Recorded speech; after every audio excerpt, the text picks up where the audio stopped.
generation's The People's Breakfast. Curious and bold, getting facts from the shadows. That's what it is. Now, as the city wakes and secrets stir, a bright new voice shines. The People's Breakfast. Your morning, your voice, your journey. Good morning. Good morning, my neighbor. Welcome to the home of hard truths and bold insights, Radio Generation.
Yes, indeed. That is the national anthem. Welcome to Radio Generation. My name is Mungala Mbuvi. This is the People's Breakfast. I'm with CT Muga, and of course 88.8 FM in Nairobi, 90.7 in Mombasa. We are indeed remembering the life and times of one Raila Amolo Odinga, former Prime Minister of Kenya. He's been a minister as well. He's been an MP, and most importantly, he's been a party leader and a father to many. This generation, of course, will remember him for all that and much more. We shall be talking about his life and times right here on Radio Generation. And yesterday we did a lot of that as well with several individuals. Throughout our shows, we had conversations just running around the issue of his life and his death. So today we're going to be talking about that and much more as we prepare for his burial coming this particular Sunday, as has been reported or has been said by the government of Kenya. City Muga, habari asubuhi. Asalamu sana. Umekuwa salama? Yes. Tumekuwa tukimkumbuka baba Raila Amolo Odinga jana. Tukamzungumzia. There are a lot of things I didn't know up until yesterday, actually. A lot of things that I had assumed. For instance, I didn't know that Raila Amolo Odinga actually worked at KEBS until I read it yesterday. In my mind, Raila Odinga was born a politician from literally day one up until the day he lost his life yesterday. But yeah, eye-opening events also in his life, such as his incarceration, the death of his mother. We also remember the death of his son Fidel, and much more as far as his life is concerned. And he's been what people describe as an enigma, and rightly so, because he was not only a living legend, an urban legend, and now he's actually a true legend. You did say a couple of things about him yesterday, things that you remember, of course, about his life. And you explained a lot by the as far as his political career is concerned, and also his personal life is concerned. And for me, I was like, wow. Clearly, I had absolutely no idea who this guy was beyond him just being the ODM leader. So Raila Amolo Odinga, manze, may he continue resting in peace. We have a delegation that has already gotten to India. They left yesterday. They should actually be on their way back. I was looking at some photos and videos online. For instance, people have been posting his walk around the hospital. I don't know if it was at hospital, in hospital, or it was some hotel somewhere with his bodyguard, just trying to get his blood pumping. And you could see he was a very strong man. From those videos, this was him, the last moments. And I was like, what? How can we move from that to rest in peace, Baba? I don't know if you've seen any of those videos. You can. That is you are trained in science. Yes. That is what a heart attack does for you. One moment. Yes. There are the little tremors that one receives. And then there's the massive, what is now genuinely an attack. That one normally hits you and you're gone. Yes. It just comes, finds you. You're done. You could be okay. You could be laughing with folks. You're done. Yeah, I've personally never seen someone suffer a heart attack while in the process of suffering one. But, we see that in the movies where you just see someone was on a dinner table talking to his family, then kidogo naona ameshikilia roho, alafu anazima. And that is what I usually imagine usually happens because that is what I see in the movies. In real life, I've never. But what I was trying to say in terms of what I saw Raila doing, walking, very, very astute. He was very strong. He looked like he was marching. It is, and it doesn't matter whether you're trained in science, biology, whether you're a doctor. If you're seeing it for the first time, and every single time you see it anyway, you'll be like, "Wow, and your life is fragile," because you cannot imagine that huyu ni mtu na unasikia hata watu wakisema, jana tulikuanga naye bana, tulikuwa tunacheka. Ati he's done what now? It's hard to believe. Yeah, for me it was actually hard to believe seeing that video. If at all it was his last moments as people were putting it. For me that one was like, and that's why you should be giving thanks all the time for your good health. And remember, this is a man who went for regular checkups. Right. When it comes to matters of death, there are things you can explain from a medical perspective. One of the phenomena that people have often discussed with regards to passing away. Right. Somebody is extremely ill. At death's door, some would even argue. And then they recover almost miraculously. Yes. And they're well for a month or two. And then they go to bed and they just simply never wake up. And it's been discussed. Yeah. There are those who are seen a week before they pass away. They've gone and visited people, talked to people, and then people hear the person say, but I saw so-and-so, but I was with so-and-so. And by the way, what's that phenomenon where your last days, apparently, you're always so happy, you put your things in order knowingly or unknowingly. Watu wanasema bado unajua hata last week tulikuwa tunaongea naye akanambia ile shamba ameachia nani na akasema hii gari yake itaenda kwa fulani. Na unajua kitu aliniambia kuna shamba by the way iko pande za Kitengela and you're like, did this person know that they were living? Because they were very much healthy, they were not sick. Probably they died through a car accident or there's something called a premonition. Yes.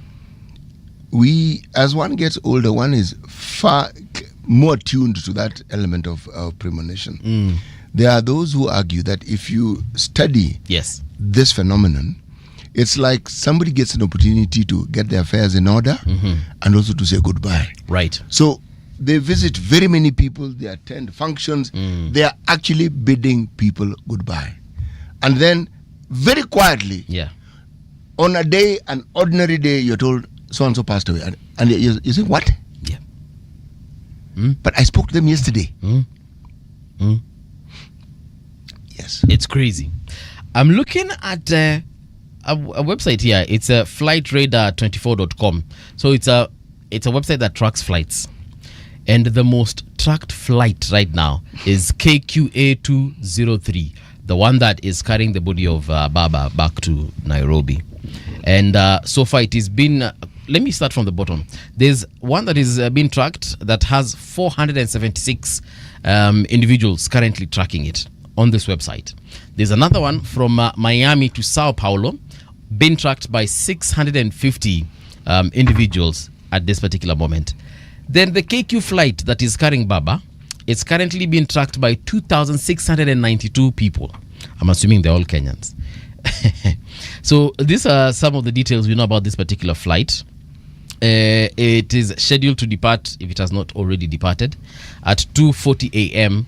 India. And it is it actually departed at 6:23 a.m. Ama hii ni saa ngapi?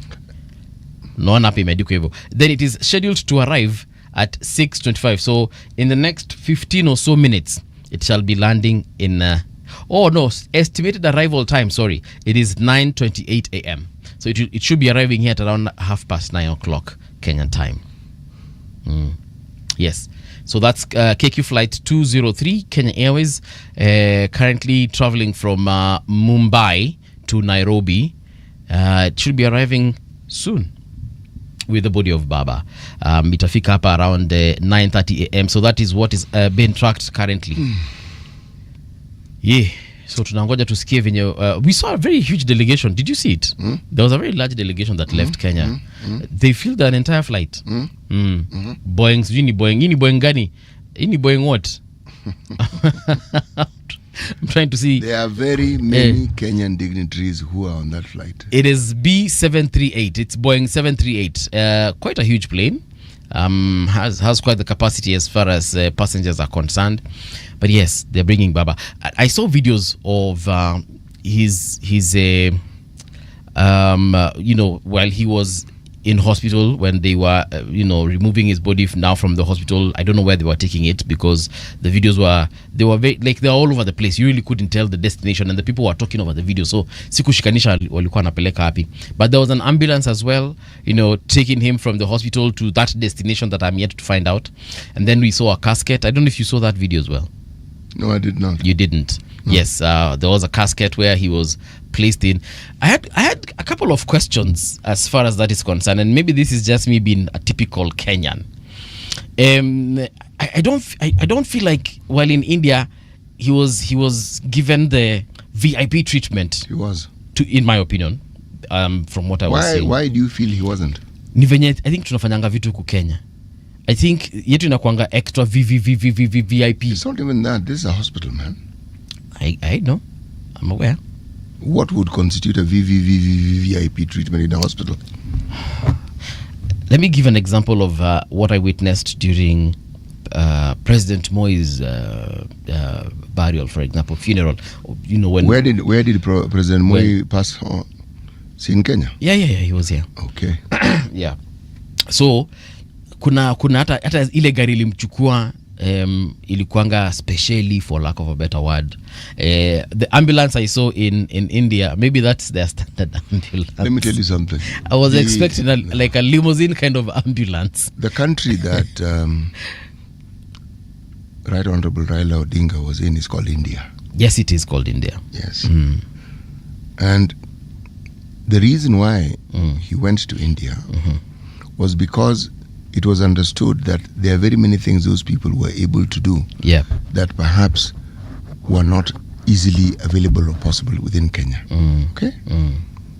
Because if it was possible, then everything that he underwent could have been done here in Kenya. Yes. True. Why he chose India also, I don't know, but yeah. I'm currently looking at this video of that flight. It's currently somewhere above the Arabian Sea. They're heading towards, naona hapa wataingia Somalia, wajipate, if this flight path is going to take the trajectory I'm seeing it take, they're gonna get in Somalia, then wajipate Ethiopia, alafu wateremke waingie Kenya. I don't know what you kwani Arabian Sea, you get to Somalia before you get to Ethiopia. So according to you would get the to flight Ethiopia path before you get to Somalia. I've said Somalia, then Ethiopia, then Kenya. Yes. Nimesema? Somalia, then Ethiopia, then Kenya. That's like going backward. You come to Somalia first, then you go to Ethiopia. I think you never nimesema. Havana. Si nimesema Somalia? Because I'm literally looking at the map and I'm trying to ask you, why would you go to Somalia, then Ethiopia, and then come back to Kenya? If you talk about the Arabian Sea is somewhere in the Middle East. It's not in the Indian Ocean. Yeah, no, as in I'm saying it is now above inapita. Now, the Arabian Sea from again, I'm looking at a map here. From what I am seeing, it is above pameandikwa Arabian Sea. Yes. Arabian Sea but me, I know this is the Indian Ocean. I've known it to be the Indian Ocean, but I'm now saying Arabian Sea. Then it will get to some island here called it will fly over an island called Socotra. Yeah. Then now from Socotra itaingia pa Somalia. Because unaja Somalia inakaa kama number 7. Iingilia hapo Somalia, if the trajectory is the one that I'm looking at, if we draw a straight line basically, yeah, and actually nimechorewa line vizuri, so it's going to get in through Somalia, then itapitia somewhere along the edges of itaingia Somalia, then iingie kidogo into Ethiopia, then iteremke from Ethiopia iingie tena Somalia, then iingie Kenya from this trajectory. So yes, right, acha tungoje tuone baba akifika hapa 9:30, which is in about 3 hours or so. That's when he'll be arriving here. Let me tell you what's happening today significantly, as far as the United Nations is concerned. It is the 16th day of October. It is World Food Day. 16th of October, World Food Day. World Food Day. Before I came here in the morning, I was watching some Al Jazeera, and they were highlighting what has been happening in Palestine. Siti nimeona mtoto 1 year ako malnutritioned. That child is seriously malnutritioned. You could literally see the outline of I think it was a girl. You could see the outline of her bones. That's how malnutrition she was. And they're saying that they're just waiting for the borders to be opened so that she could be flown out of that country to, seek medical help elsewhere, because she can't even be given medication because her body literally cannot take the medication needed. So the little food they have, that's what they're trying to feed her through the tubes, the IVs and all that. A very serious situation. So World Food Day, when I watched that particular video, I really sympathize with, and that was just one case. They highlighted, I think, 2. I couldn't watch it anymore because it was very devastating. Whatever is happening in that place, my friend, is really, really, really bad. The state of Israel has determinedly ensured that they're going to etch in the minds of generations to come. Yeah. The horrors that one assumed that, having been meted on their people in Germany and in Europe, that they were the last people who would seek to meet such devastating destruction of other people's lives. And yet, it's like the trauma that they faced remained with them, and now they've passed it on to a new group of people. Now, this is something you can't explain away. It doesn't matter what you say. It doesn't matter how you say it. You can't explain it away. Yeah. If you talk about crimes against humanity, this is it. Yeah. This is it. And it's a really sad state of affairs, eh? And what you've said, actually, the fact that they experienced something similar when they were in Europe, when they were being persecuted. Yes. You would expect that they would be the last people to actually do it. They'd be extremely humanitarian. Now, the people who welcomed you, you then proceed to dispossess them in every possible way that you can. What does that say of you as a people? It makes people ask questions. Let me ask you this. You have to ask. What would make, because I'm sure it's not everyone in Israel who's like, who's for what is happening. No. Yeah. You're talking about these ultra-Zionists, people who are determined to push a certain narrative at whatever cost. Okay? And these people are Europeans, just so that right. They're not Semitic. That entire region that we call the Middle East, talk of Iran, Iraq, Syria, Arabia, all those countries have had Jews living in them from millennia. So 2 years, so 10 years, they have been there. Okay? Then these Europeans come in, and suddenly they want to change everything. The very things that they saw and experienced, that is the thing they've now transferred to the people they found there. Now, human nature is very strange, is it not? It is very strange. At the very least, if I really want to be, violent, and at the very least, I would allow women and children to go and seek help, especially because of the children. Waende tu, ama nikubali madaktari wakuje watibu wa watoto, ama tu watoke waende wakatibue nje. At the very least. Mpaka nashangaa, is anyone in Israel watching the news, the kind of news that we are watching? Yes, they do. Ama they are watching a different kind of... They do. Are they being told that everything is rosy and it's okay? Watu wako tu sawa, wako chakula, wameshiba, wamenona. It's a process that has been studied and documented, and it is understood. When you want to do what they're doing, it is a process that you begin by dehumanizing those individuals. You profile them, and you make sure that when you describe them, they are items, they are chattels, they are beings that are subhuman. And then you create a narrative around what they are and why it is that they must be extinguished. Yeah. So in your mind, you've already found an excuse. Hey, hata kama tupatie methali tafadhali. We are in the country of Eswatini. Okay? Yes. This is a very simple proverb, but I love it. You know why I love it? Because of its simplicity. A man who says it cannot be done should not interrupt the man doing it. A man who says it cannot be done should not interrupt the man who says who's doing it. Oya kuna watu amazi haiwezekani. No, Atufanye nini? Bana, no. Okay, sawa. Then don't interfere with those who share a different view, right, and those who are getting it done. Yeah. Yes, you carry on with your thought process, please. Wachana sisi wengine. Yes, sisi ambao we don't share that point of view. Wachana sisi. All right, let's check out what's happening on rgk.co.ke. That's where you'll find all the top trending stories. And one of the top ones is this one about Baba. There's a picture here. I'm looking at this picture. It has several dignitaries there, from CSs to other politicians, including the Nairobi Senator Edwin Sifuna. I think I'm seeing Johnson Sakaja in this picture as well. We are seeing Ali Hassan Joho, CS for mining, and several others. This is what the caption says. Prime Cabinet Secretary Musalia Mudavadi led a delegation of 30 Kenyan leaders to India on Wednesday evening to oversee the repatriation of the late former Prime Minister Raila Odinga's remains.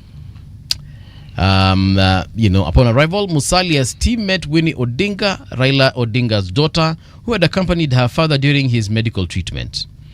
And then we are seeing here that the aircraft carrying the former Prime Minister is scheduled to land at Jomo Kenyatta International Airport at 9:30 a.m. today, where President William Ruto will personally receive the body. Earlier on, President Ruto announced, that is yesterday, a 7-day national mourning period, directed that the national flag be flown at half-mast across Kenya and at all Kenya missions abroad until the interment of Odinga. Now, the casket carrying the body of the late former Prime Minister is draped with a Kenyan flag, and again, several individuals surrounding it are waiting for the repatriation, which we understand has already happened. So they're on their way back to the 254. If you want to see those pictures, check out rgk.co.ke. So there we have it. And I'm sure when he arrives here, when his body arrives here, kutakuwa na mambo mengi. Where? Yesterday uliona zile drama zilikuwa zinafanyika around Nairobi. Nairobi bo. Including our very own George Padmo Road hapa nje ya ofisi. Vituko. Watu walichoma mapikipiki, watu wakachoma vitu. I was looking at... And why did they choma the pikipiki? I honestly don't know. I don't know whether someone had stolen someone's thingy and they were using a pikipiki, then that pikipiki plus the individual arrested, then pikipiki kachoma. I don't know what happened to the perpetrator or the suspect, the person who was being robbed pia to do story. But the point is, yesterday was a really interesting day, both good and in a bad way. So what will cause chaos in certain areas, especially within Nairobi? What did they do? This chaos, what did it comprise of? People marching in the streets. Nairobi CBD was looted. Yeah, some rogue individuals, and I know they are rogue because I don't think that's how people mourn in this country or any other country for that matter. People looted shops, broke into shops, looted in the name of mourning Baba. That's not mourning. That's not mourning. Yeah. No. Hivyo ndivyo kulifanyika jana. So ukitaka kuona mengine mengi, including PCS Mudavadi. Oh yeah, I can confirm that Sakaja was actually there, and I've seen a photo of him. And other individuals who accompanied the PCS. I can see also Murkomen there. I believe this is Kimani Ichung'wah as well. Kuna watu walienda kule. 30 ni wengi bro. Yeah.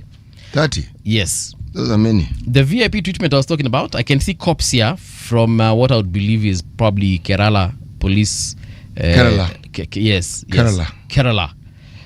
Police, or should I say Kerala?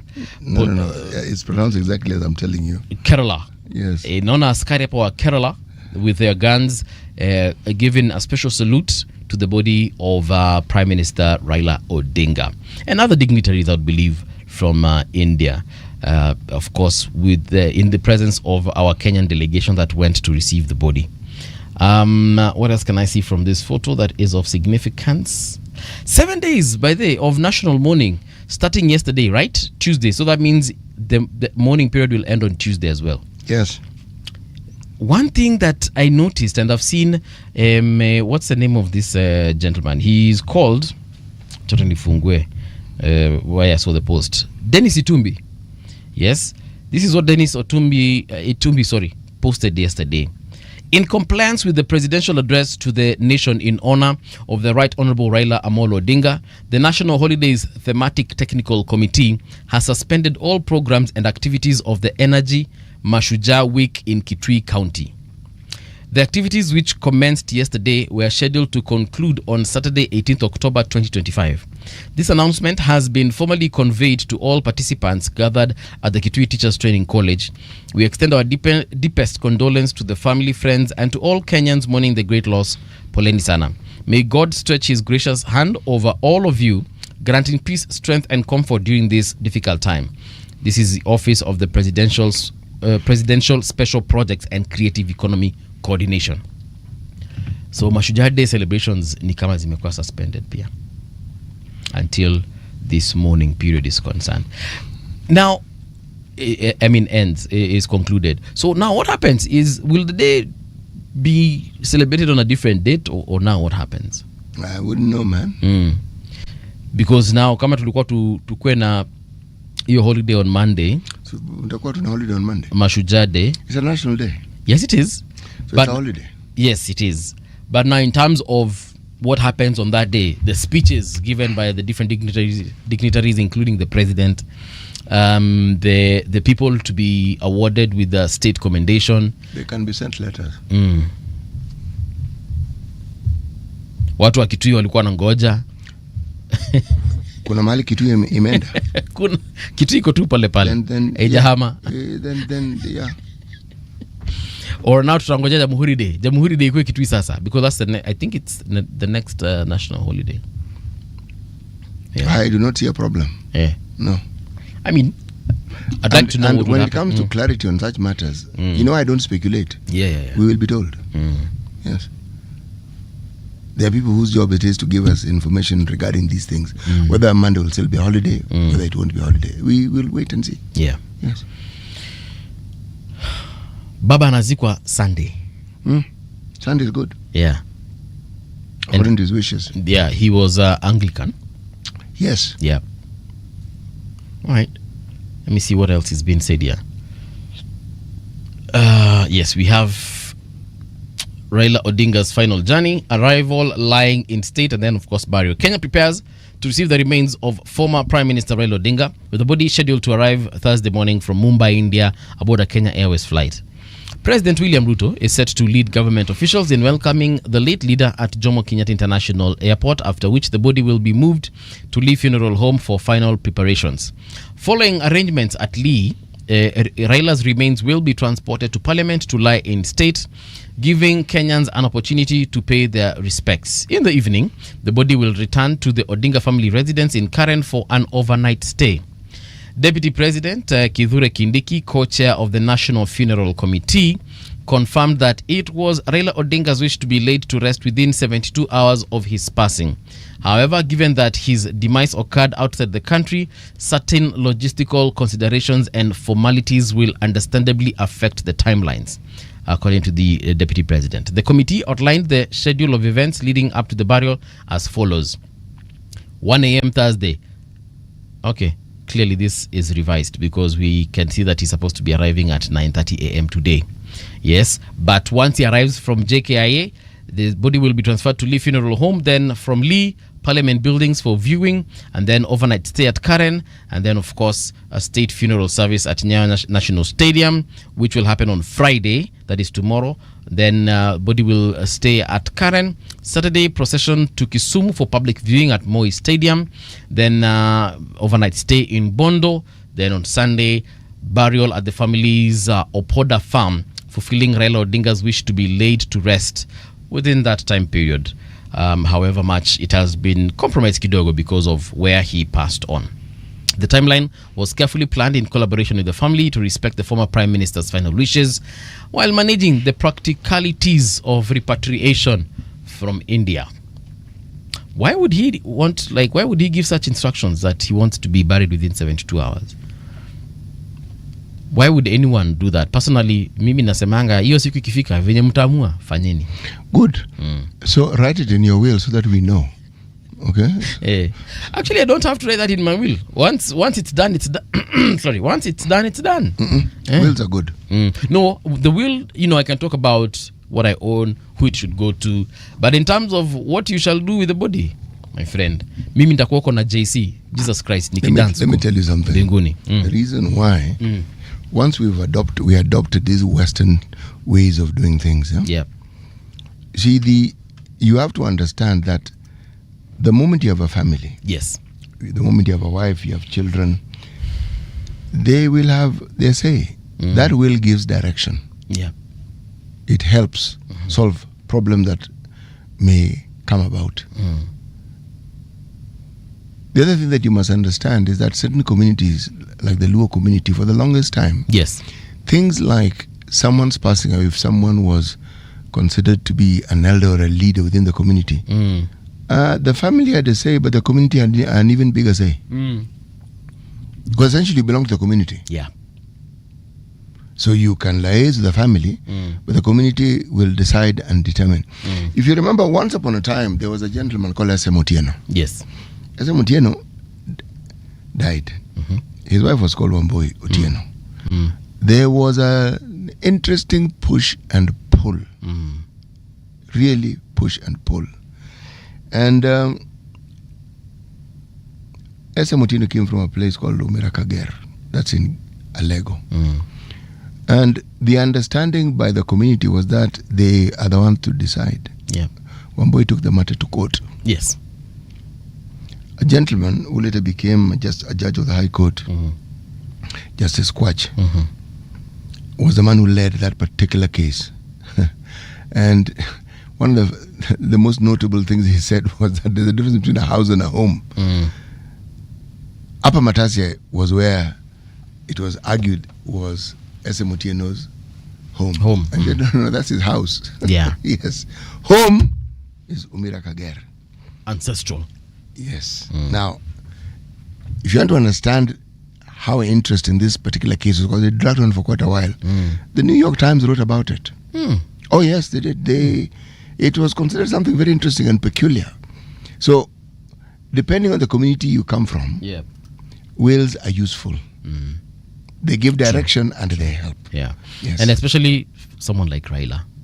Oh, what it helps. Yeah. What I know kwetu huwa kinafanyika. For example, my grandfather specified where he wanted to be buried.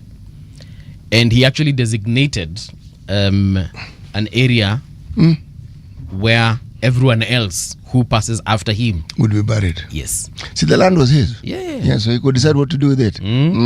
So si tukagawanyishiwa shamba wenye walipatiwa, wewe chukua hii, lakini hapa mtu mwingine akienda after mimi, hapa ndipo atalazwa. Precisely. So there's no squabbling, it's understood. Yes.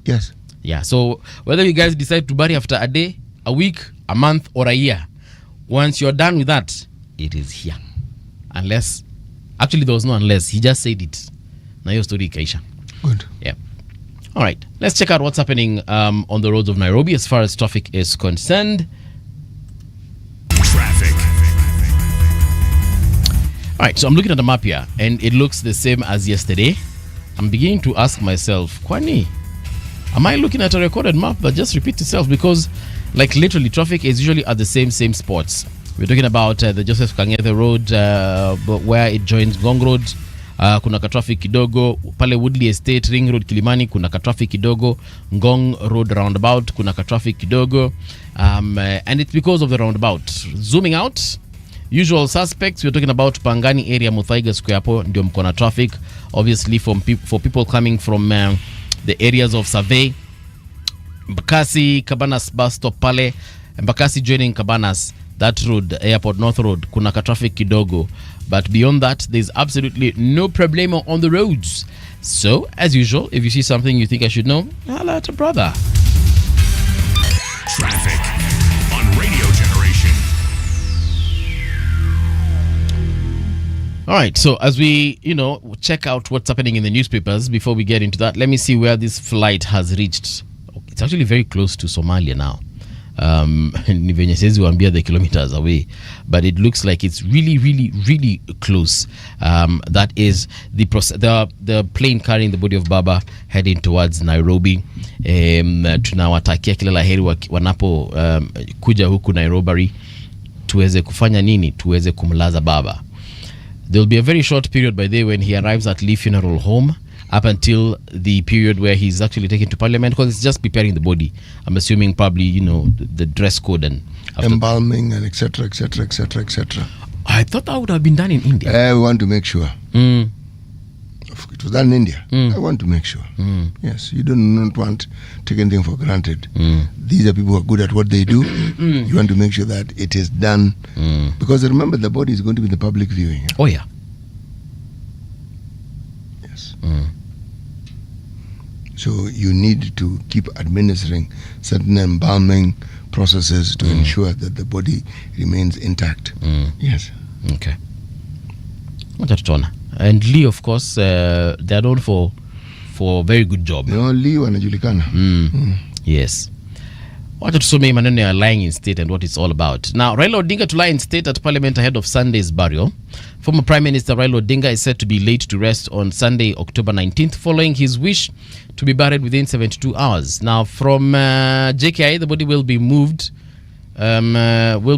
to Lee Funeral Home. Then from Lee Funeral Home, the body will be moved to Parliament buildings, where he will lie in state. Then from there, on Friday, a state funeral service will be held at Nyayo Stadium from 8 a.m. in honor of Raila Odinga, and the body will be taken to his residence in Karen, where it will spend the night. So this Parliament situation, the body will remain there until Friday, so even overnight. Friday is tomorrow. Only Thursday. That's what I said. Friday is tomorrow. Yes. Now, kumbuka, in both cases of President Kibaki and President Moi, every evening the body would be taken back to Lee. Then in the morning it would be brought back to Parliament. The bodies, rather, would be taken back to Lee, then brought back in the morning for viewing, then in the evening taken back. And that happened for the entire period before the burial. But from what I read here, they are saying it will remain overnight until the morning. Bear one thing in mind, sir. The moment you are on a clock, yes, everything will be done, but it will be on the clock. So the body will be at Parliament. Those who wish to go and view, you are being told it is this period of time. So jipange. From there, his home in Karen. Yep. Nyayo Stadium, where there will be a service. JKIA, Kisumu. Then Kisumu, Stadium, similar situation. Then from there, Bondo. It is that way. Yeah. So question. Remember during Kibaki and Moi's times, wakati miili yao ilikuwa pale Parliament, the public, the lines were crazy. Well, they're going to get crazier. For Raila. They're going to get, well, wait and see. They'll be absolutely crazy. The lines were long. Remember, these two presidents, former presidents, late presidents, passed away when their term of office had ended. Yes. This man was still in active politics. And there were discussions of the possibility of him even being a candidate in 2027. Yes. Yes. Yeah. So the iron was still hot. So the dynamics are completely different. Yes. And given that many people believe that he was someone who was difficult to study or to understand, hence the term enigma, I am of a different view. When someone's behavior or conduct differs from what you understand, then you take the time to study them. Because what you easily understand is something that conforms to norms that you're accustomed to. If there's that difference, then just take a little more time. Stop being lazy. Bother. Take the pains to actually seek to understand. And you likely understand. The problem that we tend to have as human beings, our understanding tends to be shaped in the direction of what we are comfortable with understanding. Yes. Essentially, we want to understand it on our terms. So when somebody can't be understood on your terms, then they're an enigma. And yet they are not difficult or impossible to understand. Yes. They're just not easy to understand on your terms.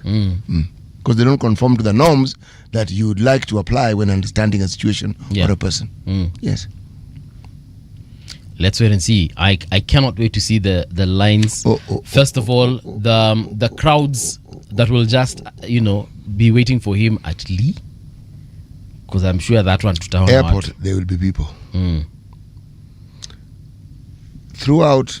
That's my route home. But anyway, throughout Kona Expressway, throughout the process, he will be transported on the expressway. But expressway people are not going to be allowed to climb the expressway, chief. So. But the reason I'm pointing that out is because every time the president is leaving for wherever it is going for JKIA, they actually don't allow vehicles onto the expressway. Yes, as I'm telling you, the expressway can easily be controlled. See. Yeah, from the time Raila Odinga arrives in this country, every process, at every stage, there will be people. A roadmap has already been provided. Oh yes, it has. There will be people. They'll think, I'm not going to the airport. I'm going to Lee. It is easier for me to go to Yes, and from Lee, I can walk to Parliament. It's not that far. From Parliament, near Stadium is just around the corner. I'll walk there. And there are people who've gone ahead. They've said, I will view the body in Kisumu. There are those, I'll view the body in Bondo. Kuna mtu ashatoka ameelekea Bondo saizi. Yes. Kisumu. Yes. Na kuna mwenye ameelekea Bondo. Yes. Aseme nataka kusaidia. Historically, it'll be something people will be talking about. Yes. When Raila passed away, where were you? What were you doing? People will remember. Like I will remember when Edna walked in here and told me to break the news. And you mentioned to me and I said, I'm waiting to confirm. Yeah. Yeah. We both actually said no. Because number one, it felt unreal. Yes. And like I told you, according to me, Raila was immortal. Aki sikudangani. According to me, Raila is one of those. Every time I saw him speak, I was like, okay, what is Raila going to say today? At no one point did I ever think, even when we were having conversations here with communication lead wa ODM, Philip Etale, Mheshimiwa Robert Alai, and every other politician we've ever, Honorable Kaluma, at no one point did I ever envision Raila, dying. And it's not because I knew that I knew at one point all of us will die. It's just that for me, Raila was going to live forever. Yes. So even when Edna told me, I was a bit, I was confused. I was like, wait, what? Atiniseme nini? And even as I was saying it, I was like, guys, I need to confirm this. Apparently, this person has died. Yes. So, and like I told you also, for me, Raila had been a politician from day one when he was born. If you look at the length of time he has been in politics, there are people who from the day they were born, they have known no other politician as prominent as Raila. Everybody else we talk about is historical. Yes. We have a new president, it's against the backdrop of, there's Raila. Yeah. Oh, then there's this president. Yeah. Okay, there's a new president. Oh, the new president. Okay, then there's Raila. So it's been the permanent feature. Moi, Kibaki, Uhuru, and now Ruto. So when you look at that, it is something that is etched in your mind. Yes. Someone who chose a path that is not very quickly or easily trodden, a path that most people avoid, but he didn't avoid it. Yes. So every time something happens, you'd go, ooh, what are they up to now? Oh. Yes. Yes. Ay. Eh? What? You're shooting at his car. Ay.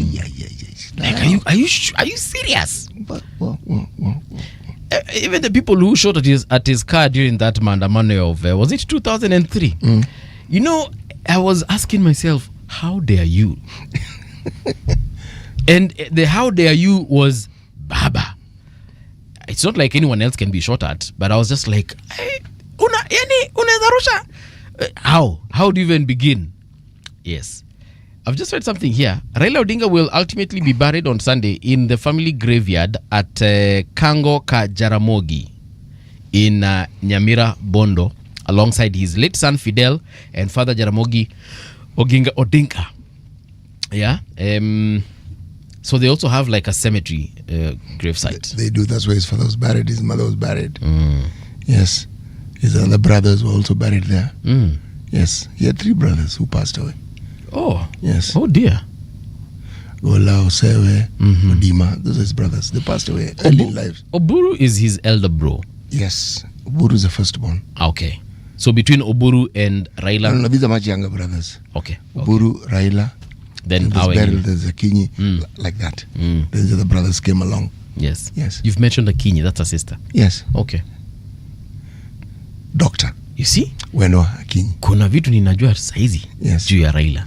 Yes. Actually mambo ya Raila najuanga tu Raila, Oburu, Aida. No, umefunga hiyo story. Fidel, Yes. Junior. Yes.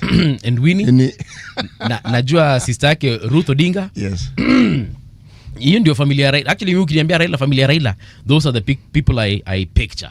And of course his grandchildren. Those are the people I picture.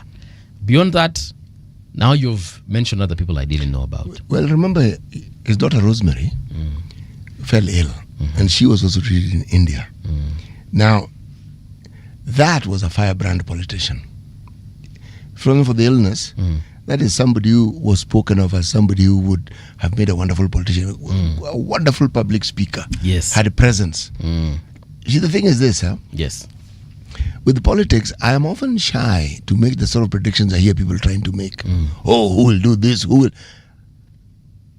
Nobody saw Raila coming. Yes. In terms of even the position that Raila was then to have.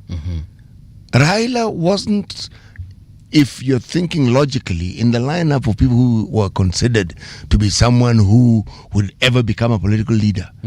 And partly because that man was ultra radical. Not just radical, ultra. Yeah. And he was very firm about his position. Yes. But you've heard me say time and again that time and the perchances of geopolitical situations within the globe also favored him. He was young then. But it was a transition period when the young were thinking differently. Just like with these Gen Zs right now. Right. And when his views about transition within Ford Kenya differed with that of his father, people like Orengo Yes. appeared at that point in time to be favored. Raila went and joined the NDP.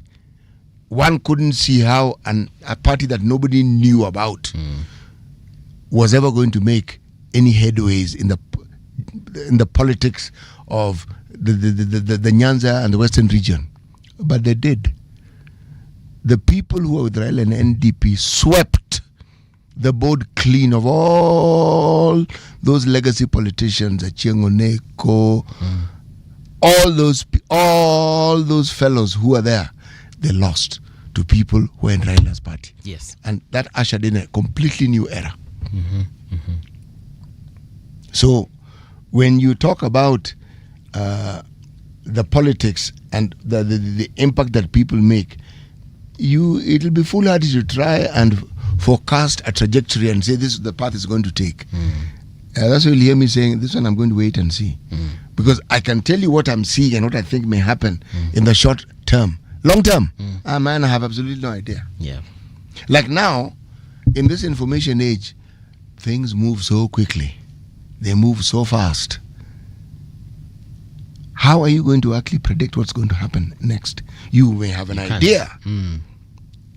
That's as best as you can do. You'll have an idea. Yes. But the definitive certainty with which people speak, this is going to happen, and then this is going to happen, and then this is going to happen, I marvel and I say, people have some superpowers that I clearly don't have. See? How do you know? I know there'll be crowds at JKI. That one I can tell you. I know there'll be crowds at the Parliament building. That I can tell you.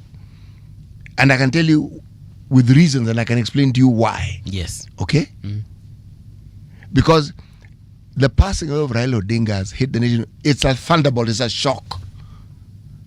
People were hospitalized. Some are unwell. Some are confused. But generally, people are in mourning because they are figuring out the same thing as you. Are you serious that this man has actually passed away? Exactly. So now that he's gone, so what are we going to do? A person who's been a key feature in the political bloodstream of this country for those decades, man, you don't just expel that person overnight. Yeah. In fact, when they pass away, their presence is now entrenched in your system. Yes. Because now you have to think seriously and clearly. Now, if this is us discussing this confusion that borders on turmoil, Yes. what about the politicians? What do you think is going through their minds? Oh, I saw the face of Honorable Sifuna. No, that man. JKIA before he left. That man was grieving. Oh my! And you could even tell his eyes. The Yes, his eyes was swollen. Hiyo ni machozi, hiyo si usingizi. Even when that man was on that plane, that man was weeping. Yes, hiyo ni machozi na hiyo ni machozi proper. And you could tell that this person has actually lost. You could tell that Sifuna has actually lost someone very dear to him.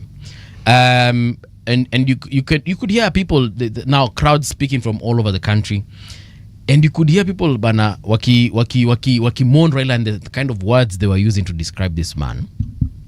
And especially for his these are not even I won't even call them supporters. These were his fans. Die hard. Yeah. Mimi naweza kukusupport City, lakini kuna mali I would draw the line. Tuseme unajua huyu jamaa hata tulikutana tu na generation. Yeah, kuna mali naweza nitakusupport, lakini kuna mali hata mimi na draw line na nasema bwana City sasa kutoka hapo. Wewe fanya hivi wewe endelea.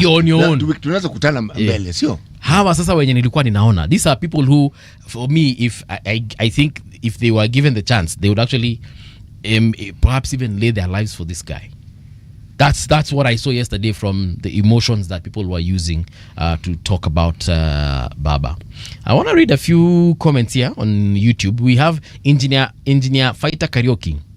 Greetings from Memphis, Tennessee. Morning Baba, the doyen of democracy in Kenya. Don Saba says a political vacuum envelopes as the engine of Kenya politics disappears, silenced, taken away. Oh no. Neil anasema morning fam. Well, morning to you, Neil. Or is it Neil? And then Engineer Fighter Karaoke anatuambia the plane carrying Baba is B737-800. And then he goes on to confirm that he is a flight engineer. All right, thank you, engineer. Flight engineer Fighter. Robert anasema Siti na Mungala, salamu za asubuhi kutoka Kabarak, na watakia Wakenya wote amani hata katika kipindi hiki tunapomwomboleza Baba Amolo Odinga. Asante sana Robert. Ricardo Mariera, good morning kings and queens. Kitengela iko locked. State funeral means atapewa 21 gun salute. 21 gun salute? Not really. I don't know, because even both President Moi and President Kibaki were not given 21 gun salutes. I'm not sure about Moi, but I know Kibaki wasn't given a 21 gun salute because he died, after retirement. So he was given a 19 gun salute. That is for President Kibaki. I can't remember the one for President Moi. But we'll confirm that. Sami Lidanya anasema pole wa Kenya, Mungu awafariji. Sami, thank you so much. Mohamed Murunga, Raila's passing on is a cruel reminder of our mortality. Big loss to Africa. Go well, Baba. My take 2.1 anasema as a young person eagerly looking forward to vote for the first time, I was at Uhuru Park at that historic moment. I can't forget his speech on that day before he said Tosha. True. Explore with Chris anasema watching from Kisii, Lord giveth, Lord taketh. Rest in peace, Baba. Machuki Strong, rest in peace, Baba. Sad day in Kenya. Greetings from Texas. Machuki Strong, thank you so much. The 21 gun salute is a tradition that was actually that began in the Navy. Yes. It's around the 17th century. And every time the British ones who started it, they were entering friendly waters, they would fire their cannons to signify that they had no more firepower, so they were not really coming to fight you. Yes. But it is the highest honor and the highest respect that is paid to a hero. Yes. Yes. Highest. Right. Let me just confirm. I know Kibaki was given a 21 gun salute. 19, sorry. He was given a 19 gun salute. Let me see. And it's because he was a retired president. Right. So why Kibaki received a 19 gun salute and not 21 is because he was actually he died in retirement. Also, Moi was given a 19 gun salute because he died while in retirement. Yes. You can also send out your messages to 0116928. I'll read them out loud. That is 0116928 0116928 Kama ungependa kupeana rambirambi zako, tuma pale, nitaweza kuzisoma wakati ambapo tunaendelea na kipindi hiki. Kabla tuingie pale katika mapumziko, tusikize taarifa. Let me check out what else has been written about Raila online. The late Raila. Where do we have this? Oh yes, there's something about his family actually. ODM calls for restraint as Mama Ida Odinga struggles with grief. The family of the late former Prime Minister Raila Odinga has been inundated by mourners, prompting Orange Democratic Movement Secretary General Edwin Sifuna to appeal for privacy for Mama Ida Odinga. Speaking on Wednesday at Jomo Kenyatta International Airport, where party leaders were preparing to travel to India for the repatriation of Odinga's body, Sifuna said that the sheer number of visitors to the Odinga home has left the family struggling to cope. Again, I saw a crowd in Karen. Bro, wale watu walikuwa wanapiga nduru. If it were my home, I'd honestly ask them to... It's either I leave or they leave. Because it was crazy. It was crazy. And because I can't ask my fans or Baba waende, I think I'd be the one leaving. Think of the traditions and why it is people are doing that. Traditionally, when somebody passed away, yes, people came to pay respects in your home. It's not something unusual. But Baba was not usual. His life was not usual. Everything about him was not usual. So even when we're talking about the numbers that are going to his current home, don't expect it to be usual. Yeah. Yes. Wale watu walikuwa wengi. Wale watu walikuwa wengi. Mnaacha nikwambie tena na bado. Wale watu walikuwa Karen jana. At one point I saw in one of the very many videos, I saw Kasmuel Makoure struggling to just even get through two people ahead of him. That's how compact the crowds were. That is how they're expressing their sorrow. Yes. Shouting and screaming. Yes. Hey, bwana. If it were me, like I've told you. Bro. Yeah. I want to see Awatoki Kitui, just so that you understand. So that is how they go about their business. The last time shika tu ukielewa. The last time you such crowds in Ukambani, and they were not as huge as the one that I saw yesterday, was when the husband of former governor Ngilu passed on. Mr. Ngilu, actually. Engineer Ngilu, yes. When he passed on, I actually attended the funeral. I was seated a few seats away from the president, actually, and that time President Kibaki, obviously. So when I was there, I was like, watu wote wametoka wapi? Hii mbogi yote, and he was the service happened next to the airstrip, so you could literally see planes landing after every few minutes. Planes landing and landing and landing, but the sheer number of people just on foot alone, hizo numbers zilikuwa kubwa, and everyone by there was fed. How they managed to feed all those people, because they were in the tens of thousands. How they managed to feed all those people, mimi sijui. When people expect large numbers, many funeral services are held in a school compound. Because school compounds, by their nature, tend to have space. And even the catering services will be brought to that compound. Yes. So the numbers of people who actually go to the home are then reduced. Yes. Oh yeah, because after that now, few select individuals left the funeral site to now the burial site. Yes. It's something that you plan for and you manage. Yes. But the people who want to mourn, because we don't know the history of this person. He comes from there. You don't know all his relatives. There's so much you don't know. Yeah. And because of that, people who have taken the time to mourn are respected. And given the numbers, because the numbers will not fit into the home. It doesn't matter how well-meaning you are. Yeah. Okay? So you find a place where you can fit as many people as possible. And that eating at funeral is something that many people find puzzling. It's an African tradition that I personally like. You know, let's go on to the news. The news, then you'll tell me about it. Remind me, I'll tell you about it. Definitely. All right, let's get into the news. We'll be right back. Radio generation, the sound is fine. Pump it up, turn it high all the time. Let the music move you, let's sway. Radio G's got your jam all day. Radio Generation, the home of urban soul.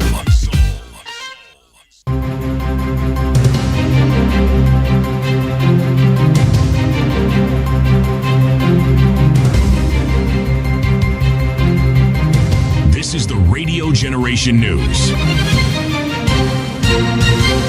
Good morning, I'm Winnie Maganga. Former Prime Minister Raila Odinga is set to be laid to rest on Sunday, October 19th, following his wish to be buried 72 hours after his passing. Deputy President Kithure Kindiki, who chairs the National Funeral Committee overseeing Odinga's state funeral, confirmed the burial date during a state address on Wednesday, October 15th. Raila's body is expected to arrive at the Jomo Kenyatta International Airport this morning. It will be received by President William Ruto alongside members of Raila's family. The burial of the late Prime Minister Raila Odinga will take place on Sunday and will be conducted according to the traditions of the Anglican Church to which the Honorable Raila Odinga belonged. Ladies and gentlemen, fellow Kenyans, that is the status update of where we are on this very, very unfortunate development that has shocked the country and the world. Doctors at Deva Matha Hospital in India, where the late former Prime Minister Raila Odinga was rushed after suffering a cardiac arrest on Wednesday morning, have shared the details of his final moments. Cardiologist Dr. Sissa Alphonse, who was part of the medical team attending to him, said they made every effort to resuscitate him, but they were unable to save his life. Raila is said to have suffered a cardiac failure around 8 a.m. during his morning walk. Mr. Raila Amlo, 80 years old, former Kenyan Prime Minister, was brought to our emergency medicine today morning at 8:20 a.m. with a history of sudden collapse during his morning walk at Sri Tariyam, which is a Ayurvedic hospital close to our place. Then itself, they had started CPR, that is cardiorespiratory resuscitation, and he was brought with a CPR, active CPR. The Senate has announced that it will convene a special sitting today to pay tribute to the late former Prime Minister Raila Odinga. According to a Gazette notice published on October 15th, 2025, by Speaker Amason Kingi, the sitting was called in line with the Standing Order 33-1 following a request from the Senate Majority Leader and with the support of the requisite number of senators. The session will take place in the Senate chamber at Parliament Building, Nairobi, starting at 2:30 p.m. and will focus solely on a motion to eulogize and honor the late Odinga. The Football Kenya Federation has suspended all league fixtures scheduled during the 7-day national mourning period declared by the government in honor of the late former Prime Minister Raila Odinga. In a statement dated October 15th, 2025, FKF said the suspension follows the government's directive and is meant to pay respect to the late Odinga. FKF says the late former Prime Minister was remembered as a great leader and passionate supporter of Kenyan football. Hamas says it has handed over the bodies of 2 more Israeli hostages under the terms of the U.S. brokered ceasefire deal. However, it says it needs time and specialized equipment to recover the rest of the deceased from the ruins of Gaza. The group's armed wing said in a statement it was committed to deal but had returned all the bodies of hostages it was able to reach. U.S. President Donald Trump has said Israeli forces will resume fighting in Gaza if Hamas does not uphold the agreement. And that's the truth on Radio Generation. Good morning. I'm Winnie Maganga.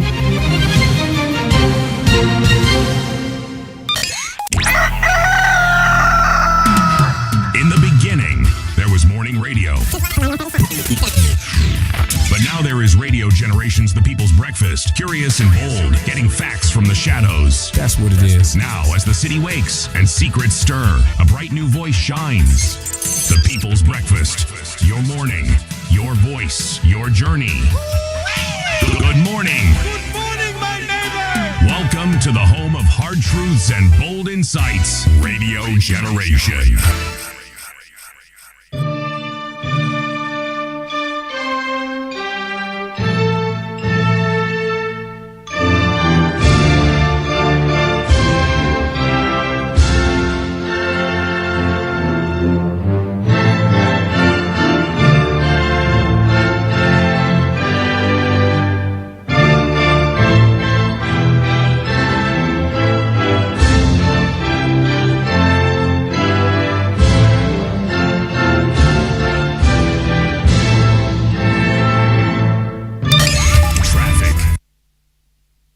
All right, welcome back. This is Radio Generation. The time right now is 7 minutes past 7 o'clock.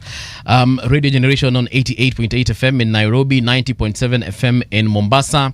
In case you're just joining us right now, we're just talking about the life and times of Raila Odinga, specifically the events surrounding yesterday when we broke the news and exactly how we remembered him, some of the things that we noticed about the proceedings yesterday, whether it's from ODM, his home in Karen, and perhaps we're also speculating what will happen once his body arrives. But one thing you should know, in case you're also finding this information, is the fact that his body will be arriving today at JKIA at around 9:30 a.m. Then after that, the body will be moved from JKIA to Lee Funeral Home, where it will be prepared for lying in state at Parliament Buildings, which will happen immediately after that, probably an hour or so after it arrives at Lee Funeral Home. Public viewing will be open to the public from 12 noon to 5 p.m. when the body shall be taken back to Lee Funeral Home before leaving for Nyayo Stadium on Friday morning at 8 a.m. After that, the procession will leave for Raila Odinga's current home for an overnight layover and vigil at his current home. Then Saturday morning, departure from Nairobi to Kisumu. Public viewing of the body at Moi Stadium in Kisumu from 9 a.m. to 3 p.m. before the body is taken to his Siaya home, where it will stay overnight awaiting funeral and burial rites on Sunday at 9 a.m. Of course, because of this very tight schedule, itabidi mmejipanga kama wa Kenya ili msiweze kupatikana nje. Of course, at Radio Generation, we did pass our condolences to the family and to the public as a whole. In this particular hour, we want to have a conversation around the future of politics without Raila. And as far as the youth are concerned, we also want to focus on that particular constituency. In studio, we have Otieno Mokaya, an advocate and youth leader, and he's also an aspirant. He'll be telling us exactly where.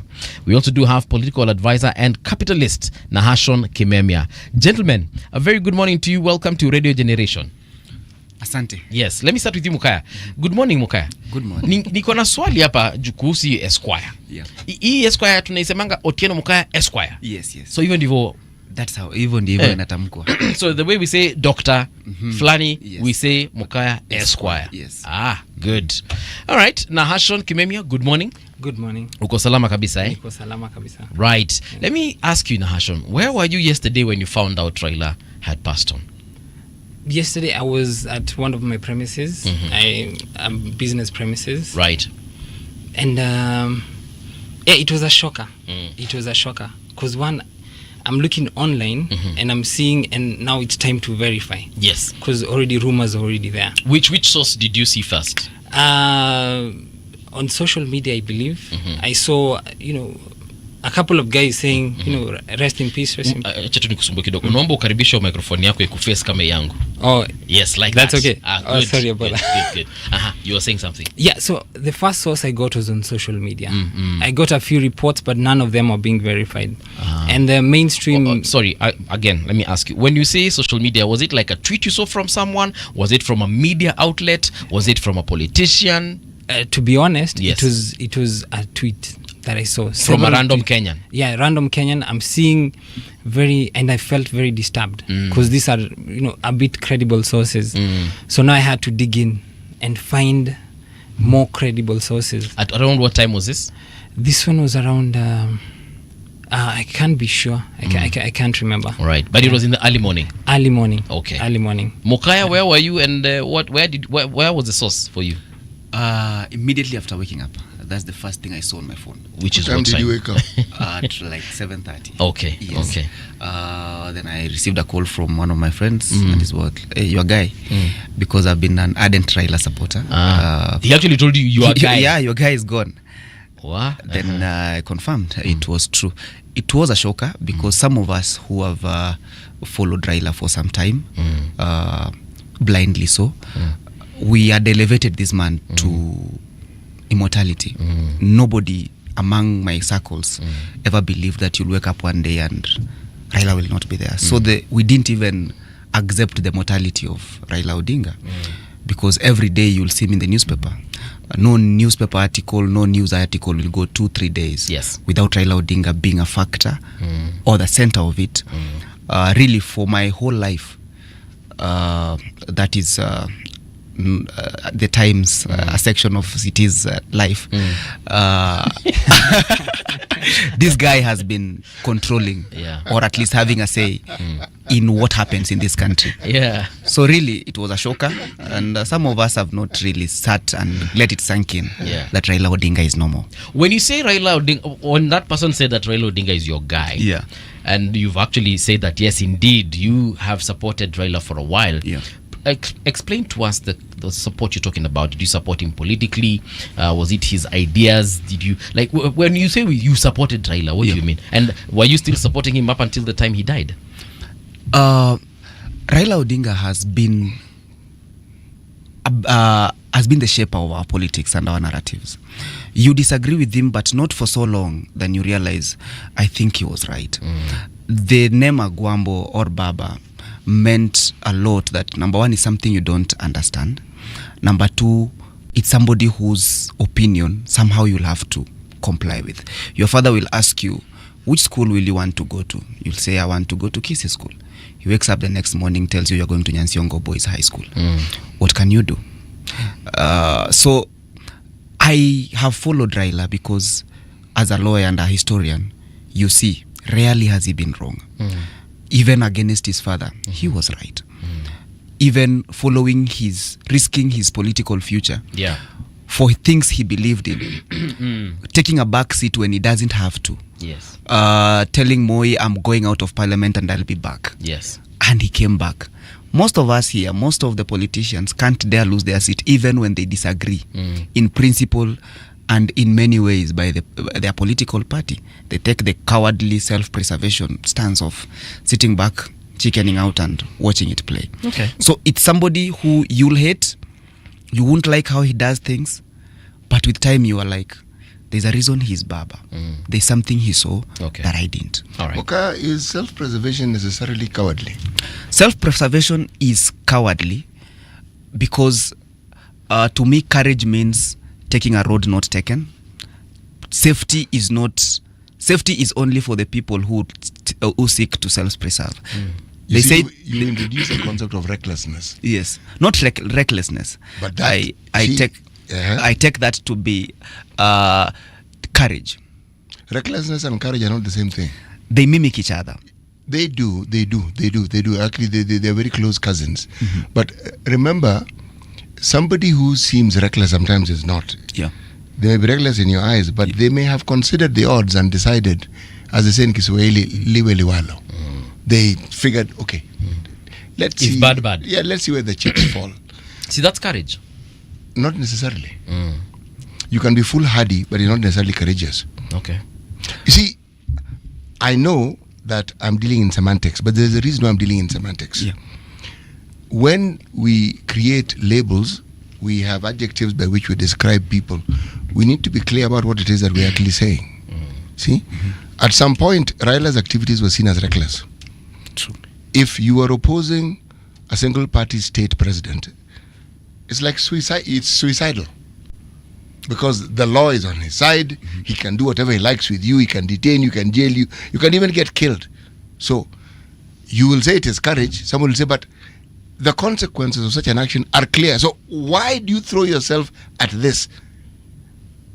There are those, on that particular note, there are those who will say, this man is very courageous. There are those who will say, this man is reckless. Now, it is time that determines which is actually the right way of looking at it. And because Raila's point of view was proven right time and time again, that tag goes away. And you then say, this man was actually brave. But at that particular point in time, there are many who would have disagreed with you and would have said, no, this isn't bravery. You can see the fire and you're throwing yourself into the fire. How can that possibly be bravery? And you know very well you'll get burnt. And I'd also add, just to your point, I believe that they're different, courage and recklessness. Courage, I believe it has to move with wisdom. It has to move with prudence. So if you're doing an act, and it's an act where the truth is on your side, and you have to stand by this truth, then when you do it, you are being courageous. Now, the problem with recklessness is that it moves in the absence of wisdom, such that you're doing an act, there is no clear objective that would lead to a higher truth or a higher good. So you're just moving with it by force. And just to mention a couple of things that I might get in trouble for this, but let me just mention. Don't be brave. Be reckless. It's a safe space. For example, right? Yeah. If you want to march to State House, right? That is being reckless because you're going to get hit and hit hard. There is no clear objective at the end of it. You're not going to win against the state. You're going to lose, right? Now, when it comes to Raila, I believe that he displayed a lot of bravery when the time came. The intention of the bravery is what I disagree at times with, right? Because some were more so a result of ambition than as a result, in my opinion, for the love of the nation. When you say ambition, kindly just let me know what, in your opinion, this ambition is. The ambition, I believe, from the beginning, right? His ambition was to become, to be honest, the best he can be, to push the envelope until he sees where he can reach. Okay. Which is all what you're supposed to do, everybody. And he wanted to become the president of the Republic of Kenya. Right. Right. But the problem was in the pursuit of these presidential ambitions, he developed a lot of inconsistencies within himself.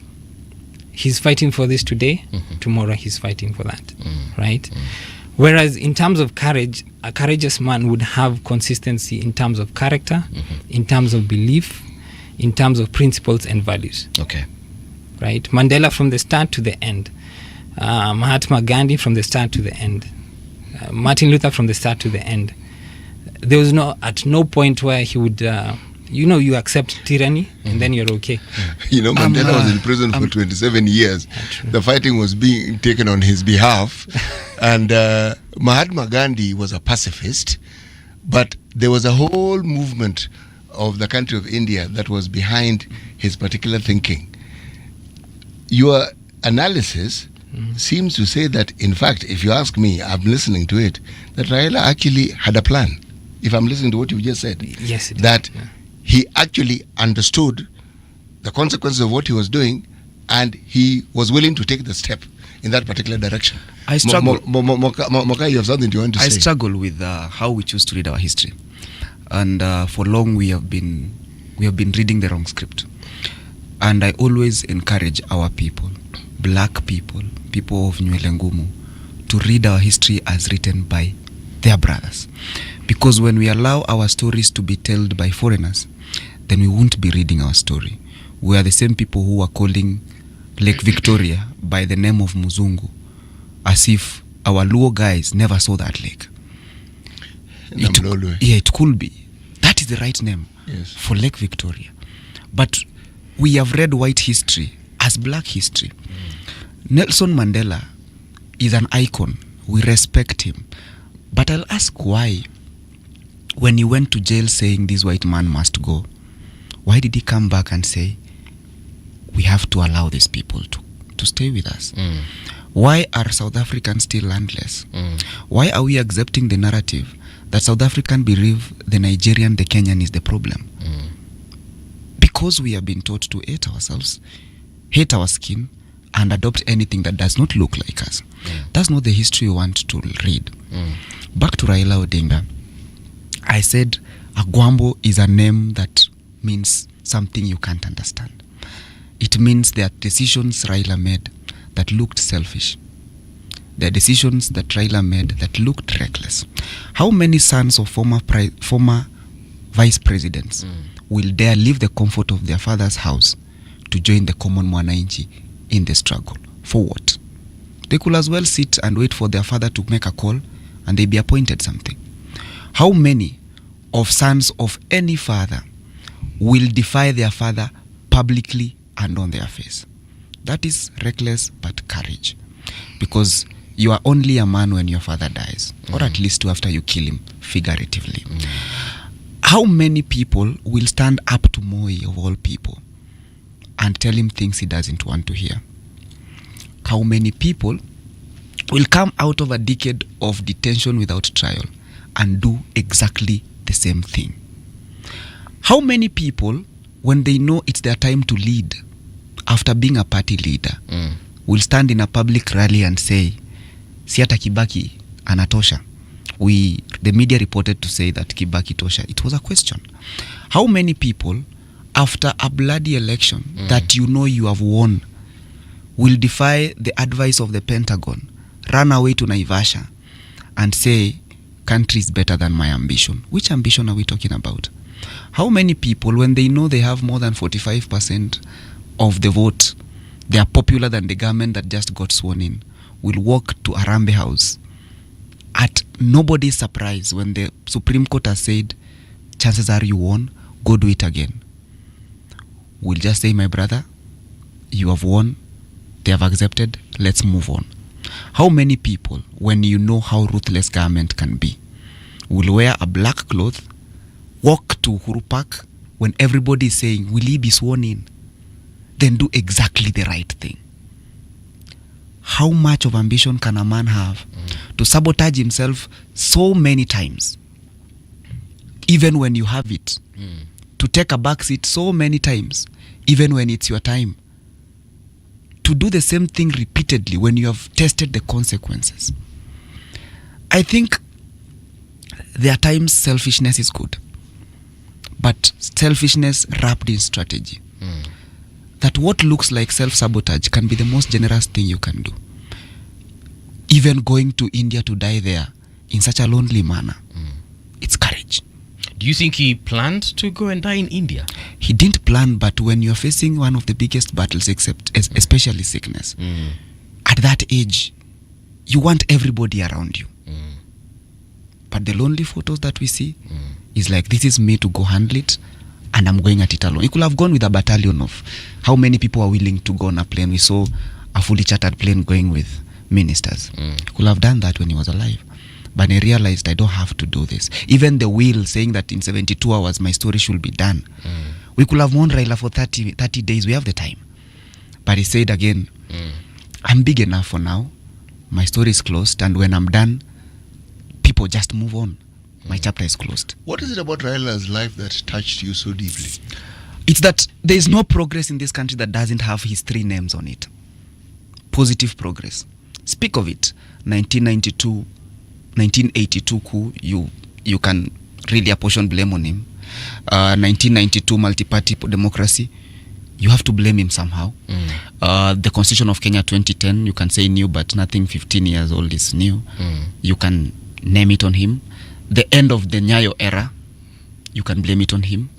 The white flag, the white color of our flag is synonymous to Raila Odinga, because we have been at the brim of banning each other. It's at that moment when Raila says, really, is it enough? Yeah. And life in Kenya without Raila Odinga and the kind of people we have who have remained in the political space, how charged they are, how reckless they are in both deeds and verbs, we'll wait and see how many people will be as magnanimous, self-sacrificially and messianic as Raila Odinga that we have. Now, Hashan, let me ask you, has Raila's life impacted you in any way whatsoever, politically or otherwise? As a Kenyan, you cannot escape who Raila Odinga is. The mention of his name already ignites emotions and ideas, both positive and negative. He's a great man, right? I want to mention one of the things I admire about Raila in terms of bravery now. When he went to Germany, he did his thing. He got, I think, and some knowledge of welding. When he came back, he came... Hey, pause. Engineering. Pause. Where did you get this? I got it from online. I won't lie. Okay, so this is Did you verify that information? The information that I have... What information is this that he needs to verify? The welding certificate. Raila is a welder. Argument. Are we saying that he doesn't know how to weld? No. My question is very specific. Yeah. Yes. Where did he get the information from? Because there are many things Raila studied when he was in Germany. And you're saying he studied welding. What? Okay, so there's a follow-up to this welding, right, that I'm arguing. He came back, he started the Spectre International, right? That's welding, not welding, but putting together LPG gas cylinders, right? They're welded together, actually. They're welded together. So his knowledge of that, whether it's a certificate or engineering course or whatever, he put it into good use, into a business use, and he moved with it, right? And he succeeded very, very well, right? So that's one of the things I like about him. I like that during his political life, he changed the country a lot, right? The intention is what I usually argue about, right?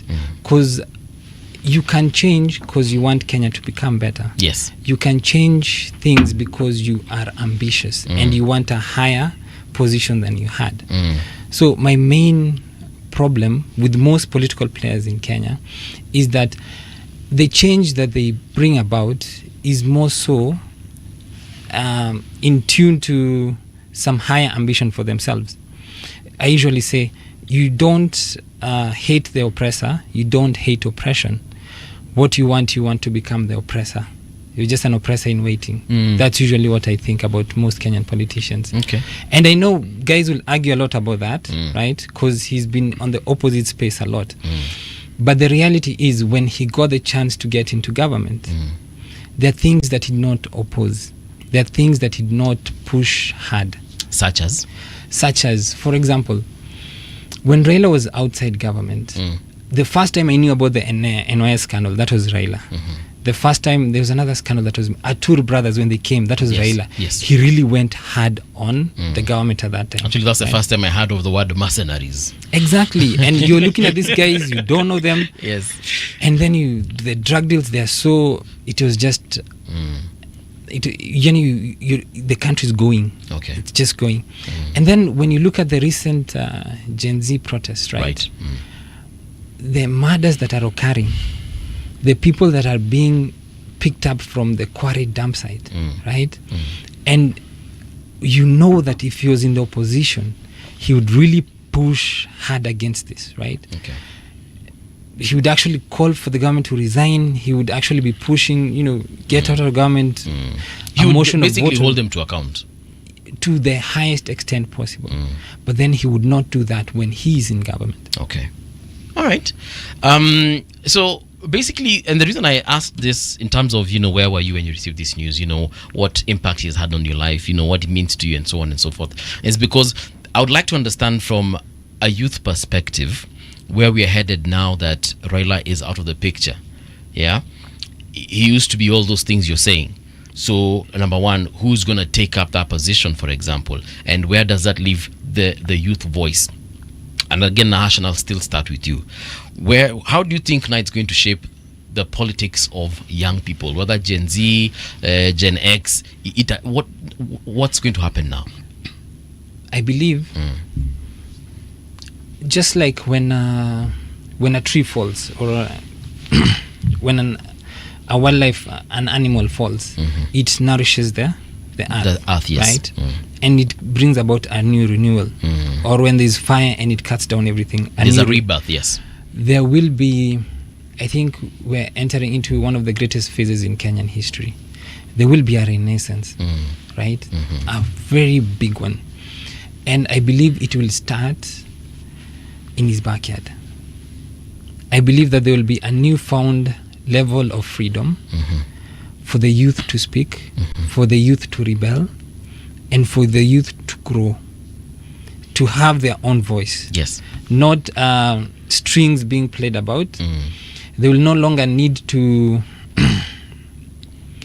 to cower to the big boys, right? Okay. Now it will be a free for all. Okay. Everybody will fight for their own space. And I believe it's coming. It's already here. Yeah. And I believe that one of the people who lead that charge, Yes. I believe Babu Owino, he has the ODM youth. Okay. And he's going to push, because that's his main constituency. Yes. And he's going to push it to increase his negotiating power. But he's not the only person who has the ODM youth, is he? He has a significant portion of the ODM youth. And he has and these youth, where are they exactly? the youth. Actually, the funny thing about that is he's not so much in tune like a tribal person, right? He's more so like the Sonko type, right? Where of course he has his main base, but he appeals generally to everybody. And Sifuna also appeals generally to everyone. What people loved about Raila, right? And I think he lost that after some point, or some of his handlers lost that. To whom? Let me just give an example of the Romans. Okay. Right? When you win a battle, right, you are given a triumph, and you're given a triumphal arc. But there's somebody who's behind you, and who's whispering to you, remember you're a man. Remember you're a man. You're not a god, right? So sometimes we lose ourselves to the, I don't know, the aura of politics or something. And that, I believe they loved him because he rebelled against the system. Okay. We are not happy with the system. Who's we? Generally, young Kenyan adults. Okay. Nobody is happy with the system. And we're looking for someone to lead us, not in form of a formal rebellion. Yes. But in terms of a political, we want a new political start. And that is what is coming. Yeah. All right. Mokaya, Wakili, same question to you. Youth wanaenda wapi now that Raila is no more? I'll start by reframing the question, because slowly but surely I used to be excited when I'm told what's the youth perspective. Then I realize it's counterintuitive, because I've gone to forums where people speak about everything else. Then after they are done speaking, then be less, let's hear about the youth. And then they have confined you to comment just about your age group, not anything else, but just the youth perspective. And I learned something from City when I last met him in some yellow quarters, City yellow or orange. He asked me, do you think the youth are homogeneous? Do you think it's an homogeneous group? Then I went and thought about it and said, when City was a youth, they also were not homogeneous. There were part of them that there are problems right now. So I then realized we could be sharing an age group, but we are not the same. We don't think the same. We are not economically congruent. We are not facing the same side. Our principles are not the same. Our level of moral flexibility is not the same. Some are rigid, some are not. Some believe in God, some don't. Some believe the country is going in the right direction, some don't. So when we generalize the youth and think we can fit in the same box, we are wrong. And our optimism or pessimism is not well founded. But that said, people love rebels. Populations cheer rebels, but they don't sustain rebellion. The youth, the teenager who's insulting teachers is popular among his teens, but the same people who cheer the teenager will go back to class and obey the same teachers.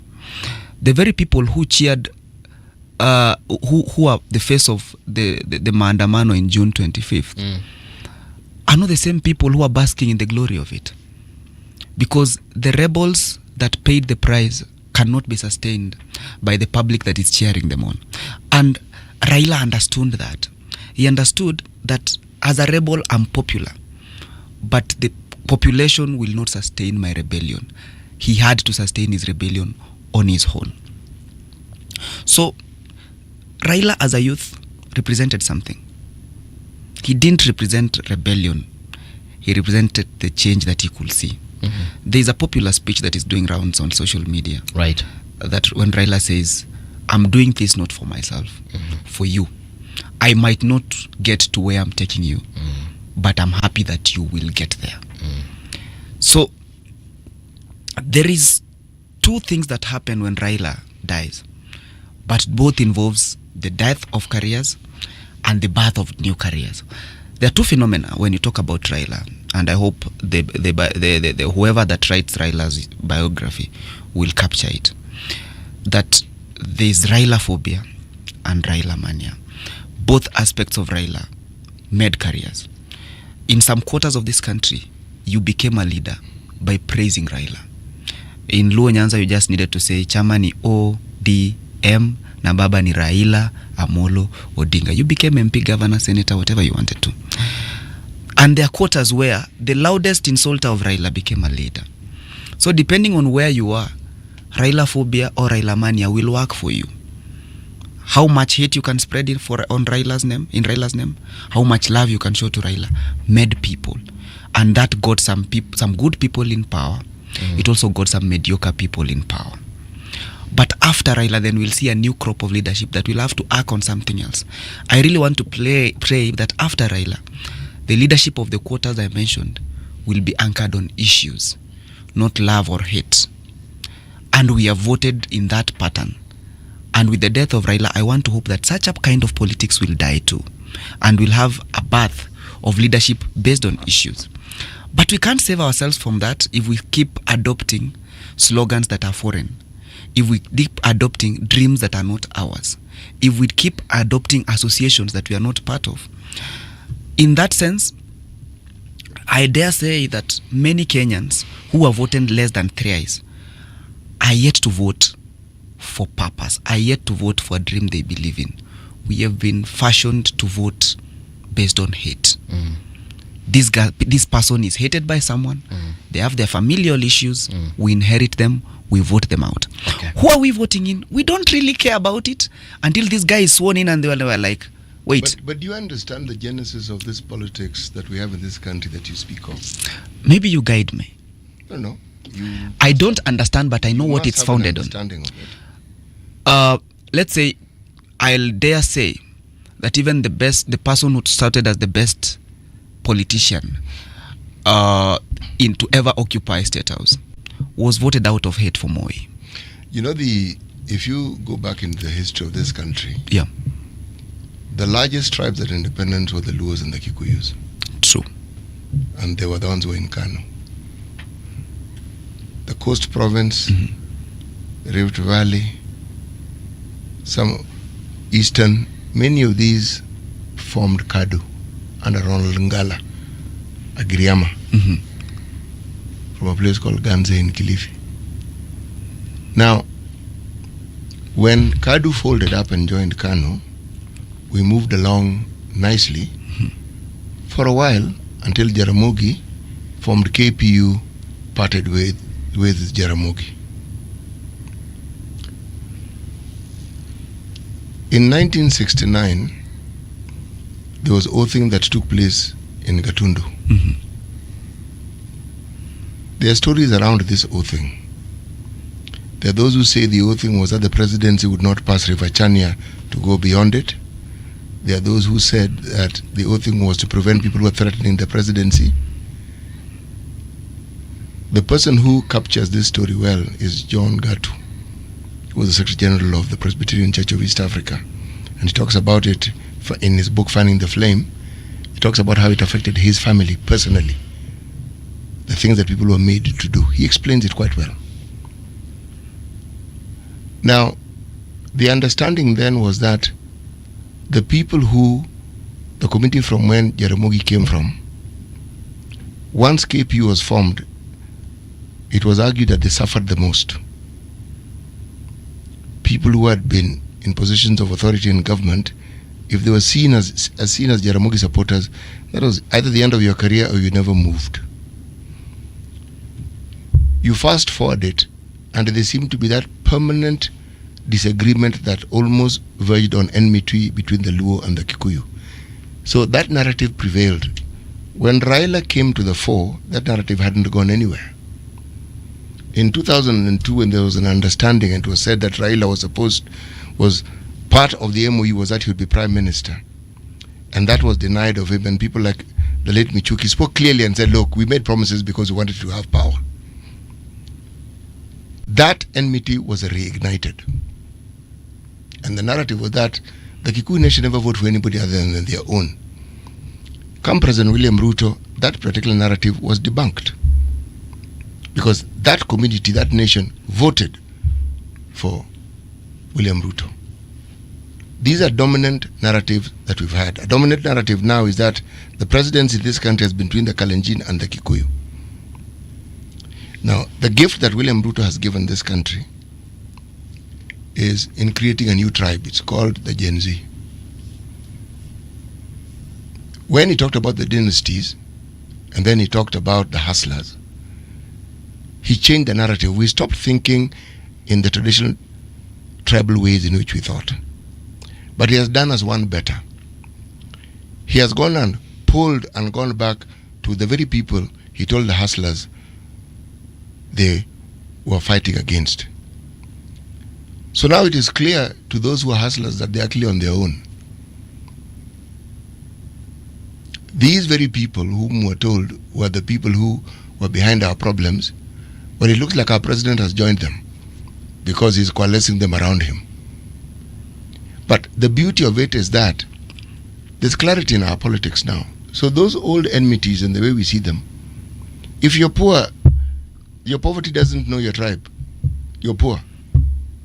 If you don't have the means, there are people who are told in central Kenya that if Raila Odinga becomes president, they will lose all their land. And they believed it.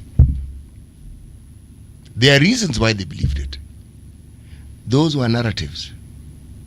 That narrative follows, and why I asked you where you got your information from. When you study the mechanical engineering that Raila Odinga studied, part of the component, he specialized in production engineering. Part of production engineering deals with metallurgy. And welding is a component of that. So you do understand, but it's a component.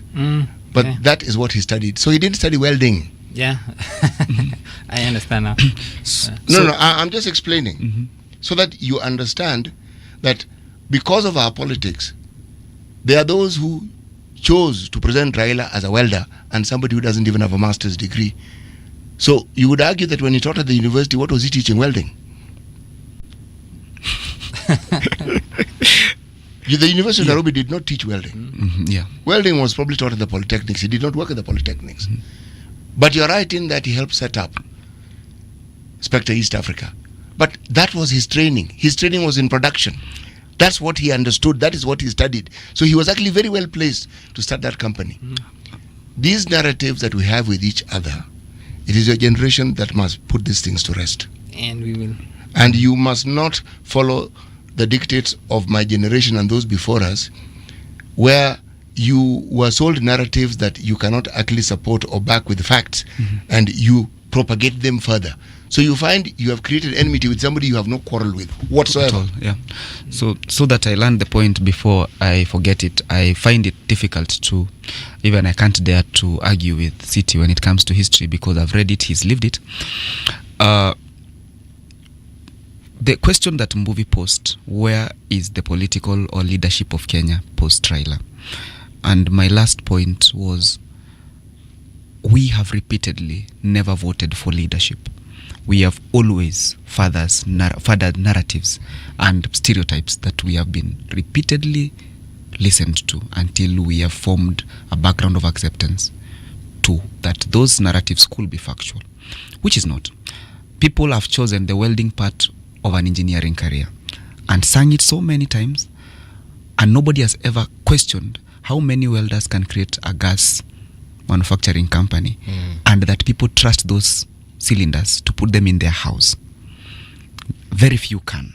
And if they do, there must be an elevated kind of training that goes beyond just welding to safety and functionality, which is an engineering function. So when we voted in Kibaki, how many people ever considered whether they'll vote for Kibaki? A majority of voters were voting Moi out. Whether Kibaki was a goat, a cow, a genius, that never played in their mind. I believe so. I was a child then. When we voted for Uhuru, how many people voted for Uhuru? I believe the bulk of voters voted against Raila, because that's what they had thought. This guy will take away your land. Even when some of us pushed the narrative that Raila, Uhuru and Ruto were ICC suspects. No. They were inductees. You're a lawyer. Yeah. Those fellows had a case to answer. It wasn't a suggestion. They were inductees, meaning evidence had been found. Yes. And a case had been made, and they were to go and defend it. The injury, themselves, yes. the injury in their candidature was the dot that they had questions at ICC to answer.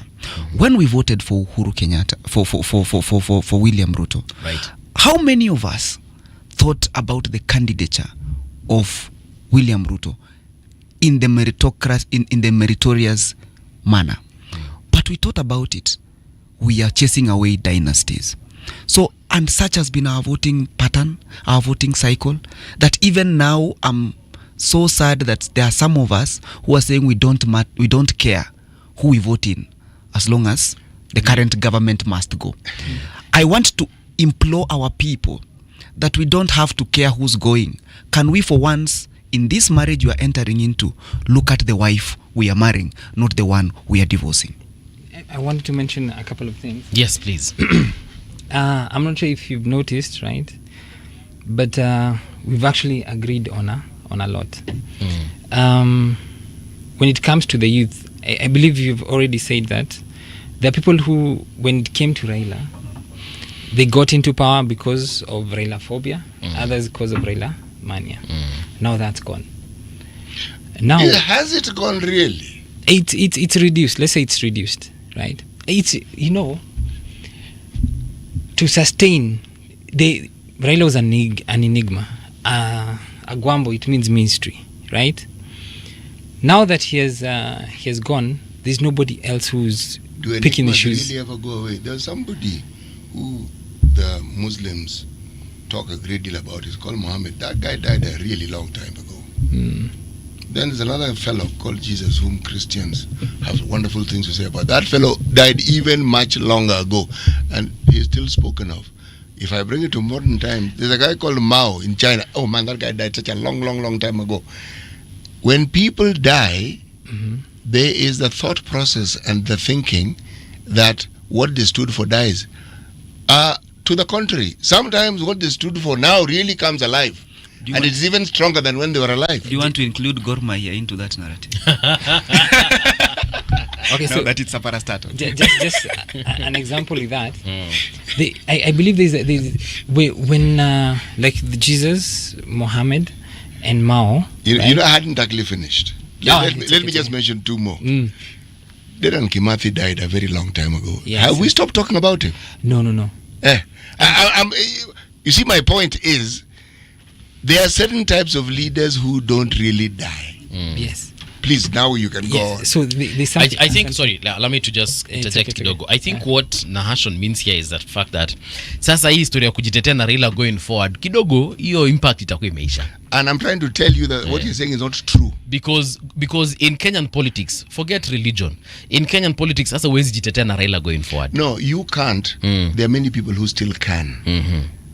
I'm trying to get you to understand that when certain people represent a certain image, it stays. Jomo Kenyatta died God knows when. Nani anajiteteanga na Jomo Kenyatta? His son teteared with it. It works for him and also against him. Okay, let me try and phrase it this way. Yes. Right? You know, when Muhammad died, when Jesus. When he had gone, right? What happened was what they left behind. They left behind certain values, certain principles that define our society up to today, right?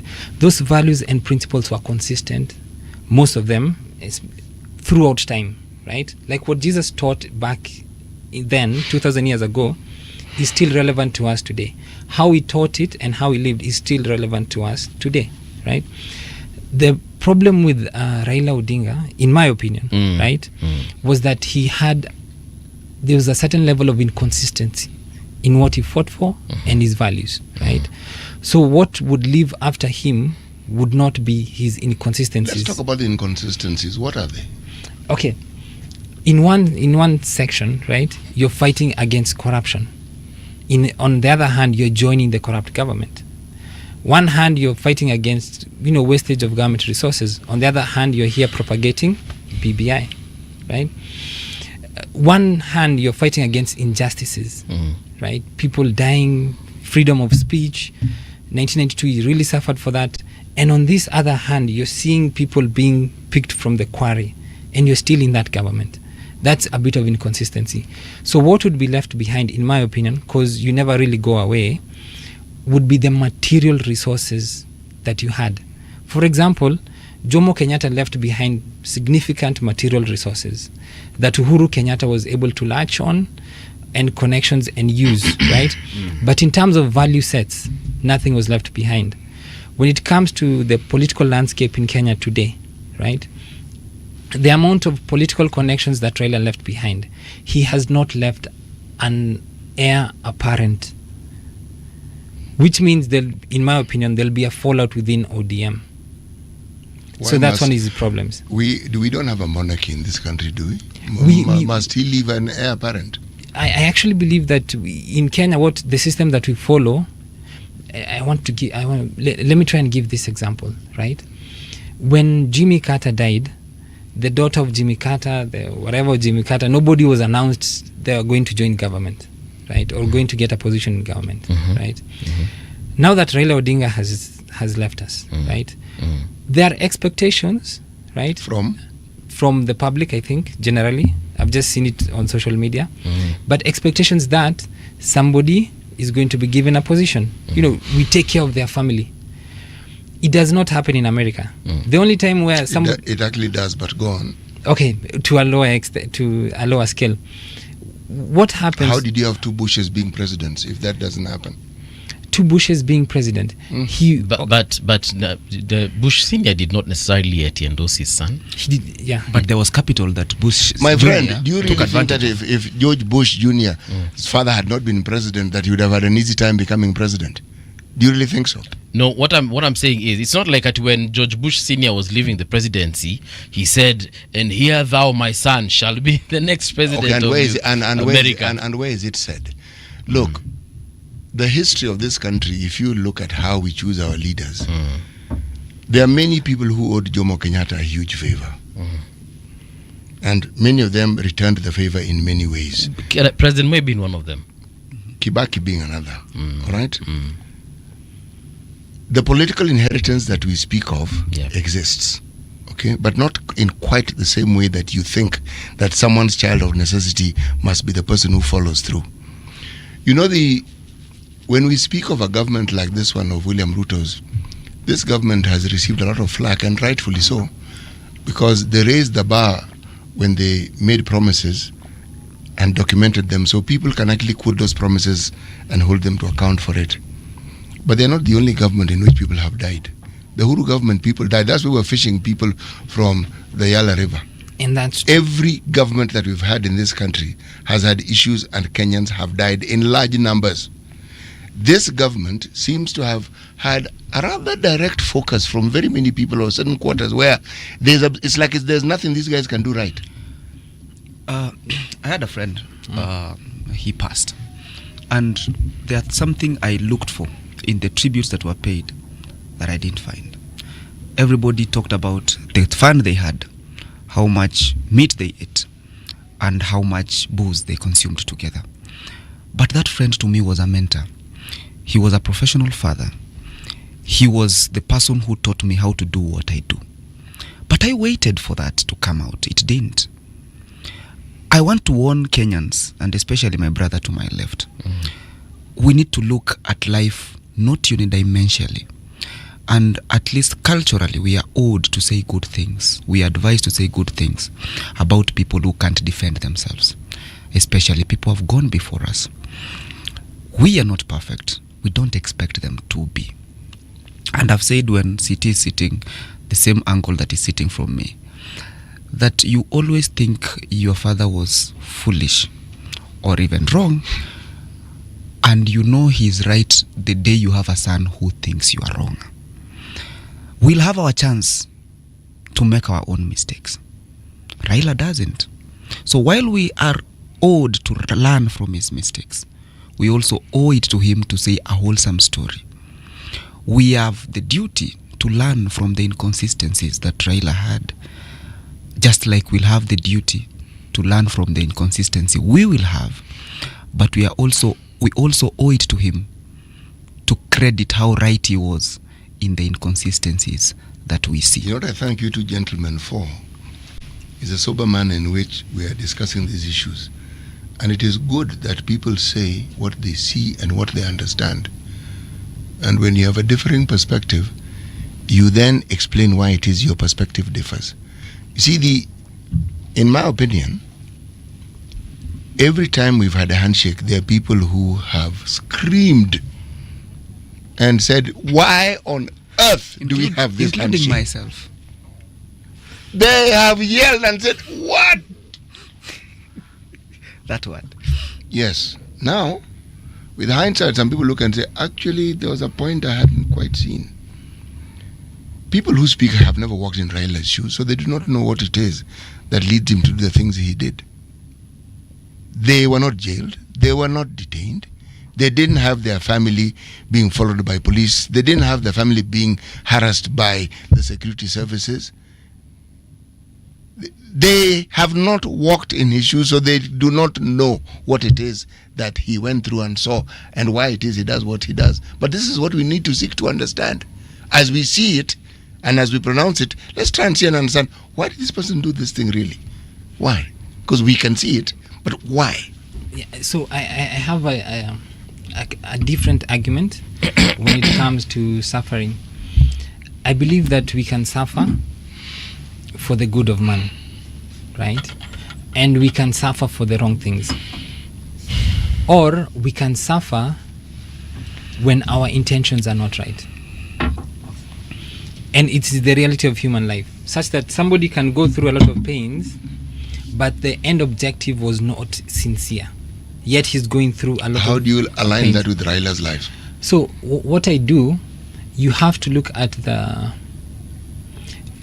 true character of a man at times, right? Is seen, how do they usually say it? You know the true character of a man when he has money, right? You know the true character of a woman when she does she has nothing. I think it's just a common, saying on the streets.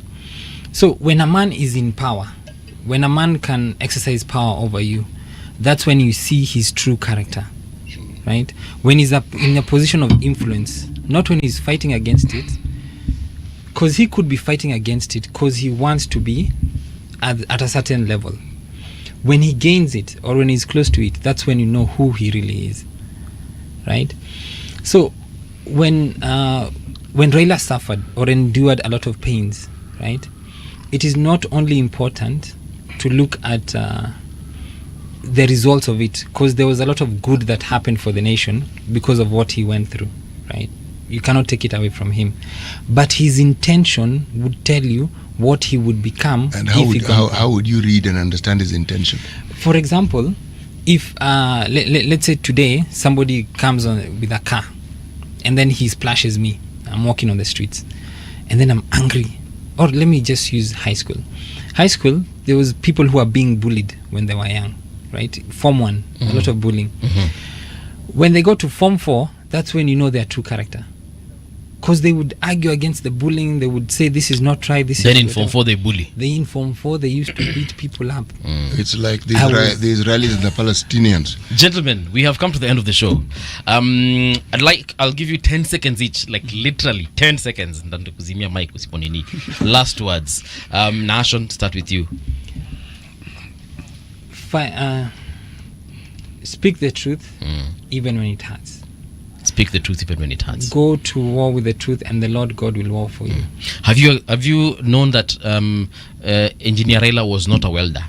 I've You've received understood. the Okay. information. I will Alright. go and Need you up online karibu unyongwe. kabisa.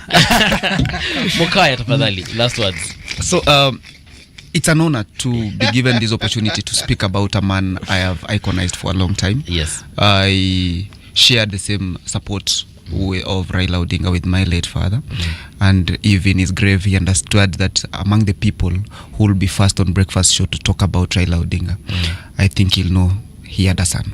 Right. Thank you. Thank you, gentlemen. I invite you once again. Let's continue with this conversation. Yes. All right, Thank you folks. so much. Don't go too far. We do have Professor Hamad Manyora and Charles Nichai coming up in the next hour. Radio generation, the sound is fine. Pump it up, turn it high all the time. Let the music move you, let's sway. Radio G's got your jam all day. Radio Generation, the home of urban soul.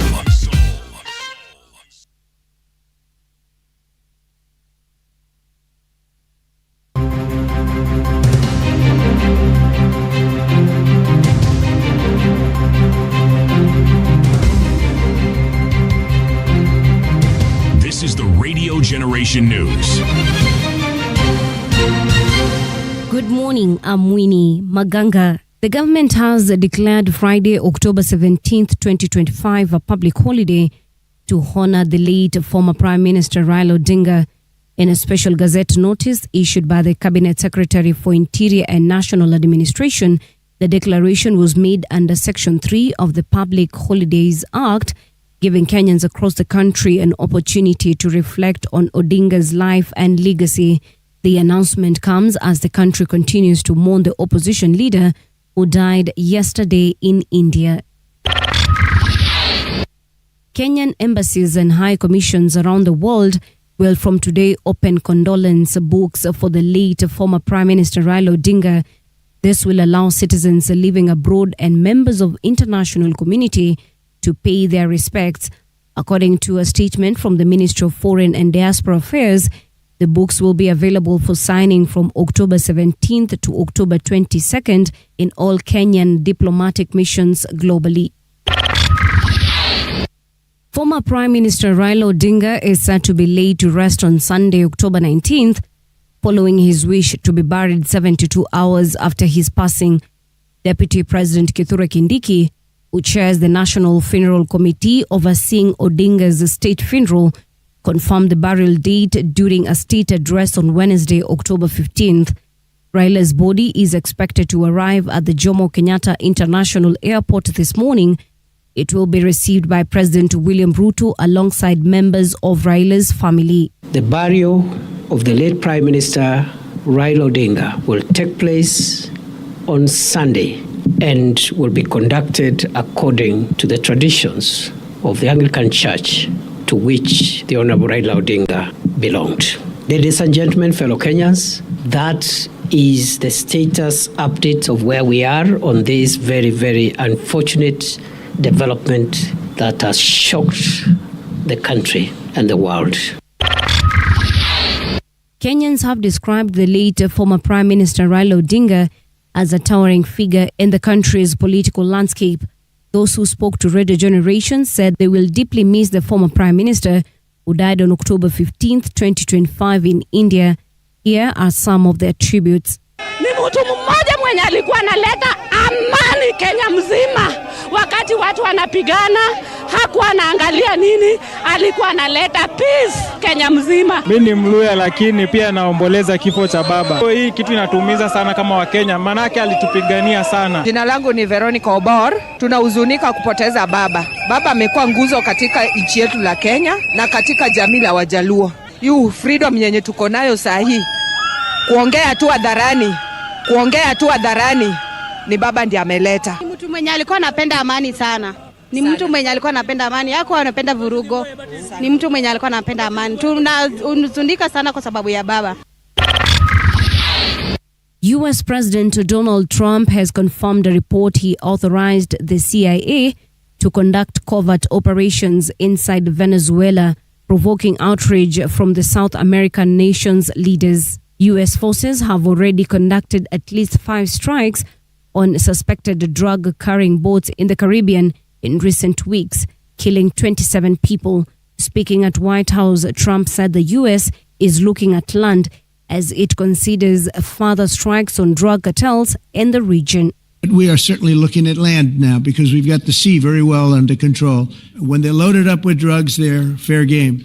And every one of those ships they're not ships, they're boats. I authorized for 2 reasons, really.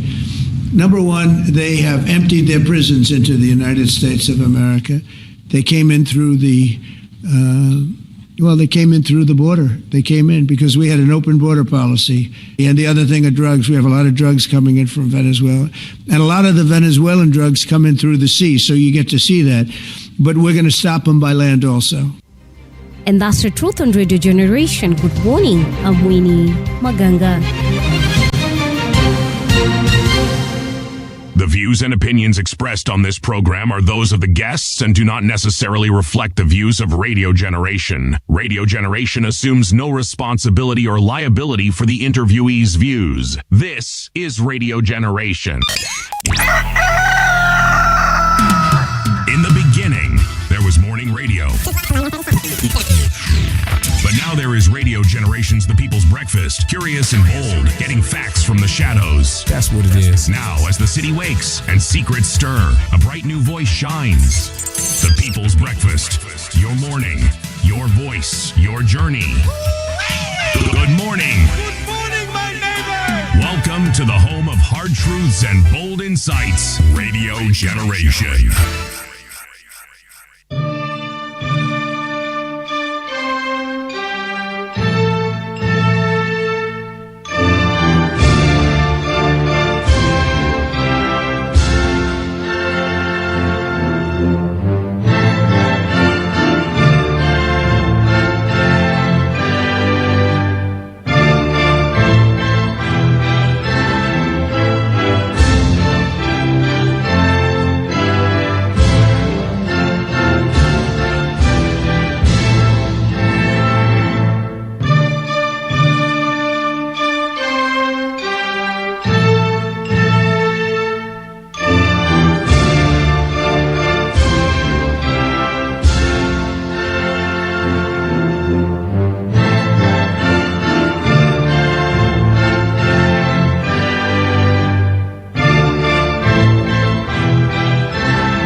All right, welcome back. This is Radio Generation. My name is Mungana Mbuvi. The time right now is 9 minutes past 8 o'clock.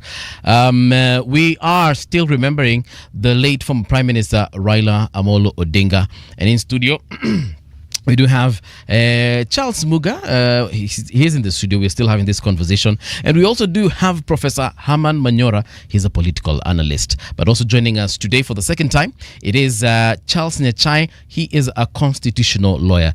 Gentlemen, welcome to Radio Generation once again. For Professor, you've been here several times, so huku ni kama nyumbani. Hapa ni nyumbani. Hapa ni nyumbani. City yuko. Yes. Ndio mimi niko. Yes. And Muhesh, I want to make this your home as well. So please feel free anytime. I'm happy and I'm honored. Yes. Asante sana. Yes. Let's talk about there's this question I've been asking every single person that I've hosted since we broke the news yesterday. Yes. Where were you when you heard of the news of the passing of the late Prime Minister? I was in my house. A friend of mine called me and said, "What is this that I'm seeing on social media?" Because there were just cryptic messages. Nobody was saying anything. And my friend said, "Is it true?" So I said, "Is what true?" Then you know the way people whisper, even if there is no need, because they don't want to sound like rumor mongers. He said, the indication is that Mzee ametuaga. And you see, there were these other rumors that he was unwell, we didn't know the correct position, and so on and so forth. So I said, I really don't know, but I kind of took it like it's just a continuation of the rumor. Then I said, wait a minute, there's a colleague of mine who sits with me on the council of the Kenya School of Government. I know he's a close friend of Mzee. So I said, let me talk to him. So I called him and said, my brother, is what I'm hearing true? And he was sounding completely broken, and he just said, yes, it is. Let's talk later. So I was in my house. Okay. All right. Professor, where were you and how did you find out? Well, I was still in the house. Somehow I just got to know it. Somehow you just knew. I knew it, and for me, I think people think I'm very close to Raila, so everybody wanted to confirm from me, and it was so. Or you are the source. It's really difficult for me. Yeah. Okay. All right. And it reminded me of the 2022 laws. I became a counselor, a psychologist, I became a doctor, I became a telephone operator. I had to shoulder the pain that Kenyans had in that time when it was becoming clear that Raila was losing and Ruto was winning. This reminded me of the same thing. Yeah. But there it is. Here we are. All right. And much more, you were just telling us before we went on air the fact that this was similar to when we lost the first president, Mzee Jomo Kenyatta. And because I was actually telling CT, and I've been saying this since yesterday, I thought Raila was immortal. You know, I don't blame you for thinking that, because when I think back to 1978, I was actually at home in Kenya on holiday, because from university in the UK, and the day it happened,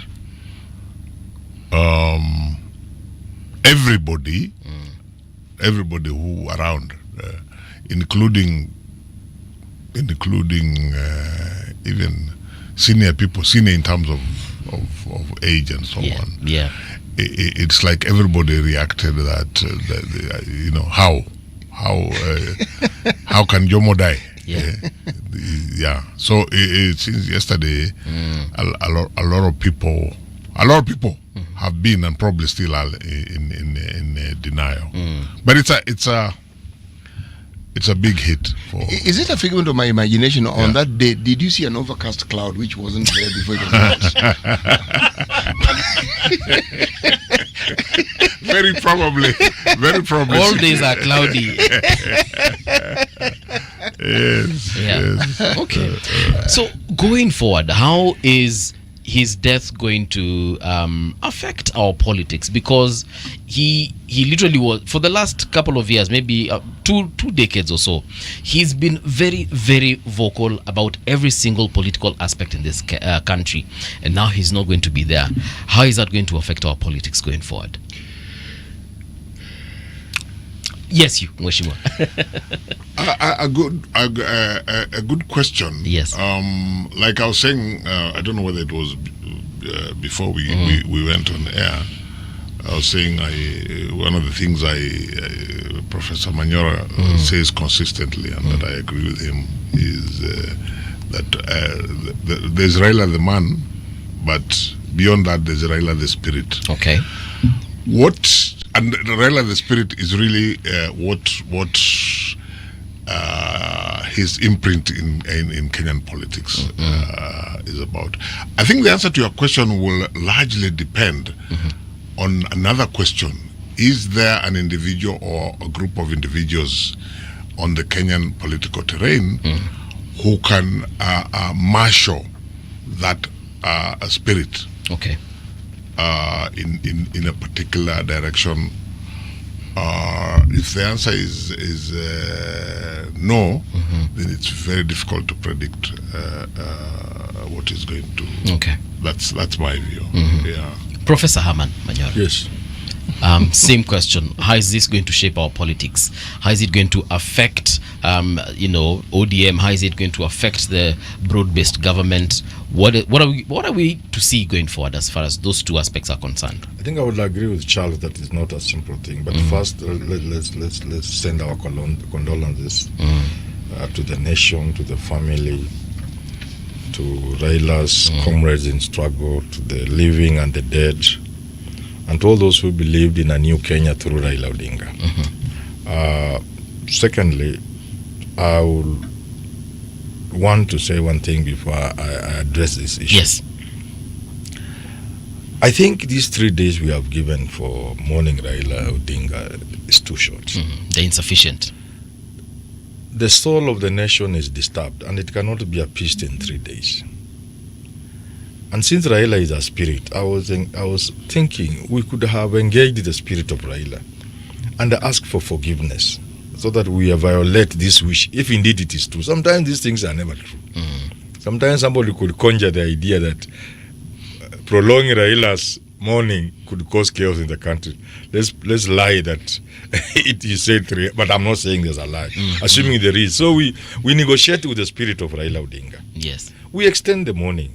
Because even from a logistical point of view, yes, I can imagine how Parliament will be today. But Professor, just because he will be buried on Sunday, yes, it doesn't mean that we cannot continue with other activities to respect. We are Africans and we want to see the body of somebody. Yes. We want the physical presence.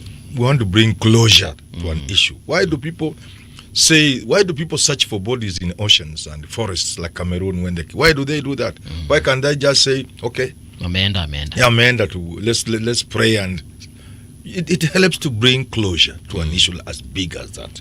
So you cannot mourn Raila in 3 days. No, yeah. It's not anyway. Yes. To answer your question, you cannot tell with any measure of certainty what the politics will look like. We will be lying to ourselves. But look here, the one thing is certain. A tree this big, when it falls, you expect a lot of things. Snakes zitatoroka hapo ndani because of the sound. Yeah? Yeah. Birds will be confused. You know, smaller trees will be broken. Raila is larger than life, larger than size. His passing on cannot just lead to a situation of business as usual. It's not possible. Yeah. A lot of things will happen. A lot of things will give way. Do you know some in fact, I may be because I seem to value Raila perhaps more than I should.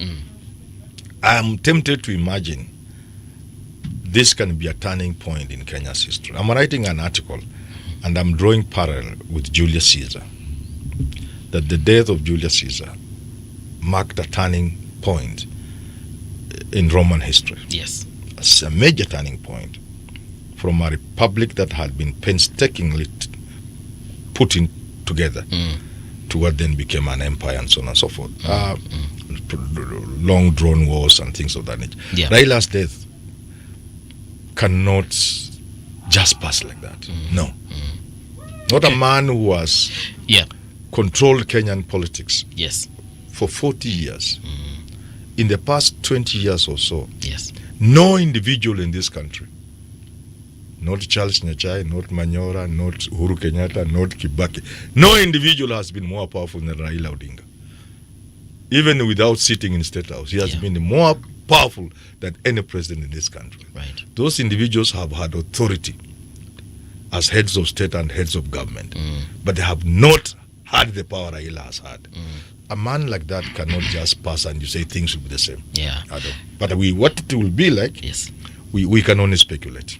Mr. Nyachai, is it so difficult to imagine that Raila himself could have actually said, look, I just want this to be done in 72 hours. For whatever reasons, he chose that. For me, I want to believe that as has been said, that was his wish. Yes. And I think it is not an unreasonable wish. Request, yeah. And particularly if he had thought about what prolonging it, there are too many unpredictable scenarios, and therefore, with the obvious logistical challenges, I personally think I disagree with the professor. Yeah.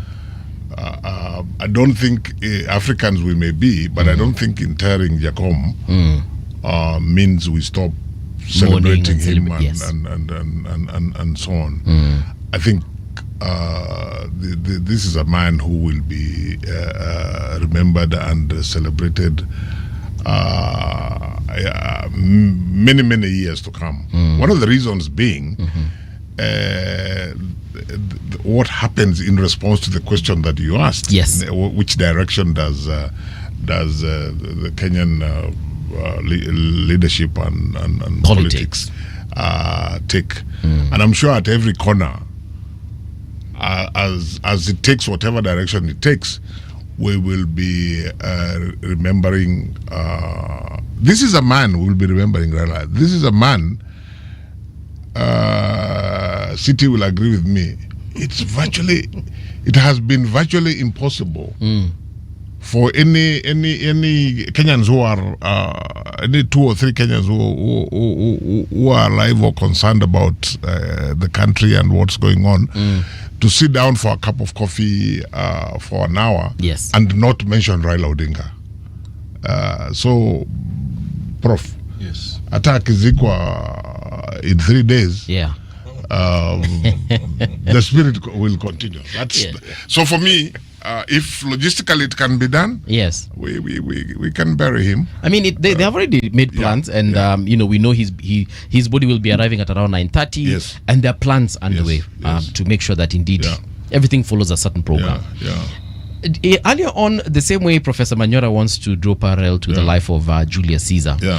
City drew some parallel in the previous hour to the lives of Jesus and the life of Muhammad, the prophet of Islam. Peace be upon him. Yes.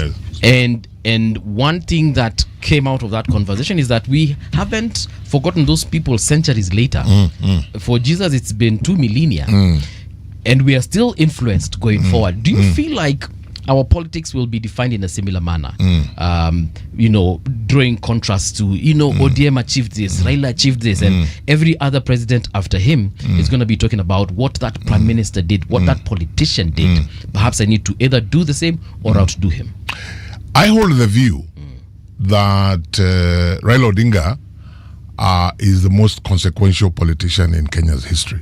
More consequential than Jomo, who was the first post-independent leader. Politically, more consequential than his father Jaramogi, in my view. So it's going to. I mean, that spirit is going to be hovering around for a long time to come. Even if, of course, there will be, for political reasons, there may be people or sections of the political class who want to suppress the spirit, depending on in which direction it is leading the country, and there'll be others who want to ride on the spirit. But whichever way it is, that spirit, I think, is going to be with us for a long time. Yes. I think history is what will tell us, or historians is who will tell us what the significance of this moment is. So Professor may well be right that the parallel he has drawn with Julius Caesar. But let me say this: I think it's a moment for Kenyans to reflect And I was reflecting as I was driving here from home about Raila Odinga and how Kenyans have responded to him in the period that he has been at the forefront of Kenyan politics. Yes. You have a situation where Kenyans set the bar very high for Raila. And yet, in political terms, reciprocity, we do not see. There's no obvious indication that Kenyans appreciated the value and changes that this man brought to this country. And to a certain extent, I don't blame them, because if you try to explain to the younger generation what public life was, say in the 80s, they will not relate to it. Okay. That we couldn't be having this conversation that we are having here. Really? Allah. A discussion like this, as freely as we are discussing, it couldn't happen. And Raila, and I'm not saying he did this alone. Yes. But he's definitely very high up there in terms of those who have brought the positive changes that have come to this country. And yet we tend, I listen to people, they criticize him, say he betrayed us, he did this. And I think, that is a lopsided analysis of who the man was and what he has done for this country. Professor, let's talk about that betrayal for a minute. Yes. Of course, certain sections of the country said Raila betrayed them, especially when he joined Kenya Kwanza government, formed the broad-based government. And now that he has passed on, does the views we held or Kenyans held at that particular time, does it make it any less factual after his death? We are Africans. And when we are mourning a departed human being, an African like us, we do not try to bring out what Muga did, or you remember last time he was found in somebody's house. We don't bring that. We just behave like good Africans. We mourn the person. We have a decent funeral for him, and we send him to his Mecca. And many of the religions of the world also, I think, have that kind of philosophy, that at the end of the day, sisi wa Islam tunasema unaenda mbele ya haki. It's now you and your Mecca. It's not for us to judge a man. We can help a man when he's alive, to help change him. But once a man dies, we leave it to his Mecca. Let him have a conversation with his Mecca and answer the charges brought against him. Having said that, I also want to point out that it is true people have talked about betrayal. It is true that if you look at it, it does look like betrayal. But until you come to the end of a book, sometimes you may be making the observations may be right, but the conclusions may be wrong. So this book, we have only had a few chapters of the book, and Raila has died before we get to the end of the book. Is that so? I would think that his death actually marks the end of that. No. book. I'm saying in terms of the narrative about betrayal. Okay. His broad-based arrangement with Ruto. Do we know how it was going to end? Who can speak with certainty that Raila was going to stick with Ruto until 2027 and support him for the election? Who can speak with certainty?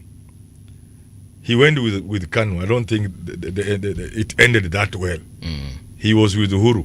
We saw how it went. Who can say with certainty that Uhuru actually supported Raila?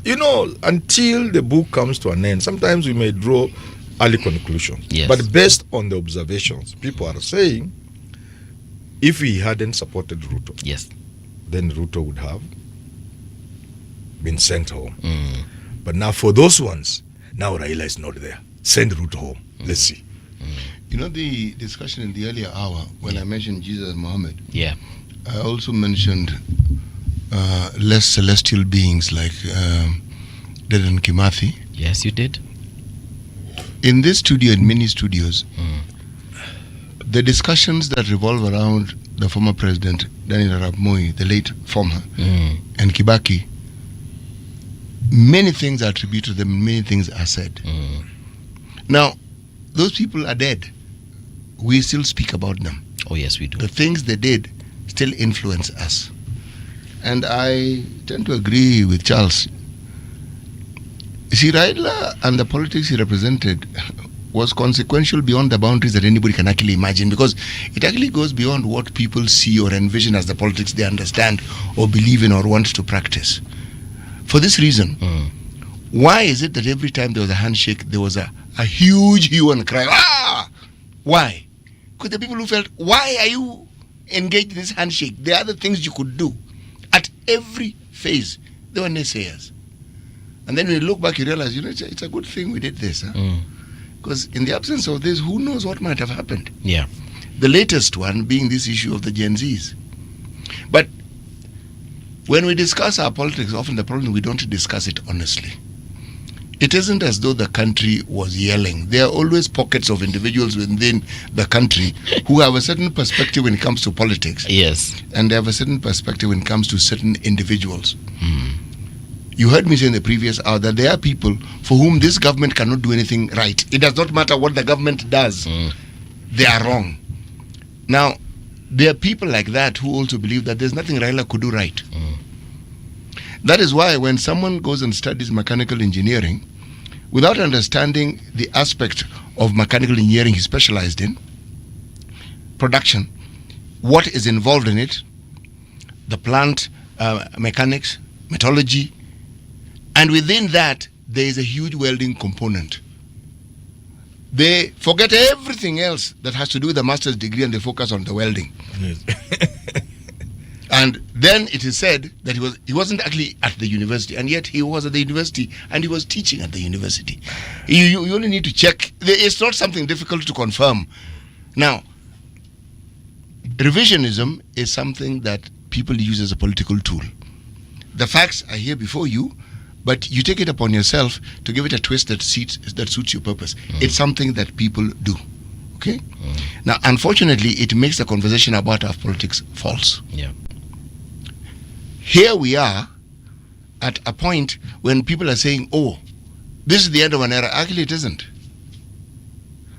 My reference to those celestial creatures earlier on was to state that actually it is not the end of an era, contrary to what people think. It is the beginning of an era. It is a brave new world, so to speak, because this is a world without this person alive and well and kicking. It is new. And how are we going to navigate these waters? Because the entire navigation of it, those who liked him, those who didn't like him, those who for whatever reason thought of him in whatever way, the person himself is not there, but his spirit lives on. How exactly are we going to navigate these waters? This is new, not an end. Even the conversation will be new. The changes that Professor Manyora spoke of, yes, just the magnitude of it, it will be new. It is absolutely and completely new. And in that discussion, there'll be very many orphans. People who built a career chanting and chiming against Raila, they now have to revisit their strategies. Yeah. Those who supported him and relied on him, they have to revisit it. Those who are thinking of 2027 and what they hoped he would help support, they have to... Everything is being rethought at this particular moment in time.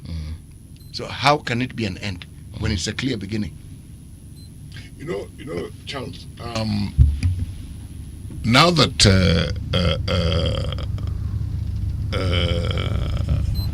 Jacom's mortality has come to pass and he has rested, I think all of us, even those who are his greatest opponents, will have to change the discussion, because he's no longer a threat to them. Now they must look at, the past. They must look for new threats. Let them look for new threats. But there's an opportunity. there's an opportunity to be more honest in our Conversation. in our conversation. Yes. Precisely because the man is no longer A threat. You know, again when I was driving here, I remembered in Shakespeare's play King Lear. There's a point at which the king says, "I am a man more sinned against than sinning." Raila, you know, people, even those his greatest critics, even like during elections and so on, the bulk of them, you could not sit down and have a rational discussion as to what was the issue they had with him. No, it was just, you know, they chose to set aside whatever he has done or contributed to this country, and focused on more parochial, concerns. But now they don't have to do that because, as I say, he's not a threat. So as Kenyans, we can look back and be more honest and be more objective as to, and I'm not for 1 minute suggesting that Raila was a perfect human being or a perfect politician, but I am saying that we now as Kenyans have the opportunity to evaluate what he has done for this country. Yes. More objectively, and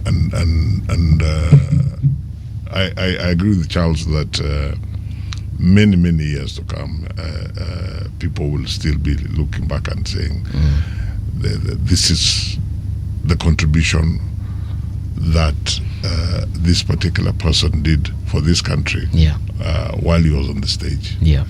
Professor, what is that gift that you think Raila left politically to the people of Kenya? It really is not easy to answer that question. Not because there isn't anything he left. On the contrary, there's almost just about everything. Okay. And it will be, humility will not allow me to say that. That really, point that I think we are enjoying today, that you can't attribute to Raila Odinga. I mean, like he said, not necessarily alone, but really as a major player, and in some instances, single-handedly. Even Ruto is in State House, courtesy of Raila. If Raila hadn't fought to change Kenya be what it is, Ruto wouldn't be president. The people who enjoy the things they're enjoying, they wouldn't be enjoying them. I mean, is it just the constitution you want to talk about? Do you want to talk of the detention laws that so many people suffer? Yeah. To which Muga can relate very well. City. City, were you detained? Is it because he knew he was around? You did not need to be detained to understand that people were being detained. There must have been somebody close to you who went through the torture. To understand the threat. It was it's like cancer. It is like cancer.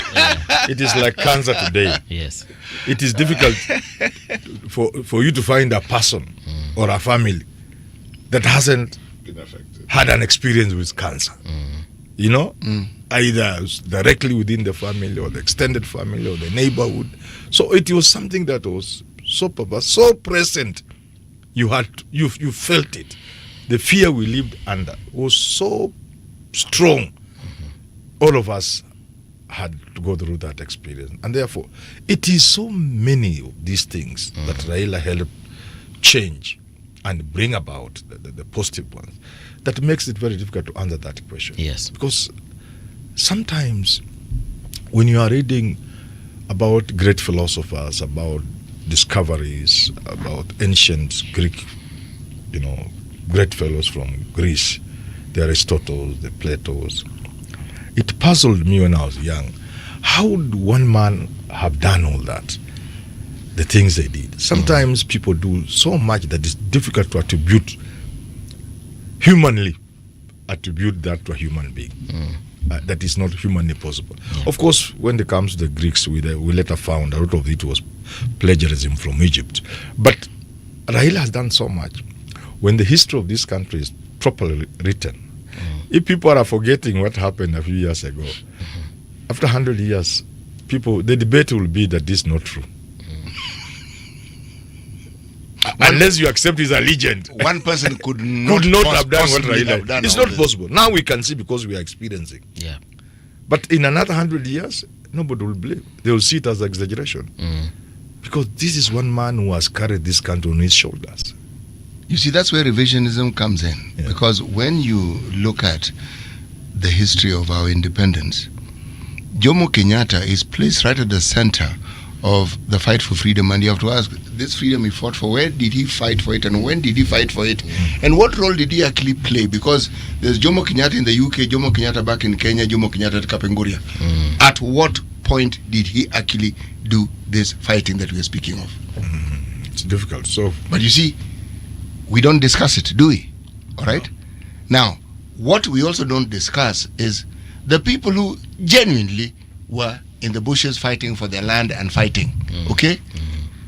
These stories we keep hearing of reparations and so forth, what actually became of them? And how is it that the people who represented the colonialists who were then considered to be the oppressors, how is it that they are the ones who actually ended up being at the helm of government in very many places? There are those who argue it's because they were educated. Yes, they were educated. But let's ask this question. Yes. Where was the balance in our history? You see, if we do not look at our history honestly, then even our movement forward cannot be honest. Because then you talk of what it is that Kenya was purposed to be. Now, once you twist it, then the roles that individuals have played even after independence, when the story is told, it never represents the truth. It represents what somebody has revised and what they have considered to be the truth. And in the reporting, we accept that revision. And by revision, I mean you accept that false narrative. Now, when it comes to Raila Odinga, there are very many things that have been said about him. In the previous hour, we were talking with these young gentlemen, and we were discussing that same issue. Now, I understand that very many young people will talk about what they have read. They didn't live it, so they don't know. So, when an opportunity presents itself, you must gently open their eyes to the facts and say, consider this, and please consider this, and consider this, because these are truths, not just realities, they're truths. But now we are at a time when we have a completely different dispensation. And the things that we are facing are exactly the same things we're facing at independence. And the question has to be asked, do we have the sort of leadership that can actually navigate this country through these problems that we have? Because when we've discussed everything else, that's what we come down to. Do we have the leadership that can do this? In my opinion, yes. In fact, I've been of the view that if there was one person who was at a point where they could have brought very many positive changes, it's this particular president. That was my belief. Yeah. Now, the honest conversation. Can he not? And if he can't, what needs to be done so that he can? And if he can't, who do you think can? Now, then it boils down again to how we elect our leaders and the discussions we have when it comes to elections. People have proven track record of the things they can actually do, as in, not say, do. Many times those are the people who are not voted for. So, do we really want to move forward as a nation? In my opinion, another honest conversation. Are we actually willing to take the steps and to do the heavy lifting that is required in moving forward? Or are we happy with our situation and we keep thinking and claiming that we don't like it because we actually like complaining? We enjoy situations that give us an opportunity to complain. What Raila Odinga represented throughout his political career was change. Consistent change. Yeah. It cost him, but it was consistent. It was change.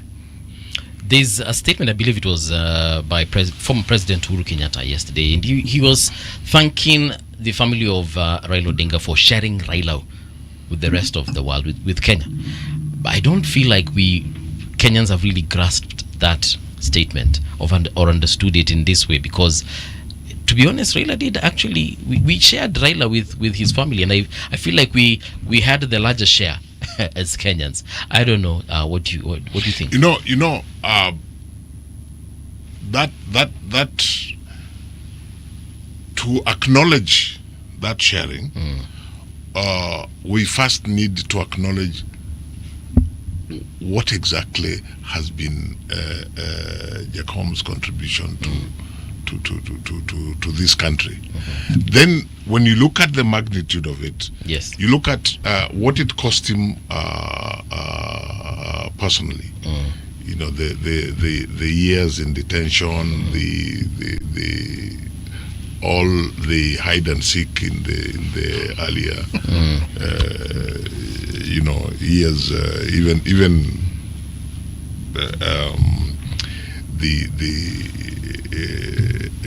when multipartyism was re-established, when we acknowledge what he has done for this country, yes, then you look at it that in the process of him doing that, clearly something must have suffered, and one of the things that majorly must have suffered would be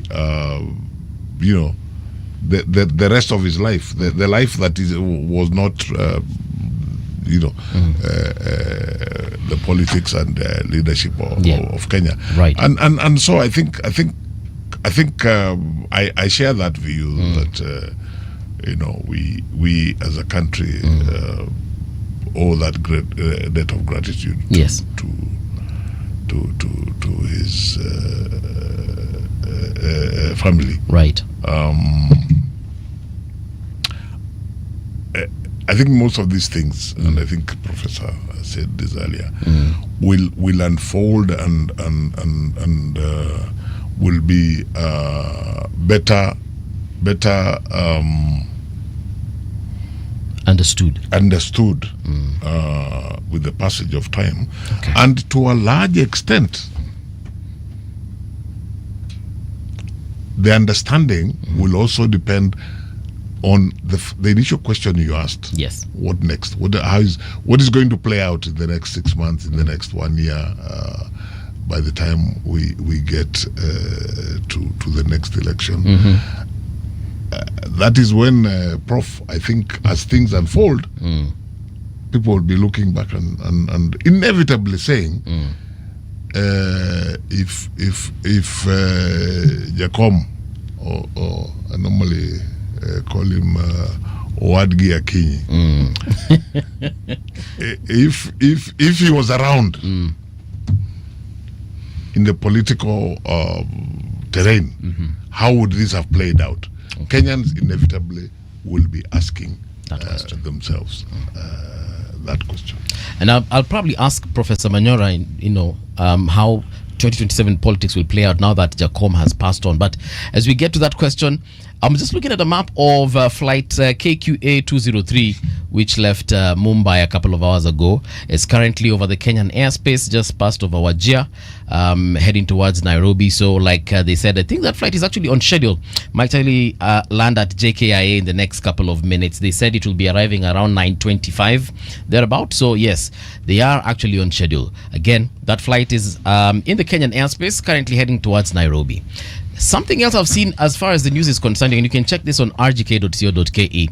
The military has arrived at JKIA in readiness for the arrival of that flight so that they can ensure the safe passage of the individuals traveling together with the cortege to get to the Lee funeral home. Then after that, they shall be getting to the parliament buildings where the body shall lie in state. So more updates coming through as far as that conversation is concerned. Professor, 2027, what does this mean now? And you said something actually as we began the conversation. You asked, we won't know what would have happened had Raila still been alive. Was he going to support President Ruto even beyond 2027, support his re-election? Or was he going to go it alone? Was he going to support someone different? Would it have been Martha Karua, Kalonzo? We don't know.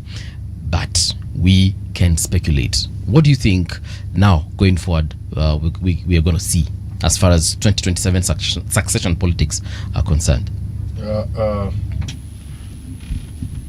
It's very difficult, like I said before, because really we can just talk and speculate and think we know when maybe we don't know. Sometimes we are quick to read situations and make conclusions. What seems to be, most people seem to think is that without Raila, Ruto is gone. Those who believe so, and there are many, really, quite many. Yes. For them, 2027 is already decided that Ruto is not a contestor in this election. That he's gone without Raila Odinga. That's what many people think. But that is surface.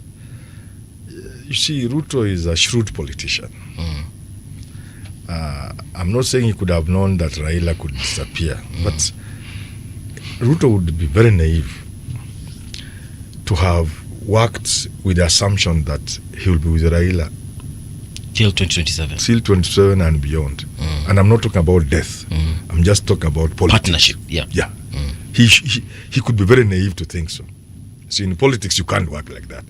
There's always a plan B. So I'm thinking Ruto will now fall to his plan B. If Raila had deserted him, how could he have played this game?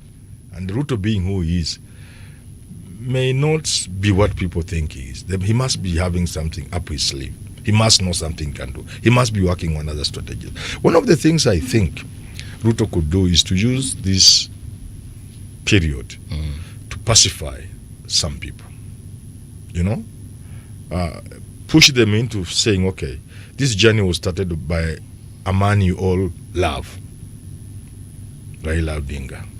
ODM people is your party leader. All of you love Raila Odinga. Why can't we finish the journey he had started? You know, that can work. We are human beings. And people want to behave as if we are not human beings. Somebody approaching you from that direction can easily win you over. And I will not be surprised if Ruto now comes up with what he will call a really government of national unity in honor of Raila Odinga. And people will find it very difficult. For example, if ODM is going to meet, because they must meet and talk about the way forward without Raila Odinga. Perhaps look for an acting or so party leader. Perhaps give it to James Orengo or somebody like that. And now they say, what do we deal with? How do we deal with the issue of the broad-based government? And Ruto is also coming in between. I will not be surprised if you find these people saying, okay, for the time being, in honor of Raila Odinga, let's work with William Ruto to implement this thing. 2027, ODM will produce a presidential candidate. And you find some of these guys brought into government. And this noise, you'll find it ending. And you'll find somebody like Gachagua isolated. It's quite possible. You can find even Kalonzo Musyoka now easily brought into government to fill the void left by Raila Odinga. And Ruto is a shrewd politician. So I'm just thinking aloud and saying, these are some of the possibilities. So if people really want to make sure that Ruto doesn't gain, in quotes, out of this situation, they must see the things the way I'm seeing them, or at least partially, or some of them, and say, okay, this is the approach Ruto may have to bring Kalonzo on board using this sad whatever event. Yes. Talk to firebrands like in Orengo and Sifuna. Tell them, look here, in honor of Raila Odinga. Yes. And in order to bring the country together towards 2027. After that, anybody can do what they want. But surely by the time you wine and dine with him, you are gone. You are finished. Yes. There's nothing. So that's part of what I see. But like I said earlier, a majority of people think without Raila. But the danger here is, you see, the Gen Zs are not registering. I know this is not mass voter registration. I wish this guy had prayed for him to be the chairman, but he didn't get it. So I don't know how we'll be. Maybe it's because of your prayers. But you remember my prayers. I know. You remember? I know. So, you see, the Gen Zs are not registering. I do not see much change even if you move to mass voter registration. And the reason for that we all know. Yet it doesn't mean that they have lost interest in their country. Therein lies the danger. They may not have faith in legacy politics controlled by the usual monkeys in the same forest. What did they say? What is different? Monkeys or forest? They have there's no inspiration from the current crop of leaders. The current politics we practice. It doesn't inspire them. It doesn't show them any hope. And yet it is about their future. If they engage with us in the manner they have done in the past 2 years, that is the time people will know the value of Raila Odinga. Yeah. That's my only fear. I'm not so much bothered about who will play a better game in 2027 and therefore become the president. That time may not come. Yes. It may not come in the manner we imagine it. These guys can be so disruptive. And the absence of Raila will soon become clear. Yes. Yeah. If these sort of things were to happen, the sort of things the Gen Zs were doing, that's the time this country will now begin to say, where is Raila Odinga? By the way, I'm not saying supporting Ruto was a good thing. I know people will jump on me, but I'm just saying it is what it is. Okay. Yes. Mr. Nyechai, what he has said is actually quite interesting, because there's a reason as to why the president and Raila came together. We have no idea what happened, whether it was a phone call, a letter, an email. But the point is, someone reached out to the other and they formed the broad-based government. So the fact that Raila has passed on, does that leave the president exposed in some way? I think to a certain extent, I agree with what Prof has said, if I understand him correctly. Yes. Which is basically how does not just the president, all the major players, yes, in Kenya today, as we move towards the 2027 election, how do they interpret that question, the role that Jacob was playing in Kenyan politics, and we don't need to know the exact reason why he joined broad-based. We are talking more of the consequences of him having joined it, and then the question is now way forward. Yes. So it depends on how not just the president, but the other side, the opposition, how they sell the whole idea of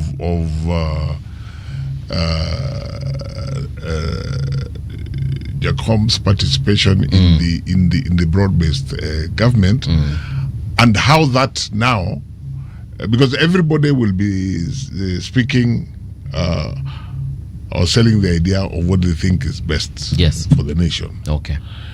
So it depends on how, and as I said at the very beginning, how they manage that spirit, because the spirit is definitely there. Yeah. And the spirit, I think, will have a major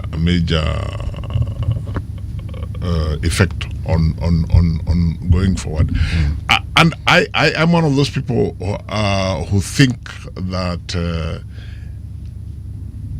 a lot of the people who criticized his joining the broad-based government, yes, I think were more emotional than rational. Okay. Because I've listened to many conversations where people were saying, "Oh, Raila is finished. He betrayed the people of Kenya." No, that in my view that was. That's not what he did. That's not what he did. But now it's a question of how the people are made to understand. The reason I say that's not what he did, there are huge sections of this country where even before Raila joined broad-based, he was unacceptable to them without any reason. Yes. So I think this issue of the broad-based is what Waswahili wanaita kizingizio. Yes. There are some reports reaching the newsroom today that Senator Oburu Odinga has been appointed as the acting ODM party leader following the death of Raila Odinga, pending the party's internal elections to fill the position permanently.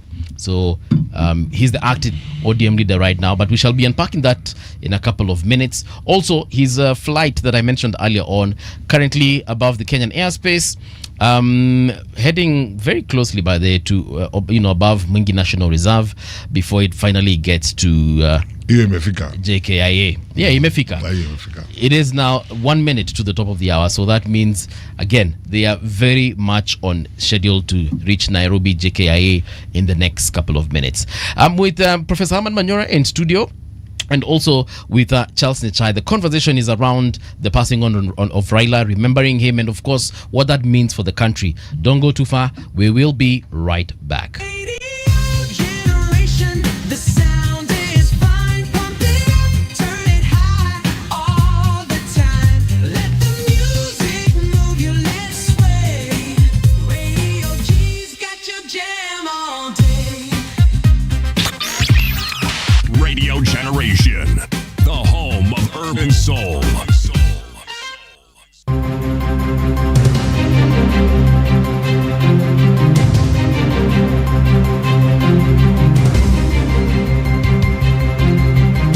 This is the Radio Generation News. Good morning, I'm Winnie Maganga. A Kenya Airways flight transporting the body of the late former Prime Minister Raila Odinga from India to Nairobi on Wednesday night captured global attention, becoming the most monitored flight worldwide on flight radar. The aircraft KQA203 left Jomo Kenyatta International Airport at 6:30 p.m., carrying a delegation sent to oversee the repatriation process. According to Flight Radar's live updates, more than 5,000 users were following the flight at around 7 a.m. East African time. Meanwhile, the Kenya Airways says flight KQ203 will change its call sign to RAO 001 upon entering Kenyan airspace at this morning in honor of the late former Prime Minister Raila Odinga. Meanwhile, security has been beefed up at the JKIA ahead of the arrival of the body of the late Raila Odinga. Military personnel have taken over operations at the airport. A National Security Council meeting chaired by President William Ruto ordered enhanced security across the country. Inspector General of Police Douglas Kanja ordered more personnel to be deployed to major urban areas in the next 3 days before the burial of Odinga. The government has declared Friday, October 17th, 2025 a public holiday to honor the late former Prime Minister Raila Odinga. In a special Gazette notice issued by the Cabinet Secretary for Interior and National Administration, the declaration was made under Section 3 of the Public Holidays Act, giving Kenyans across the country an opportunity to reflect on Odinga's life and legacy. The announcement comes as the country continues to mourn the opposition leader who died yesterday in India.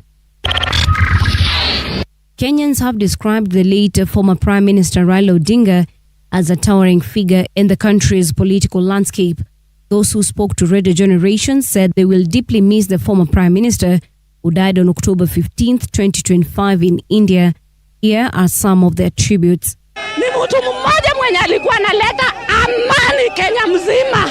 Wakati watu wanapigana, hakuwa anaangalia nini, alikuwa analeta peace Kenya mzima. Mimi ni Mluya, lakini pia naomboleza kifo cha baba. Hii kitu inatuumiza sana kama Wakenya, manake alitupigania sana. Jina langu ni Veronica Obor. Tunahuzunika kupoteza baba. Baba amekuwa nguzo katika nchi yetu la Kenya na katika jamii la Wajaluo. Freedom yenye tuko nayo saa hii, kuongea tu hadharani ni baba ndiye ameleta. Ni mtu mwenye alikuwa anapenda amani sana. Ni mtu mwenye alikuwa anapenda amani. Hakuwa anapenda vurugo. Ni mtu mwenye alikuwa anapenda amani. Tunahuzunика sana kwa sababu ya baba. A health official in Gaza says a specialist committee is working to identify the bodies of 90 Palestinians handed over by Israel in exchange for dead hostages held by Hamas. If they were unsuccessful, Photos will be posted online so families could search for relatives, said Dr. Mohamed Zagot, Director General of Hospitals for the Hamas-run Health Ministry. It is not clear whether the bodies stored at Nasser Hospital in Khan Yunis belong to Palestinians who died in Gaza or in Israel custody. And that's the truth on Radio Generation. Good morning. I'm Winnie Maganga.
Welcome back. This is Radio Generation. My name is Mungala Movie. 6 minutes past 9 o'clock. 88.8 FM in Nairobi. Mombasa, it's 90.7 FM. You can also catch us on rgk.co.ke. Watch us also on YouTube. That is Radio Generation Kenya. We are reflecting on the life of former Prime Minister Raila Odinga, who passed on yesterday in India. His flight has actually, it's almost in Nairobi, and they have changed the call sign from whatever it was. I think it was flight KQ, anyway, they've changed it to Rao 001. Such a great honor for the giant that Raila was. Gentlemen, welcome back to the studio. We do have Professor Herman Manyora, and we also have Charles Nyechai in the studio. I think in the last hour before we went for that break, we were just trying to decipher whether it has left, his death rather, the death of Raila Odinga has exposed Kenya Kwanza government, or the broad-based government for that matter, to attacks, to whatever that, you know, they came together to do in the first place. But if we actually think about it critically, the president could have called anyone to form this broad-based government. He could have. I'm saying he could have called anyone. No, and I'm saying, let me repeat that again. Yes. Wapi. Sasa si wache nikujibu wapi. No, to be honest, angepigia watu wengi sana. Usikize nimalize. Please make your point, yes. Before sasa ungoe nywele, acha nimalize tu. No. He could have called a couple of people. Whether they could have accepted or not, we will never know. But he ended up agreeing on this broad-based situation with the late former Prime Minister. Now that he's no longer there, do you think he needs to make another call, or he can go it alone now and say, like right now we've just read that chances are Oburu Odinga has been named interim leader. If indeed it is true what we are reading, Paul, the premise does he need of to your continue with that? supposition is false. The premise of what? Your supposition. Okay. What you're postulating, the premise of this is false. You're saying he could have called anybody. Yes. And Muga tells you there's no anybody. Yes, I mean, that anybody is not there. If he could have called anybody, why then did he call a certain somebody? If indeed that was the case, and he could have. Or why did he call 3 or 4 people, and why didn't we see them coming together? I'm trying to say this, that when you want to anchor an argument such as the one you're putting across, the supposition must be anchored in a bit of reality. That doesn't represent reality. The situation that we found ourselves in at that particular point in time, all these fellows who were in the political sphere were there, all of them. And all of them had an opinion on this thing. So the question I would ask is, why was it that this particular individual is the one that he chose? And all the other fellows were there. The guy has a point because, he may have a point because, well, Raila was equal to 10 out of 10. So he went for Raila. If Kalonzo is 3 out of 10, somebody else is 4 out of 10. Another part, he could put 5 of them together and get 10. You have a point. I am actually going beyond what you're saying. But even 5 of them wouldn't make 10. No. You see, let us agree. Let us agree, and I keep repeating this thing. I said it earlier. Raila has been the most consequential political leader in this country since independence. So you cannot equate Raila and his influence and what he brought to the table to even 3-4 of those other people. And that's why going forward, I think it is going to depend on how is the spirit of Jacom, how is it marshaled and to what end? Because as I said, I don't believe what many people have been saying, that he had lost significant clout. There may have been a lull in his politics arising from joining the broad-based government. Yes. I'll give you an example. And maybe a lot would also have depended, Prof, on whether he sustained his energy. I kept telling people from my backyard, when they said, Raila Meisha, Wakisi no longer, and I kept saying, it will not take Raila 6 hours to turn things around. I mean, that is a reality, and I think there are many parts of the country which were like that. Now the challenge is, is there whoever is succeeding him? Is there a person or persons succeeding him? Who can marshal that spirit to sustain? Even if not completely, to a large extent, what Raila brought to the table. You know, are we out of options? Had Raila said, "I'm done"? We've never been out of options. The options have never been the issue. But we're talking about the right tool for the job. Yes. A series of things happened, and it led us to a certain situation that proved untenable for the government. Now it needed managing. So the question, that's where the tool comes in. Of the people we have, was it a combination of these people? Was it a consensus among them? How do we get to a point where you quell a situation that clearly was proving to be very thorny for the government? That was the issue at hand here. And then you ask yourself, what did the government do to get itself into this position? Because something they definitely did. And primarily it was, if I'm to go by what was being spoken of by the group of Kenyans we refer to as Gen Zs, they were not listening. There were issues that Kenyans felt were critical to their livelihood and well-being, and it looked like this government was not listening. So situations such as the one we've had in Kenya, when discussing it from the reality of the personalities and the political players that we have, that's where I would begin. And I would ask, in a situation like this, who are the people who would best provide a lasting solution, or a solution that can give us time to cobble up something that will work? Now, this is my opinion. When we were talking earlier on during the break, I had a point of view, and I was challenged here by the prof that I should stop being cowardly and being overly cautious, and I should just speak my mind. So let me speak my mind. I've risen to the challenge. This particular government seems to have a knack for bungling things they shouldn't bungle. Things that they could have handled differently, they handled it in a way that they stroke the ire of the population, and then people start saying this is not right. Now, the situation isn't helped by individuals whom we have within the country who are determined that at every turn, everything that the government does must be painted in the worst possible light. It doesn't matter how good it is. It doesn't matter whether you can actually see it happening. They'll tell you it isn't happening. So when you combine those two forces, then you suddenly find that we actually do have a problem. Right. And that problem required a force that could bring stability. That was the key. So that we quell this dissent and this problem and figure and say, okay, how do we move forward? Now, that was the situation. Now, let me ask you the question in return. Oh, there's a group that calls itself the United Opposition. As I've said before, they are not united, but they call themselves the United Opposition. Okay?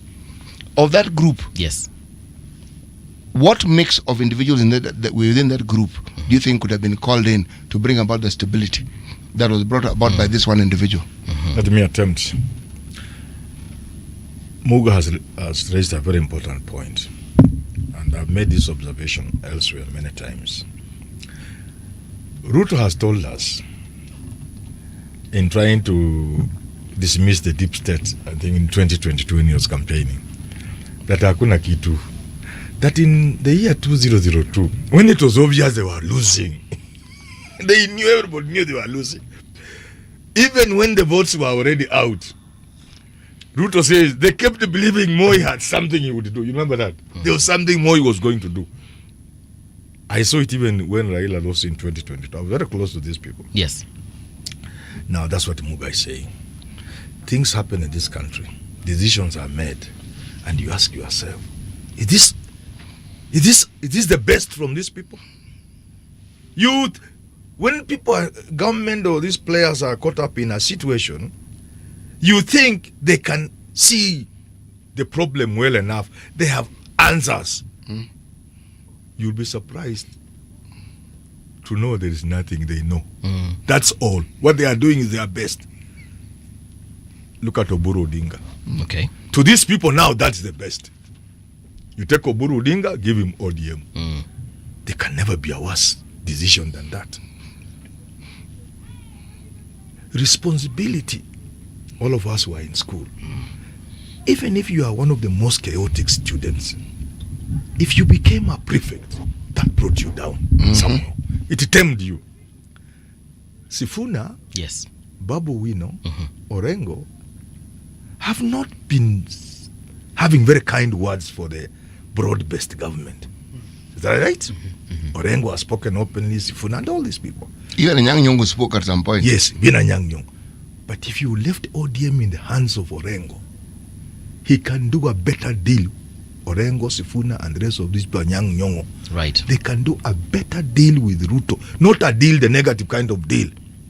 But they can handle the situation much better than Oburu Odinga by millions of spaces. You see, so people make decisions.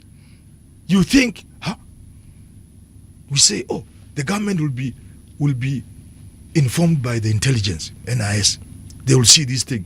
You think even the NIS is seeing? They are not even seeing. So that's why I wanted you to say it, because we need this country for ourselves, our children, and the children of our children.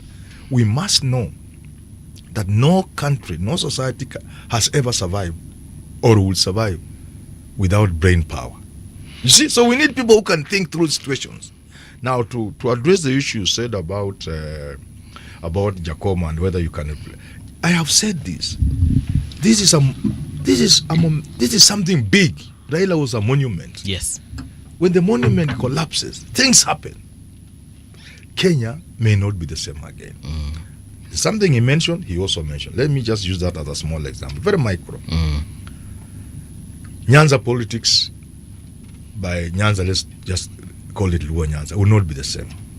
People who have been hanging on people's coattails for election, that is the end of that politics. The biggest court has been Raila Odinga. Yeah. Hiyo imeenda. Sasa watu watajipanga. These orphans in Nyanza, they are gone. That politics is gone. And it's not just in Nyanza. There are other small courts. In the mountain region, people have made careers out of bashing Raila. We have all said it here. Now you will have to bring something else on the table. That is also You see, gone. the politics of the country is changing. Yes. Can we go to another? Because in this country, politics is about Nyanza, mountain, and the Rift Valley. Those are the two most political communities. Let's go to Rift Valley. Ruto, because of the situation he finds himself in, especially after the death of Jacob, Yes. cannot afford to be careless with Rift Valley politics. He cannot afford. And that is good for him to have brought Gideon Moyo on board. What am I saying? He will not micromanage nominations in Rift Valley. He will let the people decide. Because we have learned even from Raila Odinga, the moment you micromanage nominations, you affect things like turnout. And Ruto needs every vote from Rift Valley. You can see how the death of Jacob affects our national politics. The things will not be the same. The courts on which people have been hanging, the way some politicians have been playing party politics, the honchos, the leaders of this, they will have to change. And therefore, the death of one individual transforms the way we view politics and the way we practice our politics. Right. And it's just a small bit that I'm isolating.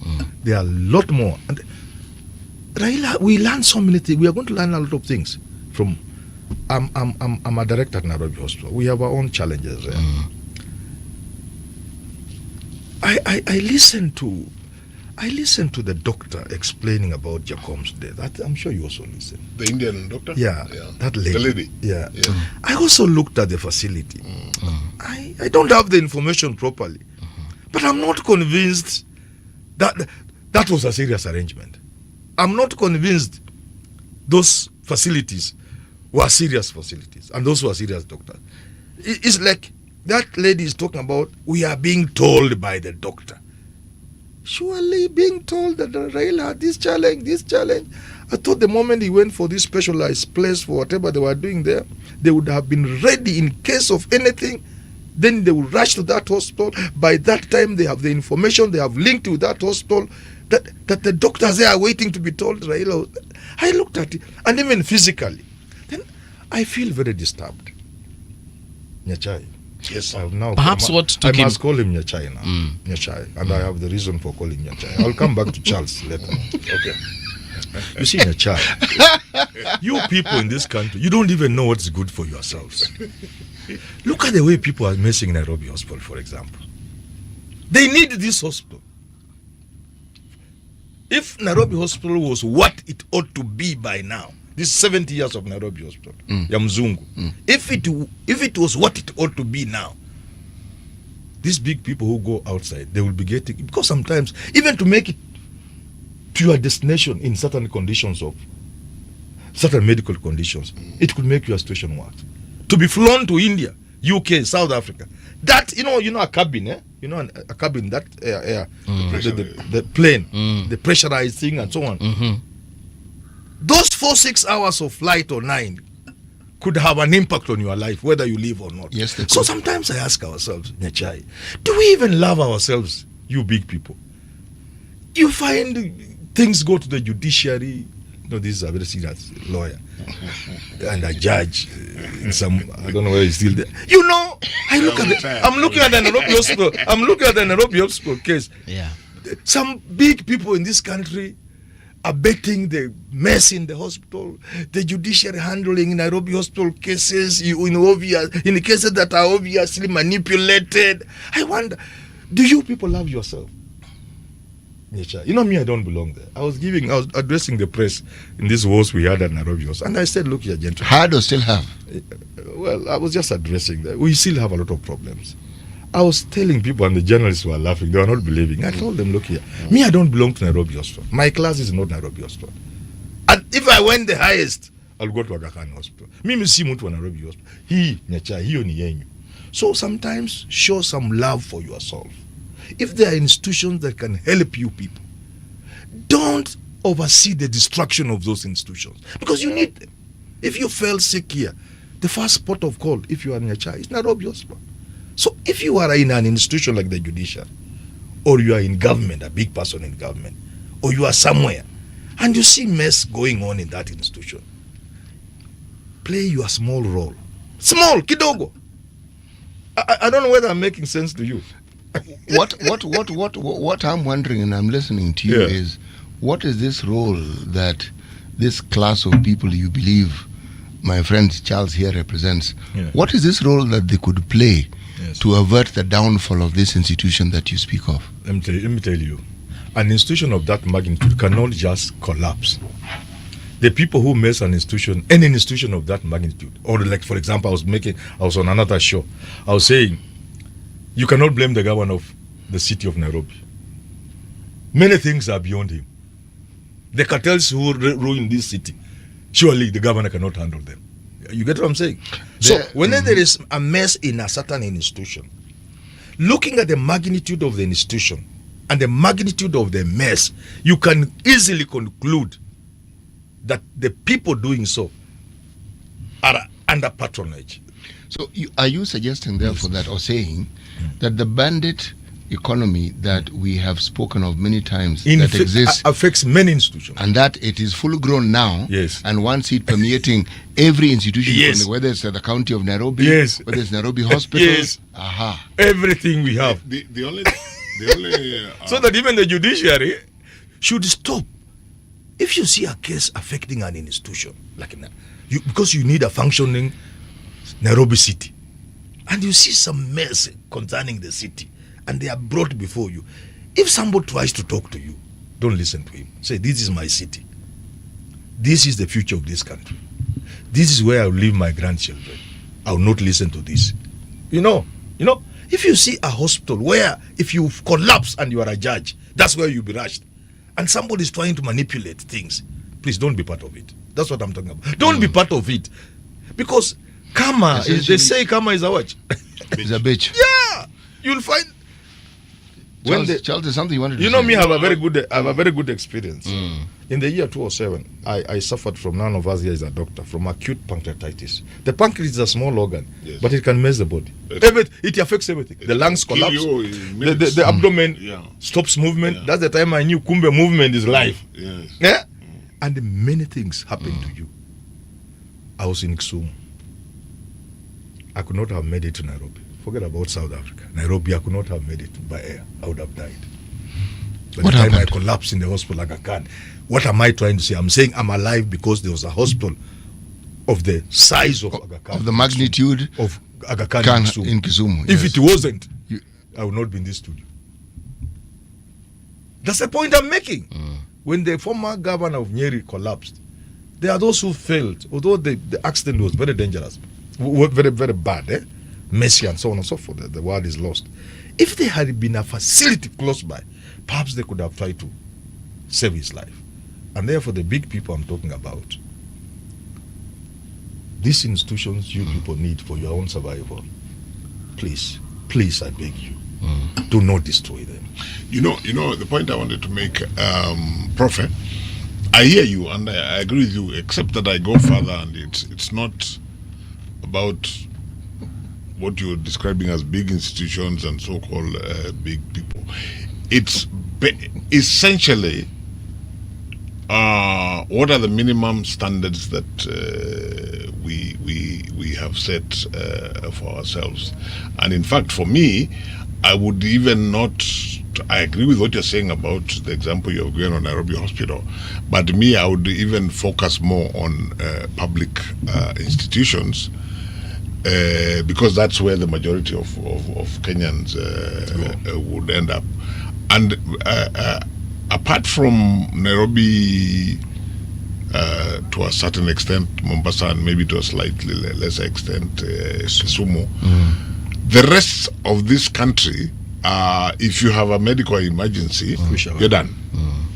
And that is really, that calls for you know, our concerted attention. Now, by a long thread, and here I want to bring it back to what we are discussing about the contribution of Jacom to this country. The big problem, the fundamental problem here, Prof, is about governance. Initially in the public sector, it seems now to have permeated into areas that are not so public. if we got our governance right and associated with that, how we handle public funds and account for them and so on, then we would be reducing the problems that you're talking about.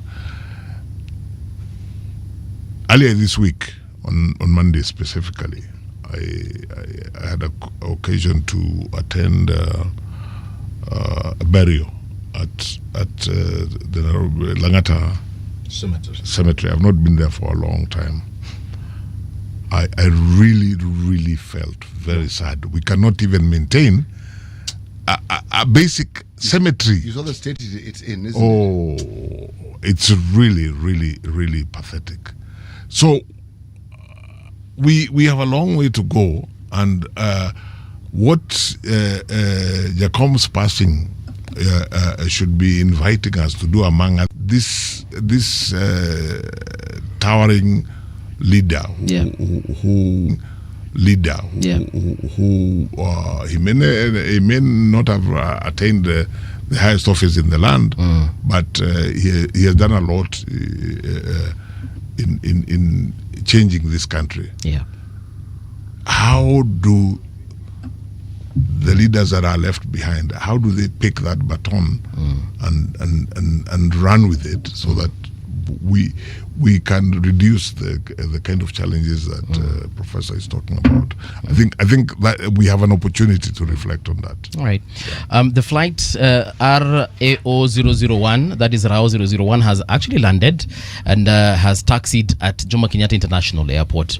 So we are expecting what we mentioned earlier on, the body being moved to Lee Funeral Home to take place any moment now, as they of course prepare to disembark from the plane and proceed with the other arrangements. So we shall definitely be updating you as far as that is concerned. Professor, I want to ask this question about Senator Oburu Odinga, who's been named the interim leader of the ODM party. So we don't know for how long he's going to be the interim, but we understand there will be some sort of election going forward. But you also said that perhaps they should have gone with a different choice. Yeah, maybe you can elaborate on that. What you meant by a different choice? Who would have been best placed? You mentioned James Orengo. Was that was that the actual person you thought, or do you think of the other people who can actually take up that position? No, you see, in Luo Nyanza and within the ranks of ODM, yes, Orengo was the only peer to Raila Odinga. Raila Odinga had no other peer. Peer in terms of age or in terms of? In terms of anything you want to consider. Professionally, politically. Political clout, community respect. Political clout? Yeah, no, I'm saying, I've said within ODM, and I'm very specific within ODM, the sort of person who can speak and people listen. Prof, I disagree. And I'm telling you. Jacom he was no, I'm the one who has always said, in fact, I'm the one who has said that Raila is a spirit and is a larger than life, is a monument, is many things, a big tree. So what do you mean? What I mean is, within, for example, ODM, but more particularly within Luo Nyanza, there is a person who, if he speaks, people can listen, and that man is James Orengo.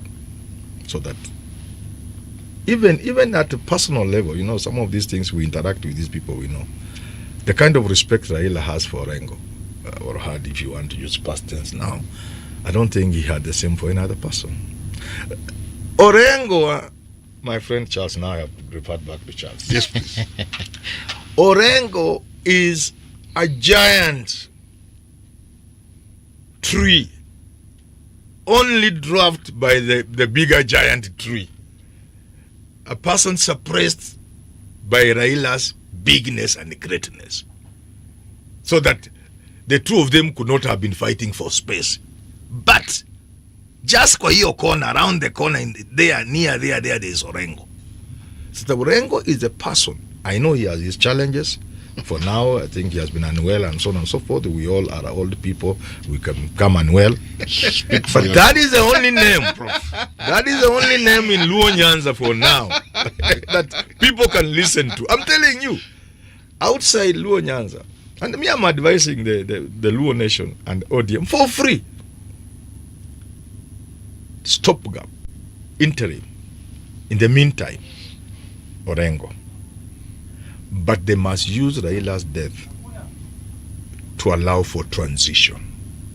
Okay. Generational change.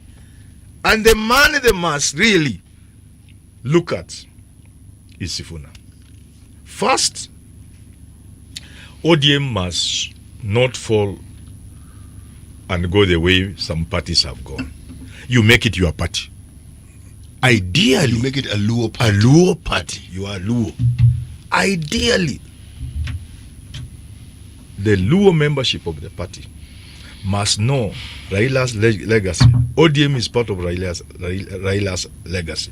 To break ODM is to kill Raila's legacy. And there's no better way of killing ODM than Luonizing ODM. And they must look at people like Sifuna and give them the power. First of all, they are young people. This is time for intergenerational change. And he has shown he's a capable young man. Yeah. He has a future and he can run that party. At the time he was made the Secretary General, he was just almost a boy. He has shown he's capable. So, Orengo, within the context of Luo Nyanza and because of the challenges we are now facing through, the heat of the moment, he can stabilize the ship. But for future leadership, it has to be Sifuna or somebody like Sifuna. Because Babu is another one there, but he has his own small challenges here and there, and he's a Luo. The best person would be Sifuna. But for now, the voice you need to use, I repeat, is James Agri Bob Orengo. Are you saying that he is a unifying factor? I'm saying he has a voice. I'm asking the question because in circumstances such as this one, you need a unifying voice. You need a voice. A person who can be respected. Respect is one thing, Prof. A man who can be respected. And I have no doubt that my senior Jim Rengo is well respected. I hesitate when you begin to almost equating him with the now fallen hero. Let me just give the example that I gave a little earlier on my backyard. I said earlier on that I have been telling people that Baba just needed like 6 hours to things now. Yeah. I'm not sure that Orengo could do that. Now we are talking outside lowland. Yes. He may be the best alternative, but it's still a long. Let's make it easier for you. Would cry. you see anybody else who can be near Orengo? Actually, I fault that thinking completely. Go ahead. In a situation such as the one we have, yes, if we are looking for somebody who approximates or is close to what Raila was, we will not find one. Yes, that is obvious. That we all agree. This is where now you change the configuration completely. Yes. Let me go back to you. The triumvirate that the Romans had, it was understood. Leaving this power in one person's hand was going to be tricky. Yes. So you have 3 people. Triumvirate. Yes, exactly. Then you may be able to get the gravitas you need. So it isn't one individual who will be targeted and whom will be found wanting. When there are 3 people, where you are wanting, he'll be the strength. Where he's wanting, he'll be the strength. An opportunity like this is where you change the whole way of thinking. This isn't a monarchy where you're talking about a hereditary system. No. This is a political system, and you're talking about what works. And that also brings confidence to those who are followers that these fellows really want to hold this thing. If you position it in such a way that you are not sending the message of continuity, and continuity on a national scale, not a regional scale, then the party is on its way out. Now, Chalice. Allow me just a minute. Just one sec, please, if you can allow me. I because I don't want to lose your point. Following from what you have just said, and just looking at the party as a party, and not Luo politics. Yes. You have 3 deputy party leaders, yes. None of whom is Luo. Yes. Yes. My governor. Yes. Mombasa governor. Mombasa governor and senator also. My senator. Your senator. Yes. Yes. So, to me, that's already good enough. Yes. Now let me say what I want to say. Yes. With your permission, Mkubwa. Sure. City Muga and Charles Nasai. And you, the host. Right.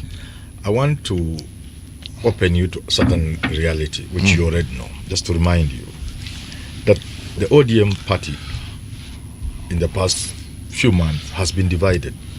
True. Some will say right in the middle. Some will say no, 3/4 one side, a quarter one side.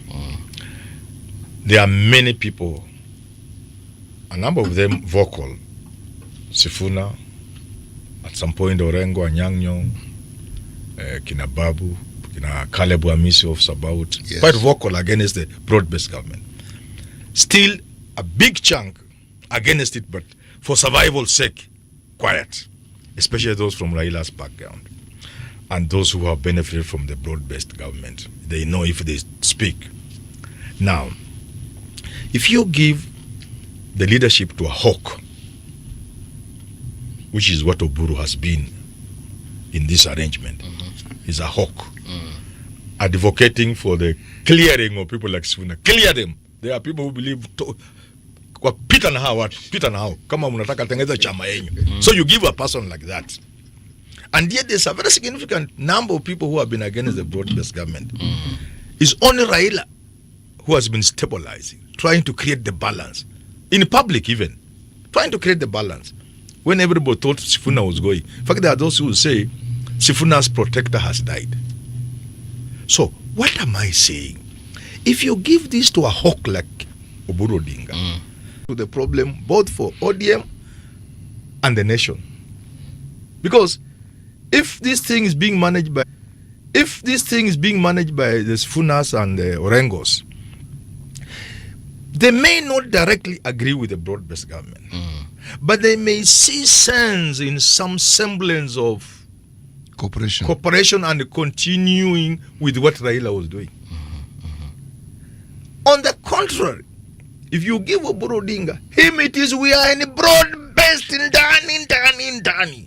Kina Sifuna can go to hell. And surely they will not go to hell, but they will take a walk. That was my thinking. Take a hike. In the interest of Raila Odinga, in the interest of his legacy, in the interest of democracy, because ODM is part and parcel of the democracy of this country. Right. You dismantle ODM, you are inflicting pain on democracy in this country. And that's how I look at it. Okay. Yes. Do you think that the putting Senator Oburu Odinga as an interim leader,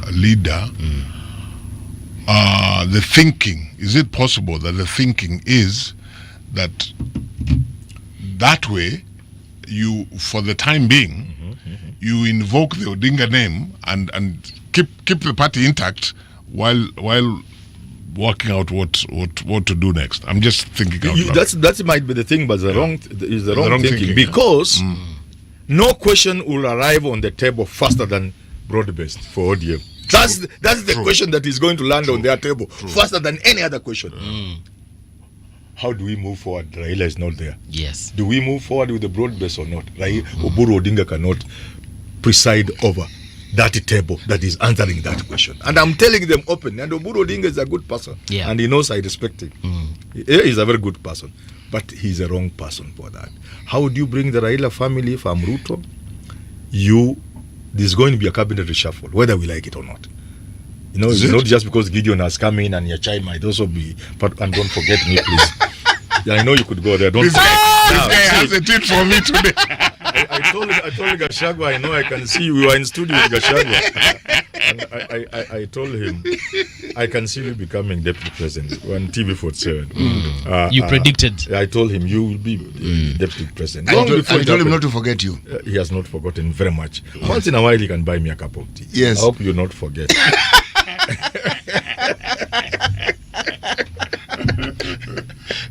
You know, if you look at the composition of the leadership of So I was ODM, saying what needs to be done when there's a cabinet shuffle. Mainstream an Odinga in government. Push aside Opio and I and give Win Odinga. If Oburu had been done, you know, somebody has just texted me, how about Aida Odinga runs for president? I've answered back saying it looks interesting on Twitter. I hope I've explained myself. You have explained yourself. But consider, for instance, we are speaking about something that Raila clearly foresaw. Yes. If you look at the composition of the leadership of ODM and how it is actually a picture of the diversity of the nation, so it is not a Luo party. Yes. He understood that need. And why am I saying this? Yes. At the heart of the disagreement that it is reported Raila had with his father and the leadership and the succession within Ford Kenya, the father, it is said, was of the view Kijana wa Malwa should take that leadership. Yes. Raila had a different view. Okay? And he moved. NDP was a Luo party for all intents and purposes. Yes. But he grew out of it, meaning there is a process one can see Raila metamorphosizing. Correct. Growing. Let's call from it the ultra socialist, communist, radical, whatever it was, to a person who was accommodating, and ODM and what it has stood for and the composition of it speaks of it. Yes. And that the membership has also grown with that diversity, tells you that the citizens of Kenya resonated with it. Correct. But right now, we are at that very point Raila was at with Ford Kenya. ODM is in that position. Yes, if they are not careful. Where does ODM go from? By the way, I think the best, I'm not a member of ODM, obviously, but tell us where. If you are to have asked me, yes, the best suited person would have been my governor. Arati. Yes. Simba. Yes, because he has a certain standing within the community. Within ODM. Yes. And very importantly, he has acceptability within Jacob's core constituency, namely Luoland. I mean, that guy goes to Homa Bay and Omigori, and so in my view, I think he probably would have been the best interim party leader, and he's not, when it comes to the issue about with broad-based, he's not a hawk. He's kind of, I mean, he's been in conversations with Waswahili wanasema mbona tuandikie mate na wino upo. Wino ni Orengo, mate ni hao wengine. And I'm telling you, in the fullness of time, people are going to see Manyora had a point. Do you because think, if there is no individual within the context of ODM who can make the party accept to be a bit conservative, a bit accommodative, and work with Ruto for a while, whose voice can be respected even by the radicals. I just give you. I think it's Orengo. I just give you an example. I think Governor Arati would achieve that. He would try, but not anywhere near. But on Mate, we know ni Orengo. You know something? There's something that we must. The very worst and young. Anyway, carry on. Look, the dispensation that we are in is a rather different one. Different in this sense. Yes. When you have a population such as the one we now have, who are willing to have their voices heard, and who are willing to actually present it so that you can see it and hear it, that was the constituency that people in Ford Kenya had not seen, but Raila had seen. Yes. And that's the group he appealed to. NDP swept the board in Luo Nyanza in that election. All those legacy politicians were left in the dust. It was that simple, really. Yes. Now, I am saying we are at a time that is very similar, or not dissimilar to that one, where the following and the people who are going to make ODM strong are not these people who we call party leaders and blah, blah, blah, blah, blah. No, it's not them. Yes. These fellows, their votes can be counted. And many of them, if it wasn't for Raila, they would not be where they are. Okay? Who is it that can navigate this change that is upon us, bring a semblance of unity within ODM, and ensure that the support base that they have not just remains intact, but grows? How? Who? I've given you my answer for now. And he will be just for the time being. And you say interim. All right, since but ultimately, and the ODM can take it or leave it. I ran a YouTube channel. Take it or because it is a matter of time. It goes like that, my YouTube channel. Ultimately, they have a ready-made person to do it. Edwin Sifuna.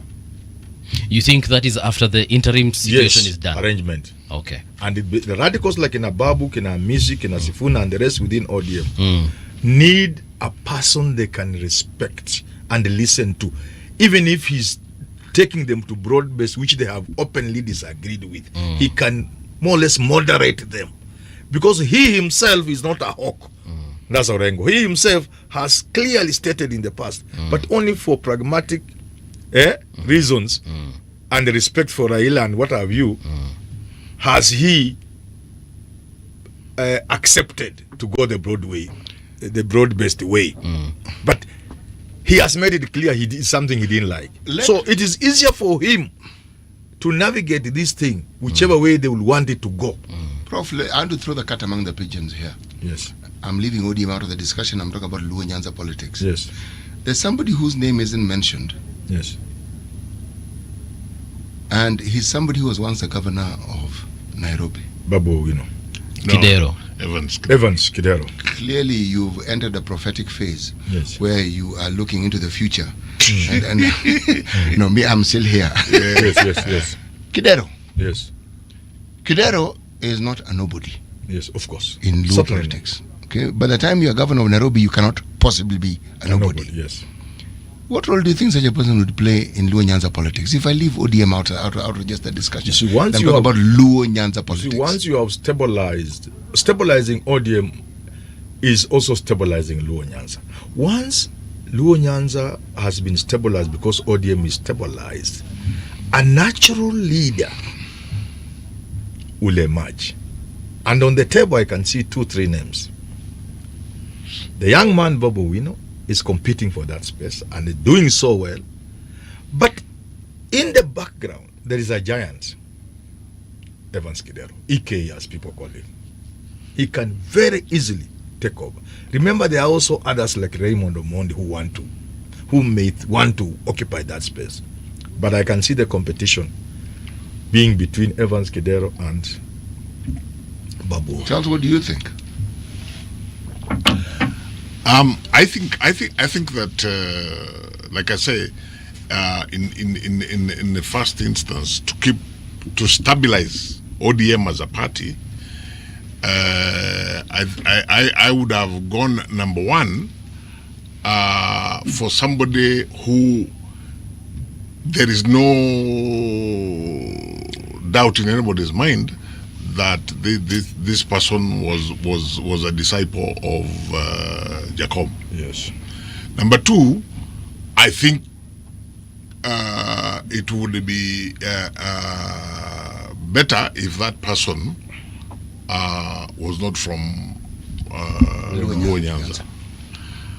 And number three, it should be somebody who has the courage to the acceptability and the courage to move forward with for the time being with what Baba was trying to do.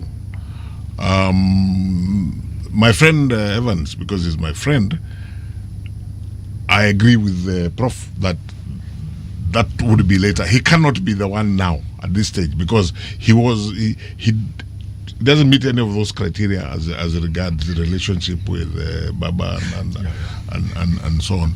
But potentially, I think is one of the people you must mention. Is somebody who could be a leader. The biggest challenge, let me say this, Charles, the biggest challenge for longevity is how do you get to sustain ODM as a political party without it being reduced to a lower party. That's the challenge. Once it's reduced to a lower party, Kwisha. And it will be sad for the country. Very sad. Because you cannot fail to see the link between ODM and democracy in this country. And for me, it's the legacy of Raila Odinga.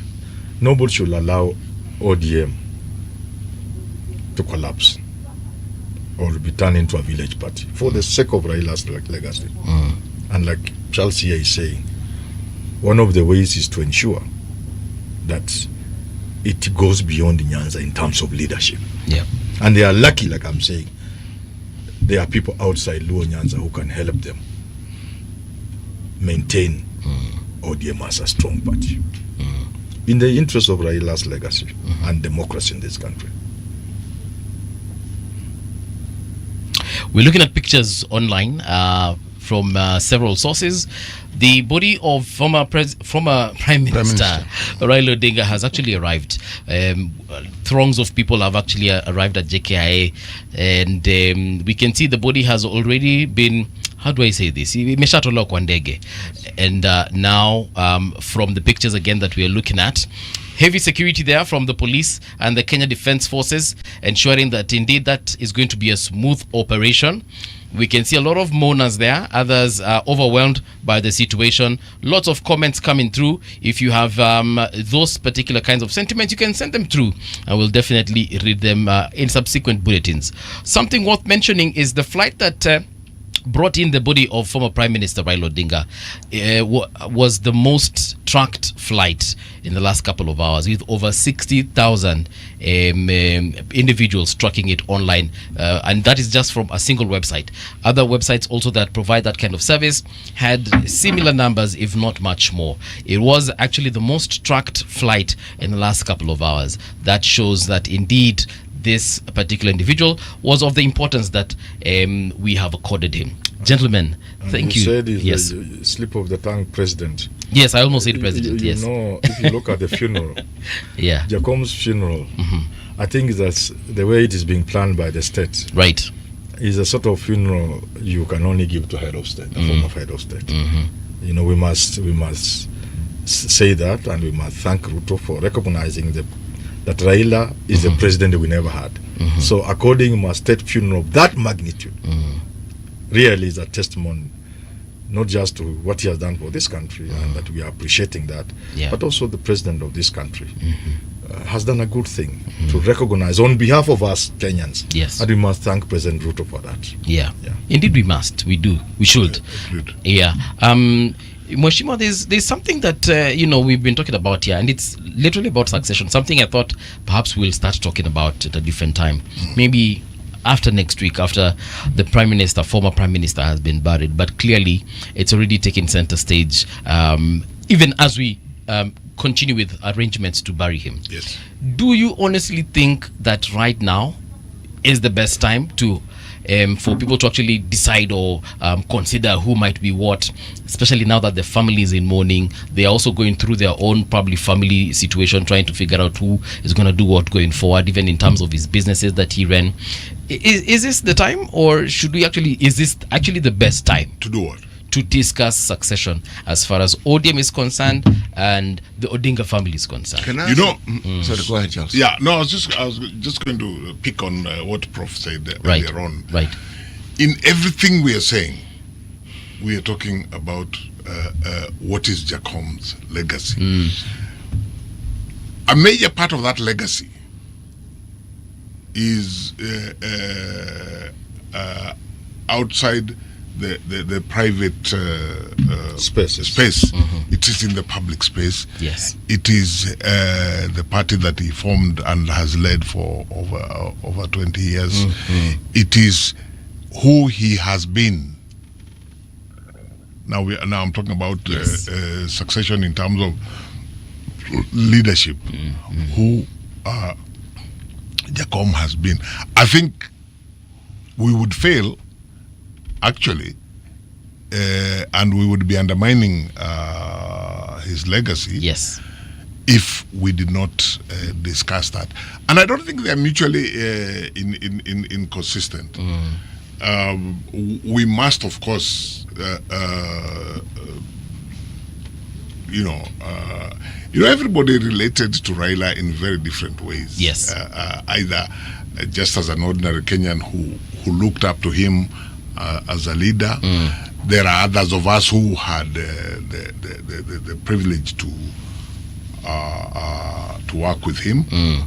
Like me, I worked very closely with Jacom when we were doing the implementation of the constitution, and much of the very high regard in which I hold him arises from that interaction.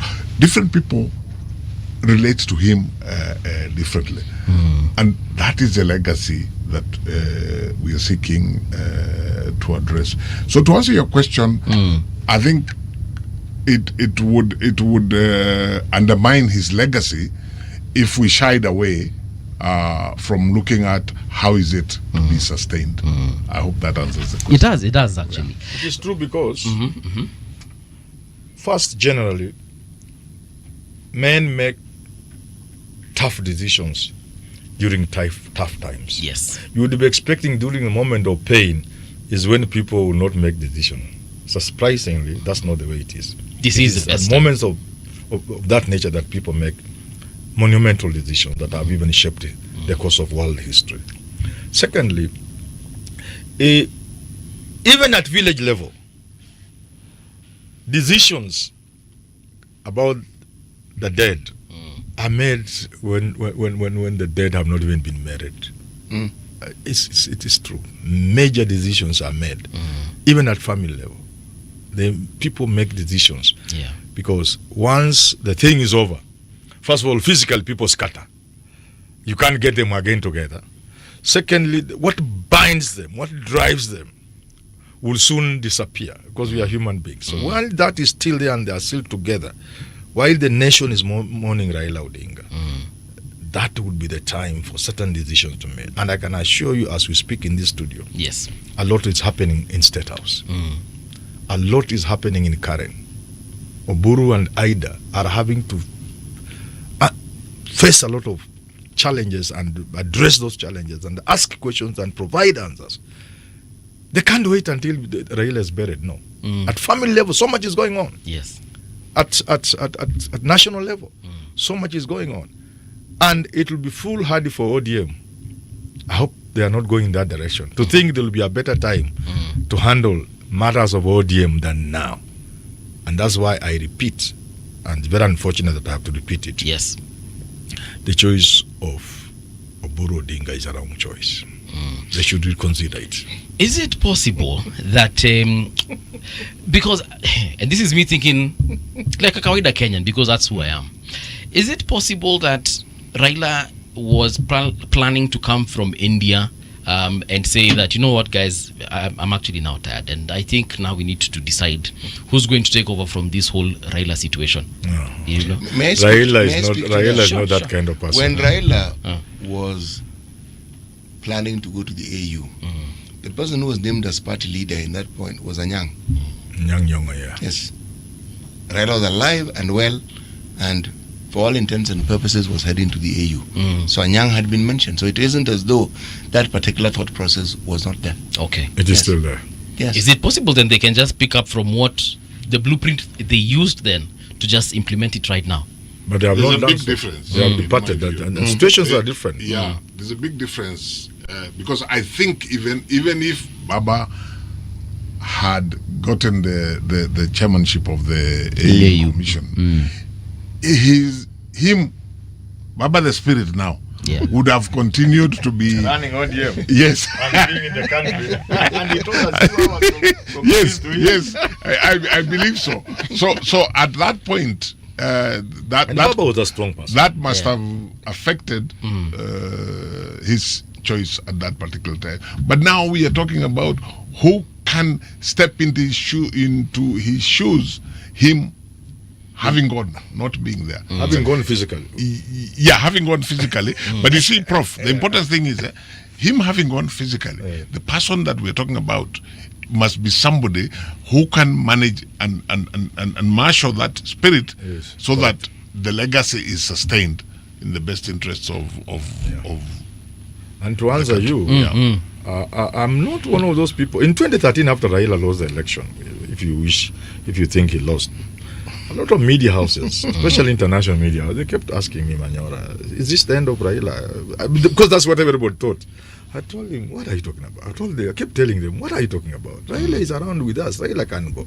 Yeah. In fact, I do not see a situation where if Raila came from India, he will give up. I talked to Raila when he was in hospital this time. Okay. Yeah, and you know how many people will talk to you when they are in hospital? This time he was in hospital. In India, while he was in Kerala. Yeah, I called him. And you said it's Kerala. Kerala. No, I talked to him before he left for India. Ah, okay, okay. Kerala, I didn't talk to him. And much as he brought out what was the problem, you could see this man with a fighting spirit. It's not a man who was just going to say, "Oh, I've come from India, I'm now going home." He could take time to relax, of course, but so sign off, not Raila. He thought he was going to be here for much longer. Of course, all of us do. Yeah, don't you? Of course, I do.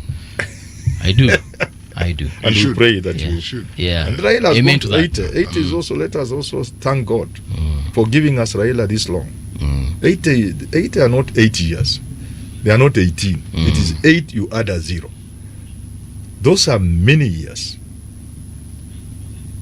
dedicated to the service of this nation.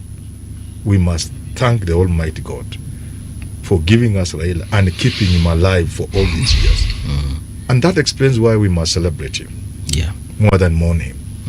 Yes. All right. Gentlemen, last words. Mheshimiwa, I'll start with you. Yes. We go to Hammond. Yes. And then, of course, we go to City. Myself, we say kwaheri. Thank you very much. My final words, first of all, is of course to repeat my condolences to the immediate family of the late Right Honorable Raila Odinga, the wider family, his political fraternity, and very importantly to the many Kenyans who related to Raila, as I said earlier on, in different, very distinct ways. Personally, I am affected. I was affected because I'm one of those Kenyans who are privileged to have had, personal interactions with him. From time to time, I could pick a call and call him and say hello to him, and he would tell me very many things, including how far back his family and my family from time of my grandfather, all that. There's a lot that we would talk about. So I feel it at a very personal level. But just to say pole to all Kenyans as regards this a very monumental loss. In saying pole, I pay tribute to what it is he has done for this country. And all of us, not necessarily just historians, will be able in the coming days to look at, record, and reflect on what Jacob has done for our country. And as I say, and I want to repeat this for the third time in this show, that I do believe that he has been the most consequential political leader in our country since this country came into existence. Having said all that, let us, as Kenyans, stick together in the general sense of mourning and celebrating Jacom. And finally, every one of us who respected Jacom, let us ask ourselves individually, what can I do to further the positive legacy of Jacom as regards our country? And of course that includes how do we sustain fidelity to the 2010 Constitution, which he was instrumental in putting in place. And I'm hopeful that in days ahead, as a tribute to Baba, you may invite me again to come and discuss devolution, because I think that was one of the things that was very close to his heart as far as public governance in Kenya is concerned. And I thank you very much. Karibu tena sana. Like Charles Nyachai, I join all of us in mourning and celebrating the life of Jacom. It's painful, like all of us have said, and really very painful. But for me, I take solace in the knowledge that only one Raila has died. And in fact, the smaller Raila has died. Raila, the spirit, larger than life, is still here. He will still guide us. We need to work with the spirit to actualize the things for which he fought so hard, for which he suffered and paid. Like Charles, for me, it is very personal. I've known Raila for some times. I don't want to say I've been very close to him. That I leave to people like Charles who worked with him. But I also remember the many times we've been together. I will miss the lunches I've taken many times with Jacom, especially at 3D. I remember with a lot of pain, but also pride, the last lunch we had with him in his house in Karen, just the two of us, before Dennis came in and Odoro Mwen. I remember sharing with him, we were eating what Luos call a lulu. This is the quail. I remember eating one, and he took two. I wanted him to eat the third one. He insisted. He pushed it to my side until I finally ate, so that we ate two each. These are the sort of things that make tears form in your eyes when you remember Jacom. And I am among the people in this country who have not hidden my love and support for Jacom. So certainly, it is very personal for some of us. But again, we take solace in the knowledge that this is our journey, all of us, and that we will. That death is just a transition to another world, and we will get them when we get there. Thank you. We will continue to honor Jacom in our discussions. We'll embrace and join very many Kenyans in this. But we pray that Kenyans will focus their energies and their prayers for the family, because there can be no group of people who feel that loss more than they do. There are many, many, many people who may not even be direct blood relatives of Raila Odinga, but his death has hit them like a thunderbolt. True. And many of them are going to be walking, wondering what is next for a very, very long time to come. But the legacy, that is a work in progress, because everything we talk and say about Jacom is not something that is consigned to the past. It is the living reality that we have today. And that is what we must strengthen and understand, that if one individual worked that hard to ensure that this country called Kenya is what it is, what can the rest of us do if we have a similar thought and a similar energy and a similar focus in ensuring that what we pursue and seek is what is the best for the country. All right. Thank you, gentlemen. Mine is to say thank you.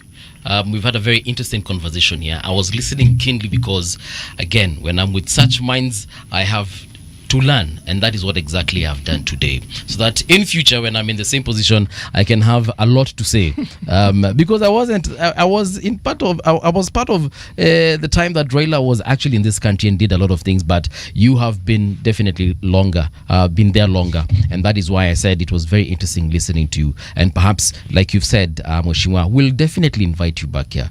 We need to talk about this and much more, and we will definitely make time for that conversation. It can even be tomorrow or the day after. Usishtuke tukikuflash ukuje. Tomorrow is a public holiday, in case you were wondering. It has been gazetted as a day of mourning, and we shall be mourning Raila. If you are planning to use Mombasa Road, from the pictures we are seeing right now, the procession has left Jomo Kenyatta International Airport, and it's moving at a very slow pace. So if you're coming from the areas of Kitengela, Utawala, you're probably planning to come from Machakos and use Mombasa Road, please postpone your trip until after they get to or you can go through. Oh, there's a road. Yeah. Or you go to Kangundo. If you can avoid Mombasa Road today, By the way, good for you. You can go through Sonko's place. Yes. You know? Yeah. Mua Hills. Yes. Then Kenol. Then Koma. You know, like that, Mala. Yes. Joska. If you really have to. If you really have to. Yes. But the senior one will be very easy. Yes. But the best, the best thing, if you don't have to move, don't move. Just stay. Yeah. But if you'd like to join the procession, of course, like I said, it is just leaving JKIA. Very, very long and slow procession, I can assure you. By the time wafike pale Lee Funeral Home, I do not know what time it is. But anyway, let's see how that unfolds. For now, we are taking a break. Subsequent bulletins will be giving you updates on this and much more. Until tomorrow, it's been real. See you. Thank you. Radio generation, the sound is fine. Pump it up, turn it high all the time. Let the music move you, let's sway. Radio G's got your jam all day. Radio Generation, the home of urban soul.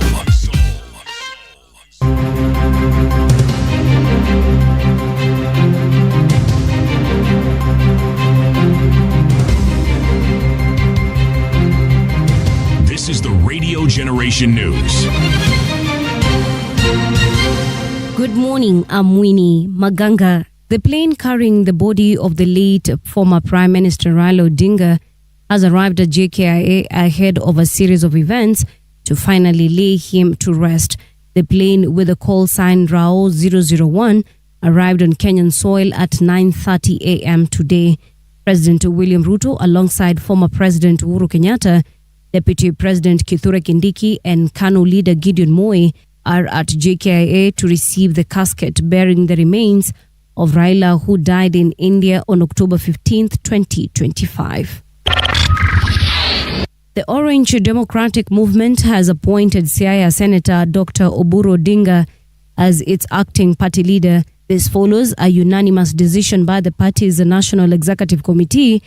In a statement released on Thursday morning, ODM announced that the NEC had met and unanimously endorsed Odinga's designation. Odinga, the elder brother of the late former Prime Minister Raila Odinga, assumes leadership at a critical time as ODM begins a transition process following Raila's death on Wednesday. Raila Amolo Odinga's time, we believe in unity of purpose, a stronger democratic party and a party that must live on for many years to come.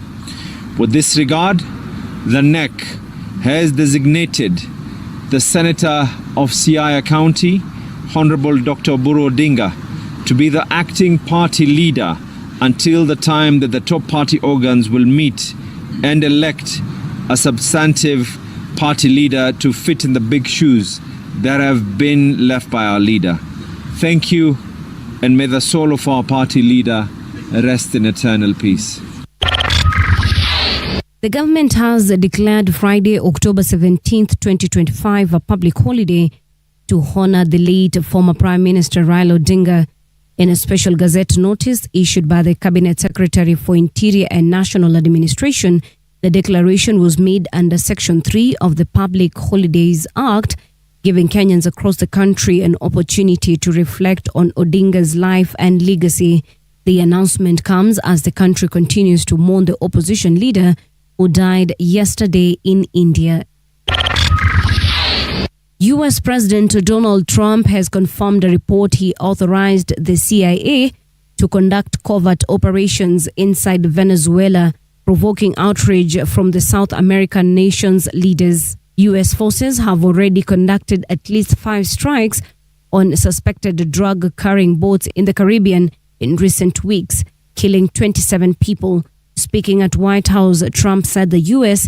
is looking at land as it considers further strikes on drug cartels in the region.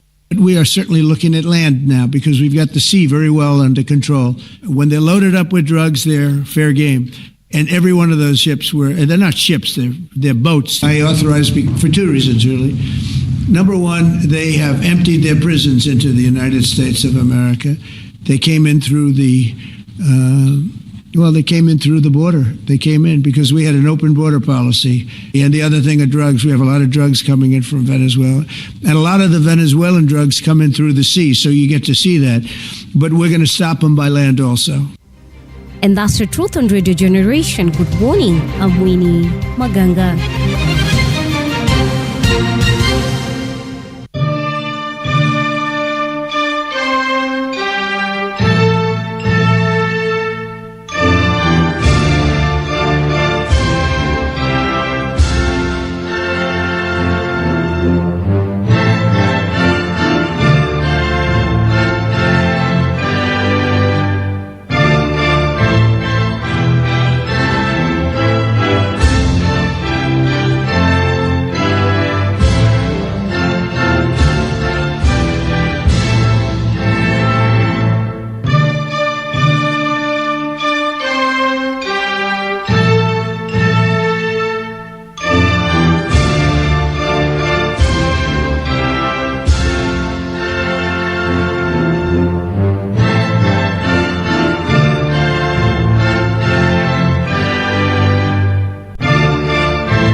You know what?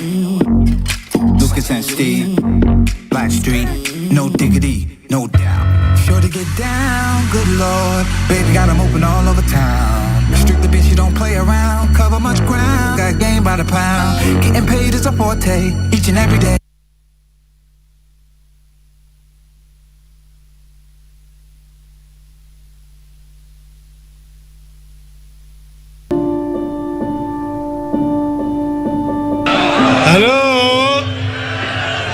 Hello, Kakamega hoy, Kakamega hoy, vijana hoy, wamama hai, asanteni, abantu befu murembe handi, muli moyo. Kenya's former Prime Minister Raila Odinga has died at the age of 80 while undergoing medical treatment in India. His passing on Wednesday comes after days of public speculation about his condition, which has prompted family and close friends to assure Kenyans that he was recovering and in good spirits. Following the news, several leaders have also paid tribute to the former PM. Here's the life and times of the late former Prime Minister. Vijana mko tayari? Mko tayari? Mimi nataka kuongoza vijana ili tuweze kurekebisha uchumi wetu. Raila Odinga was born on January 7th, 1945 in Maseno, Kenya. He attended Kisumu Union Primary and Maranda High School. During his elementary and high school years, he later dropped out of high school in 1962 and moved to what was then East Germany to attend the Herder Institute. In 1965, Odinga received a scholarship to attend the University of Leipzig in German's philological faculty, the technical school, Magdeburg. In 1970, he earned his master's degree in mechanical engineering. After serving as Prime Minister from 2008 to 2013, Odinga returned to Kenya to complete his studies and start a company specializing in the manufacture of cylinders for storing liquid petroleum gas. This company, originally known as Standard Processing Equipment Construction and Erection Limited, is now referred to as East African Spectre. In 1974, Raila was appointed Group Standards Manager at the Kenya Bureau of Standards, a position he held until 1982 when he was arrested for his political activities and subsequently incarcerated. The government of then late President Daniel Moi put him under house arrest for a total of 7 months. He was later accused of treason and imprisoned for 6 years without trial. His mother passed away in 1984 while he was in prison. On February 6, 1988, Moi ruled for his release, but by September of that year, he had been arrested and incarcerated again. On June 12, 1989, he was released from prison, but on July 5, 1990, he was arrested once more as part of the movement for multi-party democracy along with Kenneth Matiba and Charles Rubia. After being freed from jail on June 21, 1991, he feared for his safety and immigrated to Norway in November of the same year.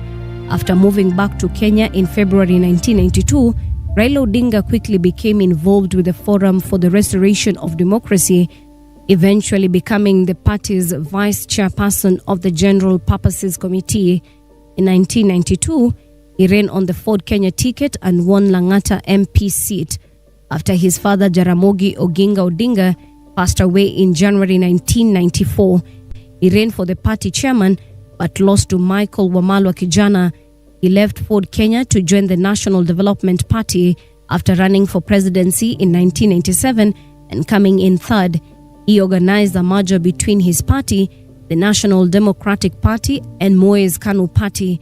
From June 2001 to June 2002, he was the Minister of Energy in Moi's cabinet. As part of the merger's power-sharing agreement, he was named KANU Party Secretary General in the subsequent elections. Odinga and Moi had a fallout in 2002 after Moi backed Uhuru Kenyatta for president. Odinga and other KANU members such as Kalonzo Musyoka, the late George Saitoti, and the late Joseph Kamodho argued that the 38-year-old Mr. Kenyatta lacked the necessary political experience and leadership characteristics to rule. Therefore, they opposed this move. The Liberal Democratic Party they joined eventually merged with the late Mwai Kibaki's National Alliance Party of Kenya and many other parties to form the National Rainbow Coalition, which ultimately defeated Mr. Kenyatta in 2002 election. Afterwards, he disagreed with Kibaki and ran against him in 2007 presidential election, which was followed by the bloodiest post-election violence in Kenya's history. Wakenya wote kama wako wagonjwa watapata matibabu hata kama hawana pesa. Sawa? Na vile vile nimesema wale wafukara ambaye hawana mapato yoyote, wale jamii ambaye kwa sababu moja wengine hawana mapato, ingine inaitwa the rural poor, inaitwa the urban poor. During the peace talks brokered by the late former UN Secretary General Kofi Annan, he was appointed Prime Minister of the resulting Grand Coalition. In addition, He lost to Mr. Kenyatta in a highly contentious 2013 presidential election. The Supreme Court overturned the election results, but Raila refused to vote in the rerun in October 2017.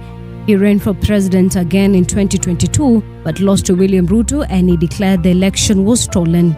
Dr. Ruto garnered 50.49% of the vote, while Raila Odinga received 48.85%. Odinga challenged the results of the Supreme Court. Hata kama tunasema tunataka kufanya maandamano, tutafanya maandamano ya kiamani. Sawa? Lakini bado mambo bado. Mnaona vizuri? Sisi siasa zetu ni za amani na ni za heshima. Sio siasa ile ambayo ya kujaribu kukoroga watu hapa na pale namna hiyo. However, the 7-judge bench upheld Dr. Ruto's win. The court stated that it found no evidence of hacking and that no evidence was presented to show that Chebukati and other IBC staff were involved. Raila later had a handshake with Uhuru in March 2018. In 2022, Raila lost the presidential race to Ruto. In 2025, Odinga and Ruto reached a political deal to join the government. Raila Odinga later joined Ruto's Kenya Kwanza administration in an arrangement known as the broad-based government. He died on October 15th, 2025. The late former Prime Minister of Kenya, Raila Odinga, died on Wednesday, October 15th in India. Lero ni lero. Lero ni lero. And as Radio Generation Fraternity, we send our deepest condolences.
A very good morning from the person who told you, see you tomorrow. My name is Mungala Mbuvi. Meaning see you today. Yeah, see you today. Still here. Roja nilikuwa nimeambia tu kwa heri na nikawambia kwa heri na mimi nikajua nimewambia kwa heri only for me to realize hayai we are in a very special moment as far as this country is concerned, and indeed we just can't leave. Hatuwezi ondoka tu na tuambia tu kwa heri na tuende na tusahau ya kwamba we are actually mourning the death of Raila Amolo Odinga. So welcome back. It is now 35 minutes past 10 o'clock. In studio is myself, Siti Muga kwa hapa na sisi pia. And also we do have the host of Retrobox, Rania. Rania, Yes. good morning. Morning, how are you? First, I'm fine. Let me first of all start by telling you that you're doing a very good job Thank on you. Retrobox. Thank you. Kazi mzuri sana, safi sana. I usually listen to you when I'm heading home. Niko hapo nikibanta people. Yes, you and know? I'm thoroughly entertained with your conversation between yourself and Brian Odur. Yeah, so kazi mzuri. Asante sana. Yes. So we were talking about the passing and the death of Raila Amolo Odinga. Yeah. Where were you yesterday when you found out? I was on my way to work, and my first thought was to call Brian. Yes. I'm like, oh my God, who are you? He could be crying somewhere. Let me just check up on him. Wait, why? Because Brian is diehard Rao guy, you know. yeah. And I even called him. I'm like, oh my God, you're good. So you were condoling him? Yes. Yes. I'm like, he was actually the first person. And then I also called my brother. Once the scenario that happened home is my bro goes to Mother and it's like, Baba amekufa. She's like, Baba, she thinks my dad. Oh, she's my like, goodness. Which Baba? Wait, so your brother didn't actually... He didn't explain it properly. Oh, he was like, Baba. Yes, because we call my dad Baba. Yes. So she's like, Baba. Me, by the time nipigiwe simu, they're like, now. I'm like, what's going on, guys? You guys okay? They're like, yeah, Baba has passed. Mother is losing her mind. I'm like, it's Rao, guys. Yeah. Unfortunate, but my father is fine. Yes. Yeah. Baba was Baba wa Taifa. Yes. Literally. Yeah. And that is that's the kind of impact that he had on a lot of people. Yes. And going forward, perhaps. But I have a question for you, specifically as Rania, because you're a young person. Yes. What, for you, Raila politics, what was it to you? Here's my to be honest, I'm not a political kind of person like that, but I met Rao twice and he's one of the most humble human being ever. I met him through another friend, and the first time I met him alinikaribisha vizuri. We had gone to his house, and then the second time I was in Tao somewhere, nikaitwa somewhere, you should be knowing people and all, you get? Yes. Then he says, I know you. Wait a minute. Baba called you from across the street. What do you mean? No, nilikuwa nimeenda Supreme Court. Okay. I was covering for some friend. Yes. And then he sees me and he says, I know you. Yes. And I'm like, I didn't think Rao can remember me. You get? Allah. Me, I was like, what? Yes. You guy, I've never felt that special. Yeah. Yeah. That must have been special. Yeah. I have met Rao twice in my life. Just like you. You met him twice, right? Yes. Twice. Yes. I don't think angeniona mali angesema je kijana. He would. You think he would? I feel like he had a great mind. That fellow, people call it photographic memory. That he'd remember people, remember things. He'd actually shock you and remember details, and he'll even remember your name. What? Yes. Did you meet him one-on-one? Yes, I did. Okay. All right. Several times? I've known him for a long time. Hey, City, the humility. Yes, City. I've known him for a very long time. If that was me, ningekuwa naringa sana. Yeah, Yes. true. But to be honest, I've even going around the streets and yesterday after work, you really feel the impact. Yeah. It is in the air. The sadness is all over the place. Yeah. And yeah, man, Jana was one of the saddest day in this country, Yes. Yeah. Because I broke it on Radio Generation. Yeah. I wasn't sure when I was told about him. Yes. I honestly wasn't, because Edna had to come and whisper in my ear, because I was deep into a conversation with CT, Yes. and we also had John Sibi Okumu. Yes. So when Edna, I think she texted me, I hadn't seen it all. I think she tried, emailing me, sikuwa ninaiona. Yeah. So what did I do? Hey, akaona manze mbuvi ni kama ashikanishi. Itabidi niingia hapo. Kuna breaking news. It's So bad. she came into my ear and she told me, you need to make an announcement. Baba is there. Yes. And I was literally thrown off my game. For the very first time, I was thrown Never off my happens, game, yes. and I was wondering what's going on, Yeah. But yes, so that also for me it was a big deal, because I have followed his political career for a while, Yeah. so that is why it was ndio bana linigonga venye linigonga. Let me tell you, I feel like he's sacrificed a lot. Yesterday, I was listening to an interview, and this guy was saying how Baba's eye tears up, and he asked him, akaenda kwa gari akamletea handkerchief, and then after the event, he goes and asks him, why does your ear tear up? And he says, while I was in prison, we didn't have like sunlight, we weren't getting jua and all that, so his tear duct ili burst. Because of the lack of sunlight. Yes. Okay. So- I didn't know that. Yeah, even I didn't know that. So he says my tear duct busted, and that's why I It can't tears all control the my time. tears. Yes. And I said, can you imagine the pain? And like we actually mentioned in the previous hours of the People's Breakfast, Yes. there's one thing we probably do not appreciate. Yes, we are saying, we have lost Baba, and we understand what he was politically. We We understand, who he was to his family, to his business, to a lot. But I don't think we understand from his perspective, and we will never We'll never know. Yes, understand the sacrifice he actually made for this country. Yes. Being in prison, what you're saying, Yes. something as simple as sunlight. Imagine what it has a profound impact on him to date, even up to the point that he died. Yes. We will never understand the fact that he lost his mother while still in prison.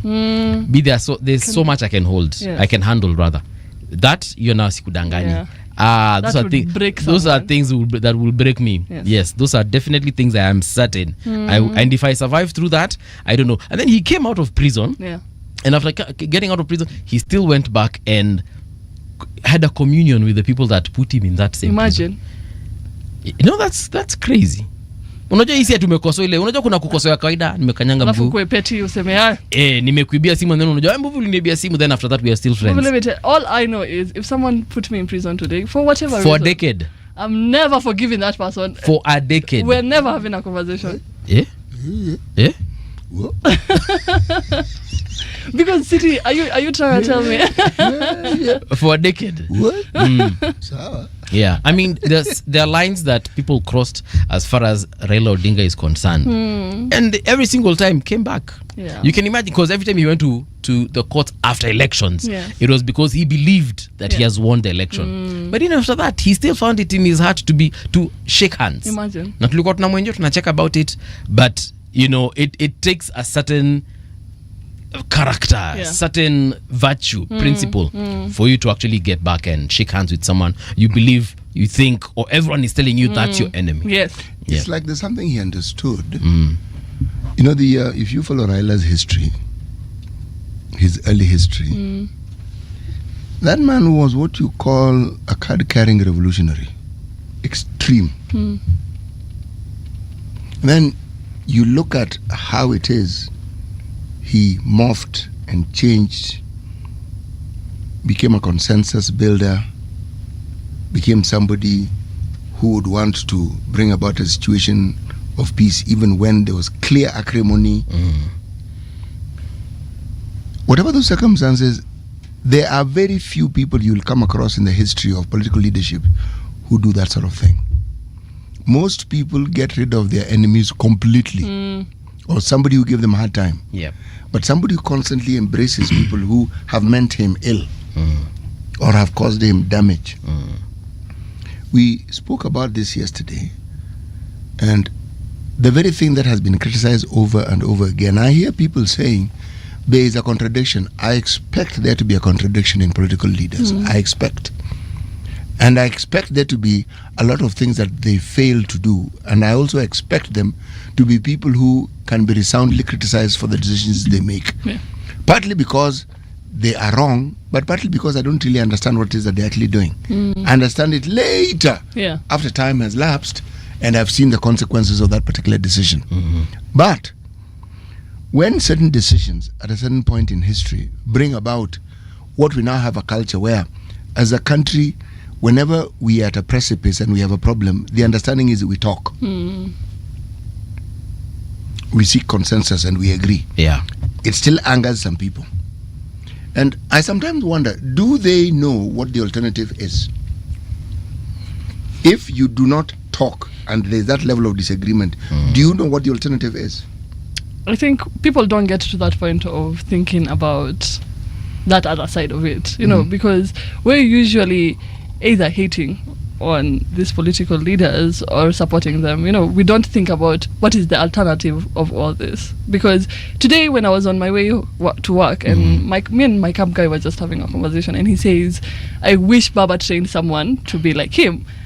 And it just got me thinking, do you think it is a training kind of thing? Do you think what he had, the humility he had of facing people who had ill thoughts of him or like wanted to do him badly, do you think such behaviors can be taught? Actually, you can. That's where the word mentorship comes in. You're not in a classroom situation in the conventional sense of the word, but when you walk with someone who is a leader, you're an apprentice. You watch what they do. You watch how they handle it.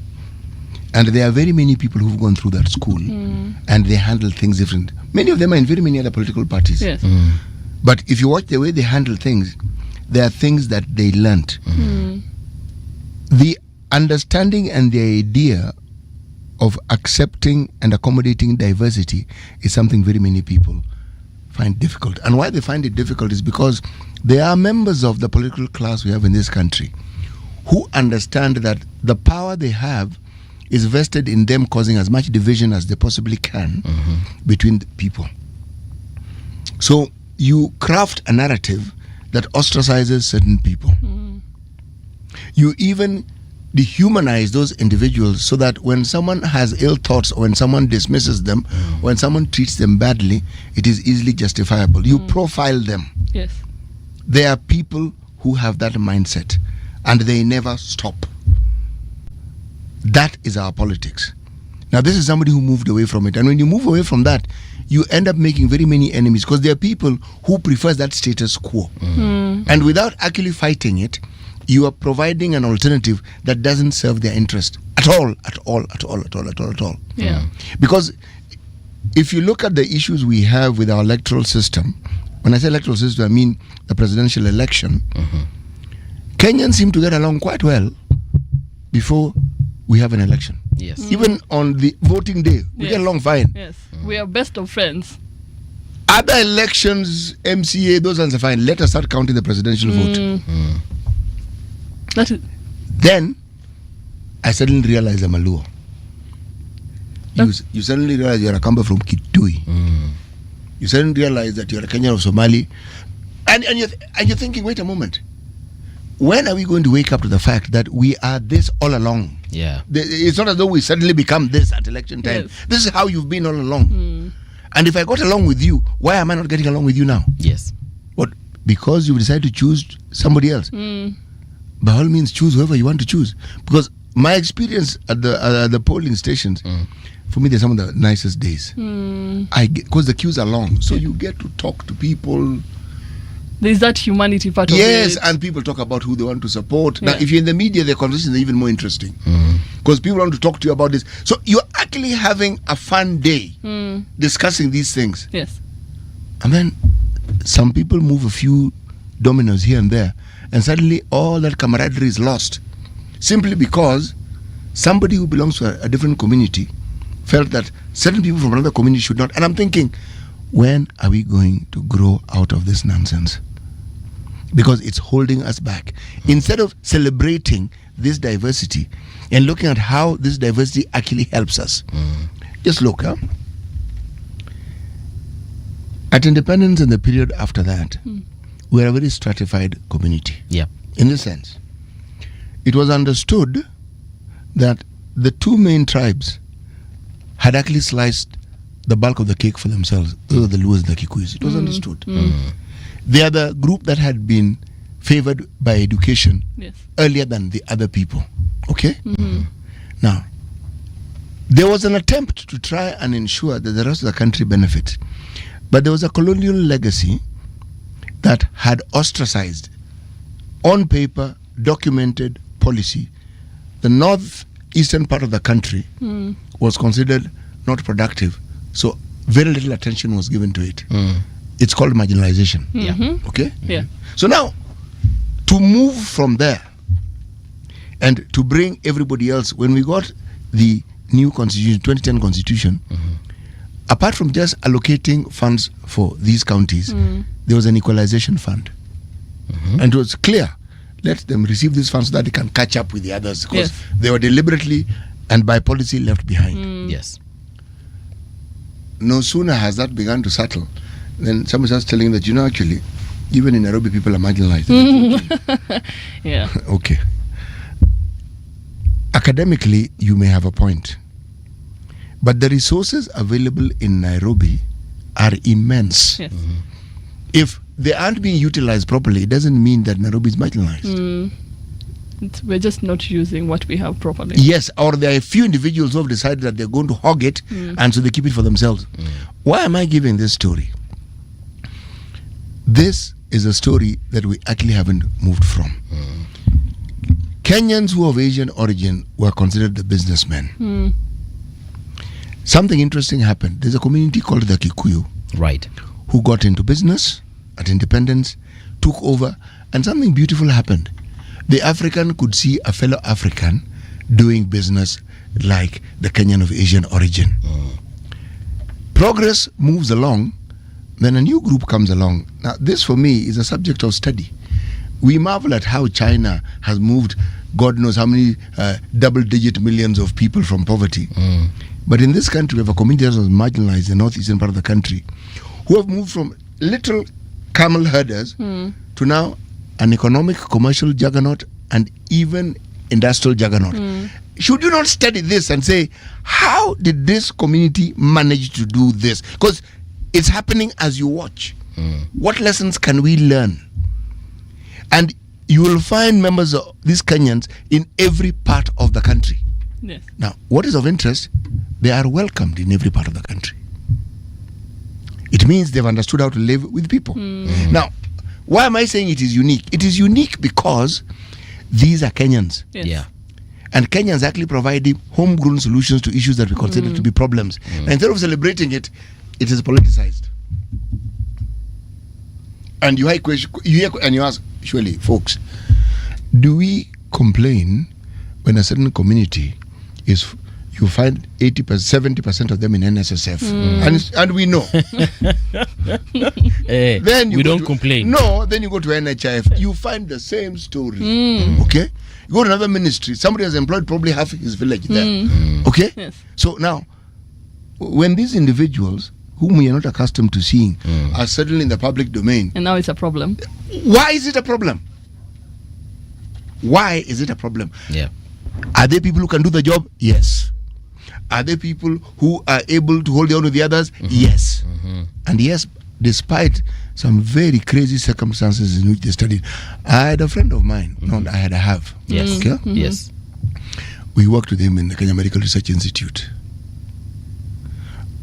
My nickname for him was Bandit. Okay? Bandit? Yes. Why? See, he comes from Northeastern Province. City. So, Kamuita Bandit. Yes. Yeah. This man was a microbiologist. Right. A PhD in microbiology. Yes. Okay? High ranking, one of the most qualified people in that field in this country. A lab microbiologist. This man began his education under a tree. So by the time somebody studies, goes to university, qualifies, gets... Can you imagine the journey that person has traveled? Do you know how many things they've gone through? To get there. Yes. So I'm simply saying that's a person who's accustomed to overcoming hurdles. And that's where they are. And they're one of the most highly regarded individuals in their field. I'm not mentioning his name because I do not wish to embarrass him. Yes. Okay? But when you find an individual who has been in an environment that was under-resourced, and yet they emerge, now that's something to celebrate. That's something, because people who had that privilege Didn't do it. And now the Yes. Why am I bringing up this story? Because it forms part of the political narrative that we have in this country. That when a group of people work among themselves and bring themselves out of the poverty that they were in and make something for themselves, there are people who are determined that they must remain exactly where they were. Now, that negative politics is something that Raila Odinga stood against. Yes. This thing that I have mentioned. And you can look at the people who surrounded him when he was in positions of authority, the people he appointed to be around him in positions of authority. It speaks to this very same thing. Yeah. Yes. And perhaps, when Raila, had Raila been president, I really cannot, I'm really not, and we'll never see it, unfortunately. Yes. But shanga, what kind of presidency would it be? Because he has stood against a lot of those things City has said. For instance, corruption. He was against division. Yes. He was against marginalization and all. So had he been president, I'm curious to know how he would have dealt with those specific issues. Remember, there's a time Raila alikuwa anatoboa siri for lack of a better word. Yes. Alikuwa akisema kitu walai inafanyika ama mnakuja kujua alikuwa anasema ukweli. He would say, for example, there's this deal going on, this deal nini it's illegal and 2 days later exactly how he said it. So had he been president, I feel like we'd have a better country. Yeah, to be honest, because he's fought for the lesser community, the marginalized community, and he did that even when he was not president. I feel like Baba was president to other people. You know, like he was the father of all. You know, when even businessmen who had problems, they'd go to Baba. You know, they wouldn't go to someone else. And right now, I think guys are seeing that gap of, oh my God, who's now going to help us? You know, who do you think can fill those shoes? And I'm asking you this not as a Radio Generation employee, but as Rania. Who do you think would actually fill those shoes? I'm not sure, to be honest. I've been really thinking about it and also having conversations with people. And okay, mention at least top 5 individuals you think, even if they were to be put together, they can become a kind of Baba. So right now, I was having a conversation with someone in the office, and his thought is Raila's wife, Ida Odinga, and he says just because she's always been there, you know, she's always been the right hand, even in maybe she's helped make decisions, because I can imagine wamekaa kwa nyumba pamoja wakasema, okay, you see, so and so has come with this problem, or the country has this issue and this issue. What do we do? You know? So there's Mama Ida Odinga. Mama Ida Odinga. Okay. Yeah. Who else? But is Mama Ida, would we consider Mama Ida a politician? No, not really. Can you be a politician's wife and not be a politician? Okay. You see, like you just have to be. Do you really have much of a choice? Because everything that happens, that person's life affects you directly. Yeah. But also, if you are a pilot, your wife would be affected by whatever you do in your life. I feel like it's not the same. Okay, anyway, I was just making a light moment. If you ukikuwa daktari, bibi yako atakuwa daktari. Anyway, okay. So there's Mama Ida. Who else would you put up there? Who else would I put? To be honest, I'm not sure. To be very honest with you, just because when I was saying the cab guy and he was saying, Baba should have trained one of those guys who works with him. You know, his people. Okay, well, I think what your cab guy meant is that perhaps Baba should have designated like an heir to his throne. Leadership, yes. You think he didn't understand that? Look at the deputy party leaders that he has and look at where they come from and the diversity. Just look. Look at people who hold positions in ODM and where they come from. They are divided, they are spread out. And these are people who've been in ODM for a long time. But is there, okay, maybe let me ask it in this way. Is there like a crown prince or crown princess? You know, this is a discussion I actually had yesterday evening. And I was amazed at how people want a monarchy. No, it's not really a monarchy. No, I am actually going that route. I'm going that route. Why do people feel that there must be somebody who is handpicked and is told, take this seat, lead? Who gave Raila that seat and told him, take it and lead? Who? For him, he created himself. Raila created Raila. Yeah, but he was a creation of his ecosystem. If his father had never been who he was, Raila also would not have been who he was. Okay? Yes. But the point I'm making is this. You need to understand that when you're talking about political leadership, this isn't one of those courses that you take when you're studying humanities, or you're going for a leadership class as a second option to whatever it is that you're studying. This is practical. You learn as you do the job. As you go, yes. And how many young people do you think have worked with Raila over time to the point where they were young, to the point where they're not so young? So there are very many people who understand how the party works. They even understand how Raila thinks. They do. They exist. I don't know why people are looking for them and saying they exist. Yes. And okay, you know what? Let me, because it's a conversation I've also had not so long ago when I was in a different workplace. But one of the questions we were asking ourselves is, do we have the current leadership at the time? Yes. So we were talking about the likes of President Uhuru, Raila Odinga, Martha Karua, Kalonzo Musyoka, you know, Yes. like, let me call them the big five, big 10 of politics. Do they have a mechanism to ensure that, and not even death? Do they have a plan to like retire, for example? Because I feel like politicians in this country, especially those big 5, big 10, whatever, Yes. it's like them, they plan to retire when they die. When they die, yes. That's my feeling. Yes. But is it not the case in every other African country? I feel like they should.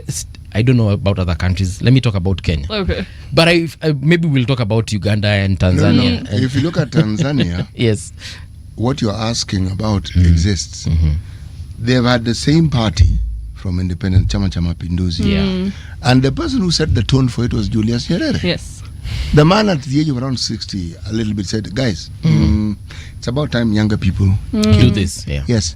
So within the party, they would prop up someone. Even when multipartyism came in, again within the party, They bring a so younger it is person. not dissimilar to what you see in China. Yeah. So that handing over, new people coming in, they actually have it. Chama cha Mapinduzi has had a president in Tanzania from the time they got independence. ANC seems to have something similar. But their system of government is different. Yeah. Because you elect people, you don't elect a president. Yes. No. The party decides who is going to be the president. So if you win and Yes. you have the largest number of people, then you decide who your president is going to be. Which means the party can also remove that president and give that. Yes. Yeah, that's how we had Thabo Mbeki Yes, also yes, exit. yes. Mm. So Juma. Jacob Zuma, sorry. Yes, I Jacob. don't know why I'm calling him Juma, but Zuma, yes. Yes. So that is their system. Yes. So when you talk about succession, you can actually tell that the likelihood of somebody taking power is so and so and so and so and so and so. So why don't we cast that mind and look at ODM and tell me, Yeah, and if you're to look at ODM right now, who do you think would be the person who could, or the people who might be able to take over? Yeah. And look at a younger group of people. So the conversation about the succession we were talking about, and we were talking about the fact that a lot of these leaders actually, when they die, Yes. is when we're like, haya, unajua nani ameenda? Sasa ni nani ndiye atakuwa hapa hivyo? For me, I actually would go with the city route, and it is something that came out clear in that conversation. Yes. I was like, you see, someone like Rao literally created himself, and of course with the circumstances surrounding his whatever. What we should be looking at is the people around him that actually look at him and say, imagine I want to be like Rao, if not better, such that we can have several other Raos from that team. Yes. You know, when you look at Sifuna, for instance, Yeah.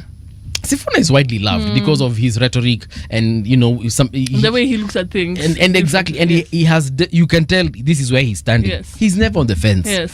So that is someone you can actually say, wow, look at that. Maybe Sifuna. Exactly. But here's my thought of political thing. And City, you and I were having this conversation yesterday, and I was telling you, we were. do you think politicians just say, hey, maybe we don't have to go that route? You get? Because You're talking about the Kenyan politician. yes, and I'm saying,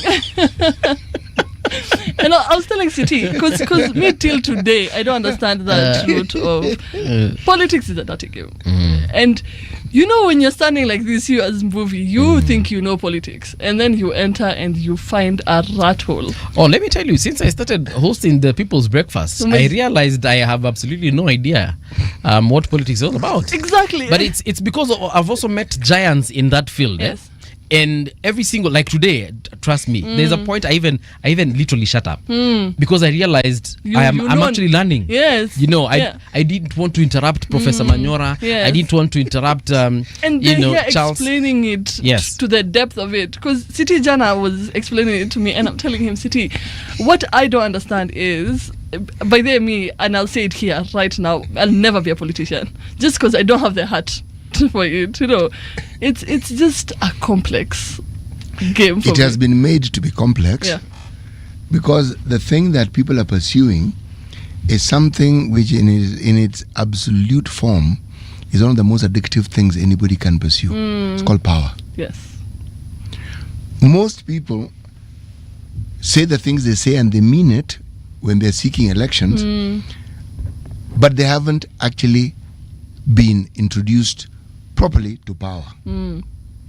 They get in to Parliament, they get into the county assembly, and they are now introduced to power, and they understand the anatomy of power. And they said, you mean to tell me this is what I have? Imagine. Then the change begins. Yes. Some begin by now not picking the calls of the people they know. Hey, Ndio maana tunaambiango usinisahau. it comes with that kiburi, you know. Yes. For some people, whatever they're earning, it's money they've never seen in their lives.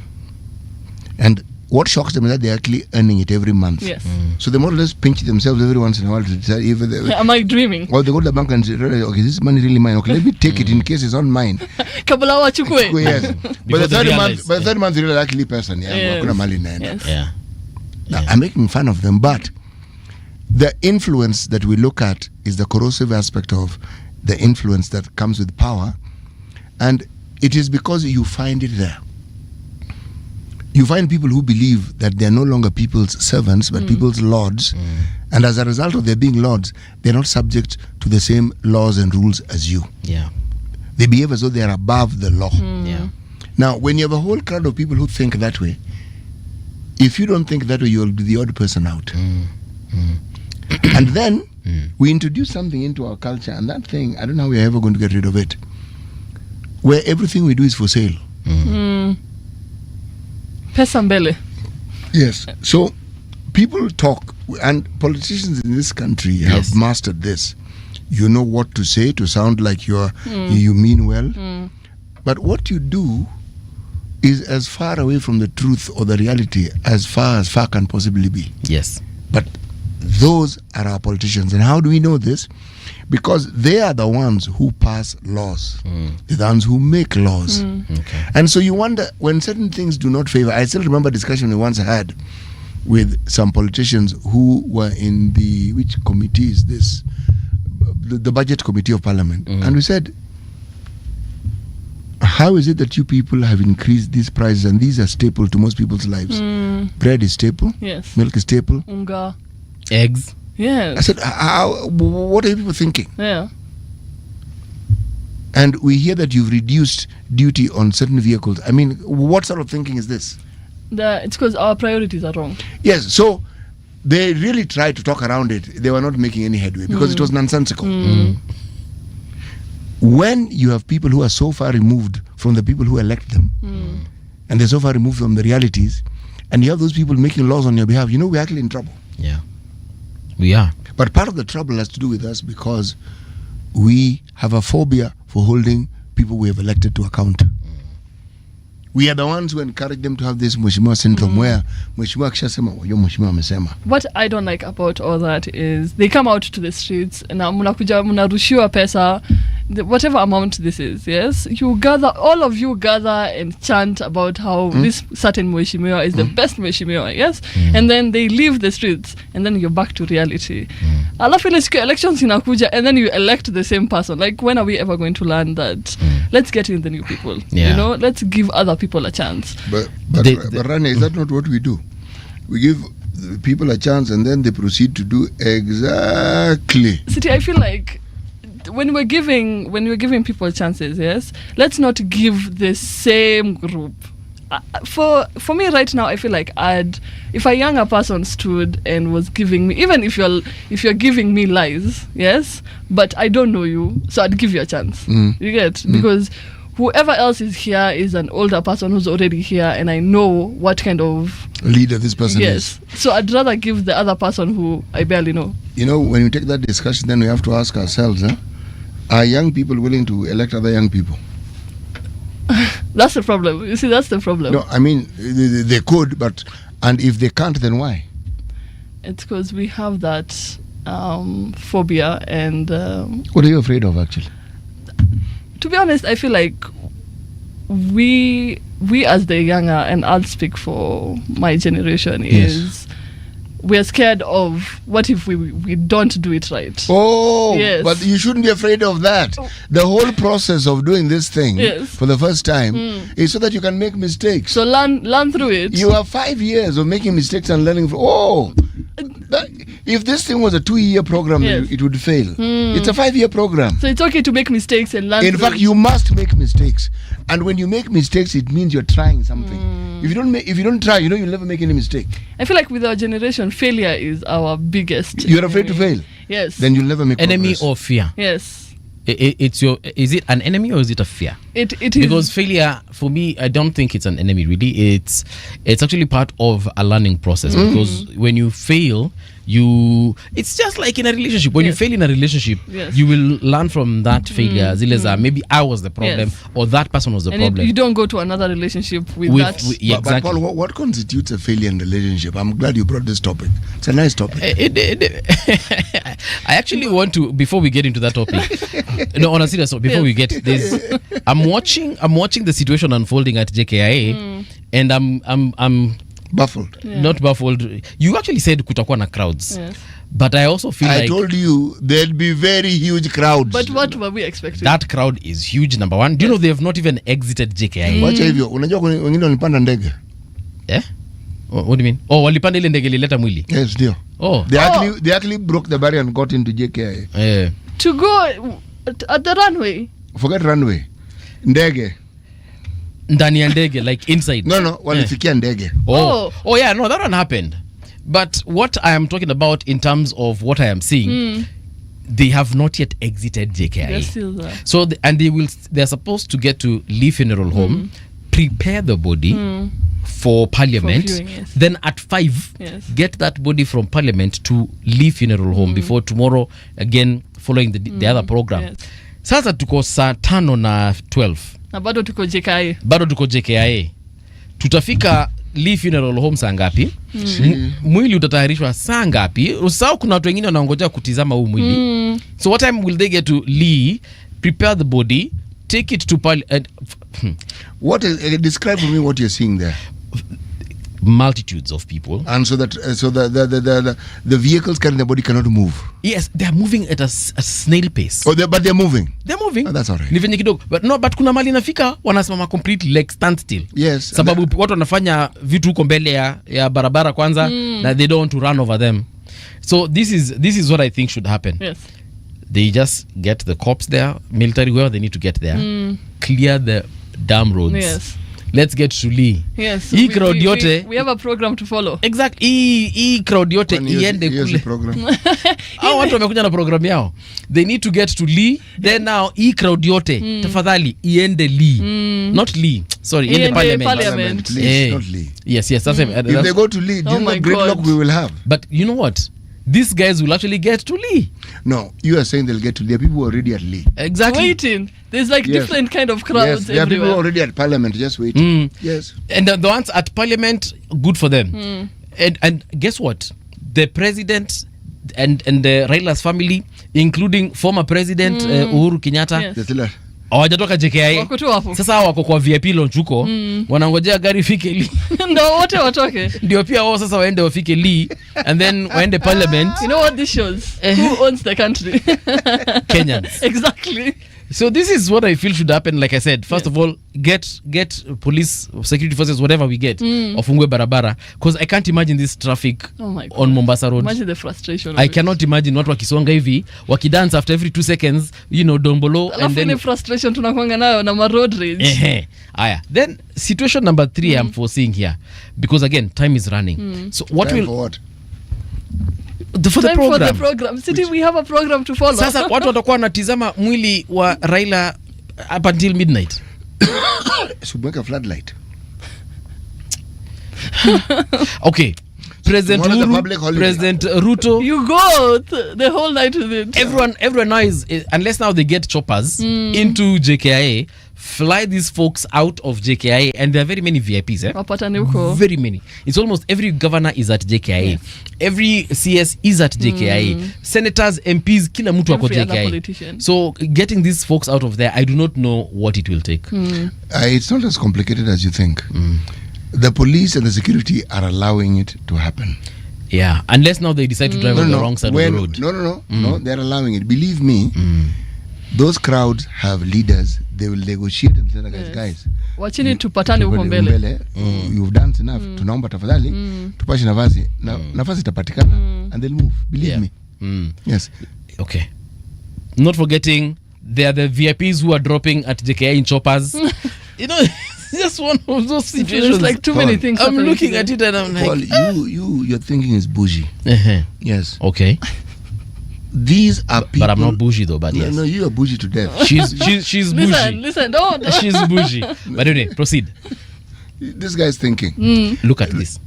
Anyway, sorry. I do not find it odd, just so that you understand. I feel like it was expected to be. Yes, I told him this in the morning, and he was skeptical. His bougie self. Now, he's actually seeing it, and his bougie self is shocked. Okay?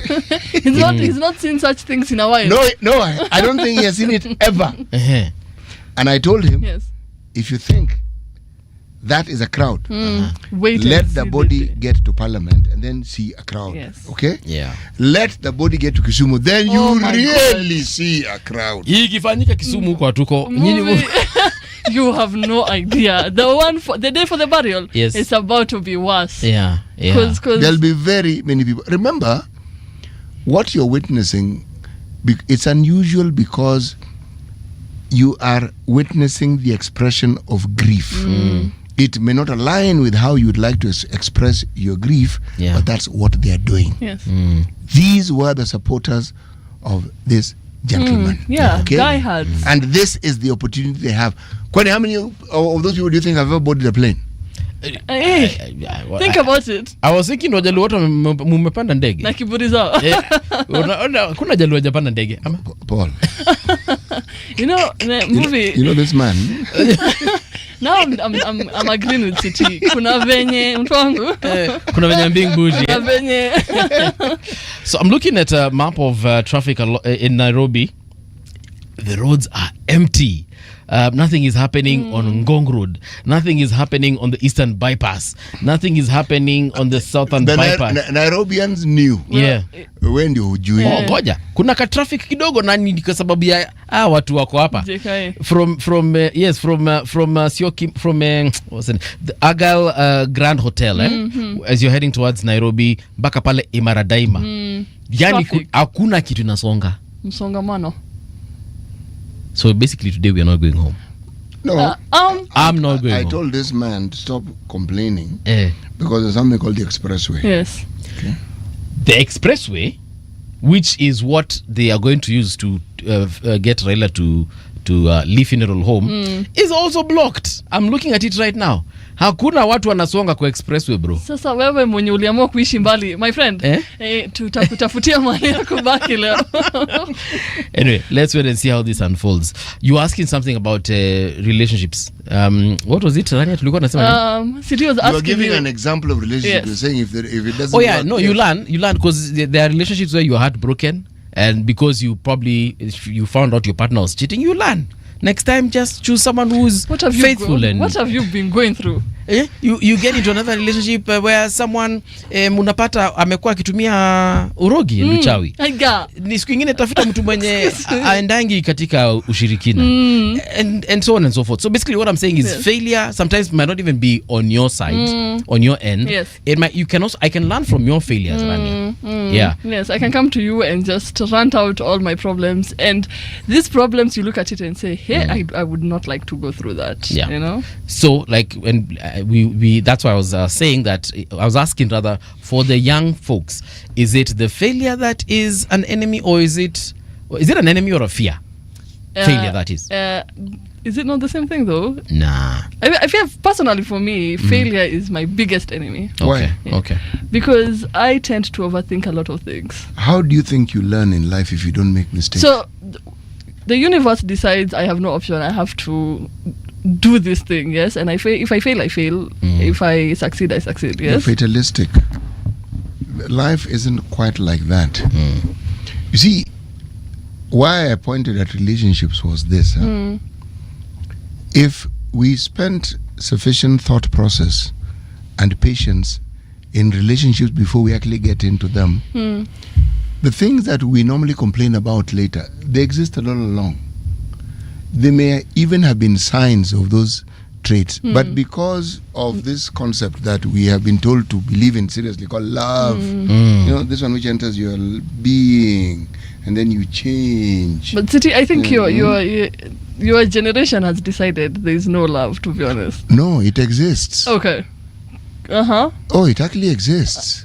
Take me through that process, because what I know is, and for me it's from my parents' perspective, is my parents have told me there is no love. Mutapambana na maisha, mupendane venye mtapendana, you know? The point they make is a valid one. Yes. Because if you look at the community that they come from, their understanding of relationships is what they're telling you. But doesn't mean there's no love. See, you have to start with the definition of what you think love is. Yes. If it's what we see in the movies, Then if it's the concept of you not being in your right mind to the point where you can't think clearly, you can't eat properly, you know those sort of I things. feel like that's an extension of it. So that's, It's not even a bad thing, Yes. because emotions of that nature expressed towards someone, those are not bad things. Those are human emotions and they are good. What I'm referring to is understanding what it is that you want in a relationship and understanding whether this individual represents what you want, and then also understanding whether you also represent what will balance what that person wants. Often it is one-sided, yes.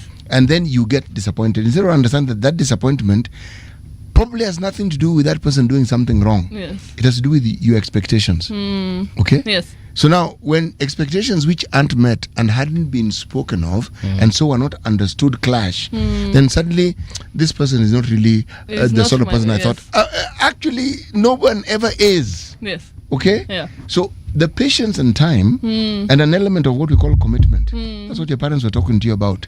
That commitment Yes. is what now sees you through all these things. The commitment, you figure, okay, kuna shida, aizuru, I'll get to understand it, but we push on. We go through it together. Yes. Now there's another generation, the moment there is the slightest of a problem, haki wameenda. You see, for me, it's we are not going to define love through struggles. Actually, it is, because if you look at love as a commitment, Yes. those struggles have to be there.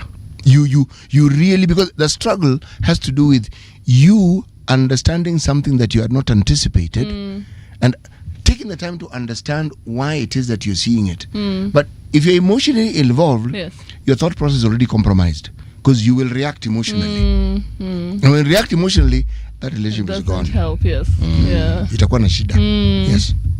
Quite some interesting conversations also happening online. Yeah. And I'd like to share some of this, do I call them findings? Some of these videos that I'm finding online about Mheshimiwa Raila. Now, where do I start? The beginning is usually good. Yeah. Ziko kadha wa kadha. Let me see. Let me start with some comments though before we get to the videos. So kuna watu hapa kadhaa wameandika mambo kadha wa kadha kuhusu siku ya leo. And I'll start with Thomas Mogire saying rest in peace hero. Then we have Mohamed Murunga saying that he was tuned into Radio Generation when movie announced that we were receiving very bad news. My heart sank and my mind quickly rushed to Raila. No news could be worse. Rest in peace, Baba. Star Kenya, never supported the guy, never was a fan, and never voted for him or anyone else for that matter. I have big issues with, I will not read that word, with some politicians in our country. So I am not understanding myself. Clearly, very strong feelings as far as Baba is concerned. Then Sonet anasema, hello folks. City, Kenya was purposed as a white colony until England economic power declined. Sonet is responding to conversations we had in previous hours. Then amesema pia the death of Raila is now forcing us to reflect on his impact in the transformation of our political lives. Very true. My take 2.1 anasema those same people who criticized him for joining government forget that he went around the country asking us, his followers, whether to join or not. It is us, his followers, who gave him that go ahead. Alituliza. I am. Did he even ask us? I don't know. John Gugi is asking, why did Baba choose to be buried in 72 hours? I sincerely loved Baba. Then there's who else? Hussein Ali anasema Hussein pia nitairuka for now. Then kuna ingine nasema nini hapa, acha niangalie. Okay, I think Hao wengine sasa ni repetition. Wanasema the same thing and okay. Oh yeah, there's one last one. JKIA, this is from Star Kenya saying JKIA poor planning by security stroke government. They knew the crowd would be massive. Planning 101 ndio hakuna. I hope parliament and least security has been beefed up. Kuna mtumishi ambaye anaitwa CT amesema kutakuwa kubaya huko na tunajua, so acha tuone.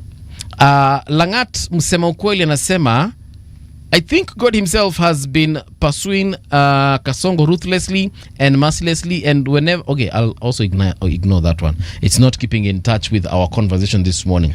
But anyway, I feel like tunataka kuongea juu ya Raila na venye mnakumbuka Raila kama mnamkumbuka, that is tuambie katika mtandao wetu at Radio Gen KE is where you'll find us. Now there's one gentleman here, the Prime Cabinet Secretary, that is PCS Musalia Mudavadi, has posted something, and I can see Oburu Odinga, who is now the interim leader of ODM, addressing crowds. I don't know if I'll be able to capture this audio. Let me see if we can actually get it. But now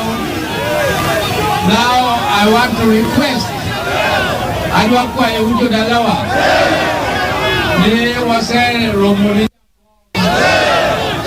All right, that is Oburu. We'll probably get that audio later on. Translate for you. Yeah, what is this? What is he saying?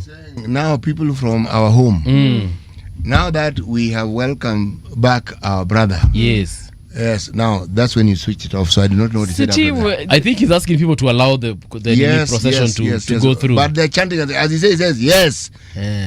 They're responding. Yeah. Yes. We have a phone call. Let's see. Who ni nani? Good morning. Good morning. How are you doing? I'm fine, thank you. I'd like to contribute to today's topic. Please do. My name is Jerry. Uh-huh. Yes. Of course, it's a sad day. It's been very sad for our country. Yeah. As a millennial, for me, I think I don't know politics without Agwambo Jacom himself. So it will be very interesting to watch the political space, without wondering what, Jacom will say. Has Agwambo given his comments on this? Has he blown a whistle on something that the government is trying to be monkey business on, right? But I'm feeling very conflicted, and of course, many of us are feeling the same. Yeah. He's a man we loved and respected deeply. Okay. He's a man, we also hated in the same breath. Yeah. So, iko hapo. When I believe the feelings are all over. Yes, sorry? When you learned of his death yesterday, did you first of all learn of his death yesterday? Yes, my alarm goes off at around 5:30 in the morning. It was my first tweet that came. So, of course, I had to go to where I work. It's a publishing house, just to confirm. And I saw they had also confirmed the news. So I was actually very shocked. Yeah. I had to sit down. I was like, huh? Yeah. Then I went to ODM page. I was okay. You're saying you found out at around 5 a.m. in the morning? 5:30. 5:30? Wewe ni deep state. We are not the same. Wewe ni deep state. Wengine wetu tulikuwa tunajua hapa 9 o'clock. You found out at 5:30. Poleni sana. Now, I think for me, about today's event, what I'd like to say is, even in his death, you can see Raila's wisdom, given the burial rights, and funeral rights, accorded to elderly and state leaders. There is some wisdom for him to cap it at 72 hours. Yeah. Because look at today, look at yesterday. It's like we are in a standstill. Yeah. You can see the wisdom in this man. Even in his transition, he had planned for it. He knew that. Because sasa tungekaa hivi for 2 weeks. He knew Kenya would come to a standstill. That's why he said, let's be done with this in 72 hours. Yes. All right. 72 hours in 3 days. Yes, indeed, yes. Yes, and given they have tried, because of course there is the transport logistics from India and then now to Nairobi, the state funeral, and now to Bondo over the weekend, right? Yes. But for me, it's just to give him his flowers. Okay. I'm sure he received them alive and also in death. Yeah. For this very, very, very, very wise decision. All right. You know, he had made peace. And you guys are doing a fantastic job. I listened to you people. Yesterday was great coverage. Asante. Nime convert. City. Yes. Ambia City nimemsalimia sana. It is a pleasure to kuhama na yeye. Asante sana. Now, one last question before we let you go, Yes. In terms of, do you have a personal experience about Rao? Personally, I think that I go as personal as I'm a feminist and I subscribe to Martha Wangari Karua's politics. Yes. So when she was appointed the running mate, sasa personal yangu ilikuwa imefika hapo. Okay. And I was also thinking about it yesterday because she could have been sworn in yesterday. Yes. So we will be having our first female president. First female president. Okay. All All right. Hawayavi, but yes. All right. Thank you very much, so much, Jerry. Yes. All right. So, asante sana. Have a nice day. You guys are doing a good job. Thank you. You know, she's actually reminded, and we said this yesterday, but she has reminded me and she's taking me back to that conversation. Yes. What do you think a Martha Karua presidency would actually look like? I'm biased because I'd love to see it's okay. Just I'd love to see a female president. Whatever the time, I'd love to see a female president. But paint for me what you think a Martha Karua presidency would look like. Martha Karua is big on democracy, you know. She's big on what she believes in, and that is why she now has her own party. She really stands on business, you get. And would it be a better country? Yes. Yeah. Okay. I really believe in her. Yeah. So she's running for president. I know. Cheki vote ni siri yangu mtu wangu. Ni sawa. Yeah. Nimekuambia tu yani uko ready for in case waseme ni Martha Karua. Ni hivyo. Tunapanga line. Yeah. Uko hapo hivyo nyuma yake. Sawa. Ushasema. How come you're not asking me what I think? Titi. Yes, please. A Martha Karua presidency, how would it look like? Watu watafungwa wengi. Watu watafungwa wengi. Watalala ndani. Watu watafungwa wengi sana. Because why? Martha believes in the rule of law and she's serious about it. And she's fairly uncompromising about it. With her, there are no gray areas in such matters. So these shady Kenyans who like pulling all manner of deals and doing all manner of crazy things. Yes. A government scholarship would be waiting for them. Maybe that's what we need. Oh, no, not maybe. That is definitely what we need. Yeah. Not maybe. Yes, for sure. Absolutely, definitively, yes. That is what we need. Yeah. Yes. Okay. And you, Movie, what do you what do I think it would look like? I remember how when she was Minister for Constitutional Affairs back in the day. Yes. And she was a firebrand as far as that docket was concerned. Yes. Very vocal. I remember when she walked out on President Moi, of course. Yeah, Kibaki. It was Kibaki. It wasn't Moi? Kibaki. She was a minister in the Kibaki government. Yes. No, I'm talking the devolution part, yes. Not devolution, constitutional affairs, yes. She was a CS, a minister in the Kibaki government. But what I'm trying to say is her walking out on President Moi when she was as an MP rather. She was very vocal in parliament. So do I really know what kind of president she would make? To be honest, I don't think I am able to picture it, to predict it or picture it. But what I know, if what I saw during that time, and I wasn't really interested in politics then, mi nilikuanga mtu wa vichekeshi. Are you interested now? Now I am very interested, very vested actually, especially when I got into mainstream media. Very, very interested. So considering that small stint I was talking about, hizo vitu chache niliona as far as governance is concerned from a perspective, I think she would actually make a very good president. Yeah. Yes, but I've also heard of these situations whereby people are compromised once they get into power. Compromised by, first of all, the power itself. Compromised by the people that probably propel you to get to that position. Yes. Compromised also by your own belief system, because you realize, this is what I want to achieve. Lakini for me to achieve this, itabidi kuna vitu lazima nitafanya. They're not conventional. People will not like them, but I will do them. Zingine ziko chini ya maji, zingine ziko above the water. So and that's why Raila was the best at this politics game, because he understood what is wrong and what is right, and he really believed in his, what he believes in, and for a very long time actually I was very naive as far as politics is concerned. Yes. For instance, me, I believed if you came and promised me something, you have to deliver it. I don't see why you are not delivering it. What's naive about that? I'll get to that. So I believed that umeniambia utanifanyia, utatujengea barabara, tutakuwa na school fees itateremka nini, nataka laptops. Hiyo design ya nikiakelea Biblia chini itafanyika. Me, I was 100% thinking that is how things would happen. Yes. Until over the years when I started speaking to politicians, and especially when I got into this line of work, listening to politician after politician, and then analysts, business people, and other people such as CT. Yes. Nikakuja kujua, by the way, it's not as easy as it looks.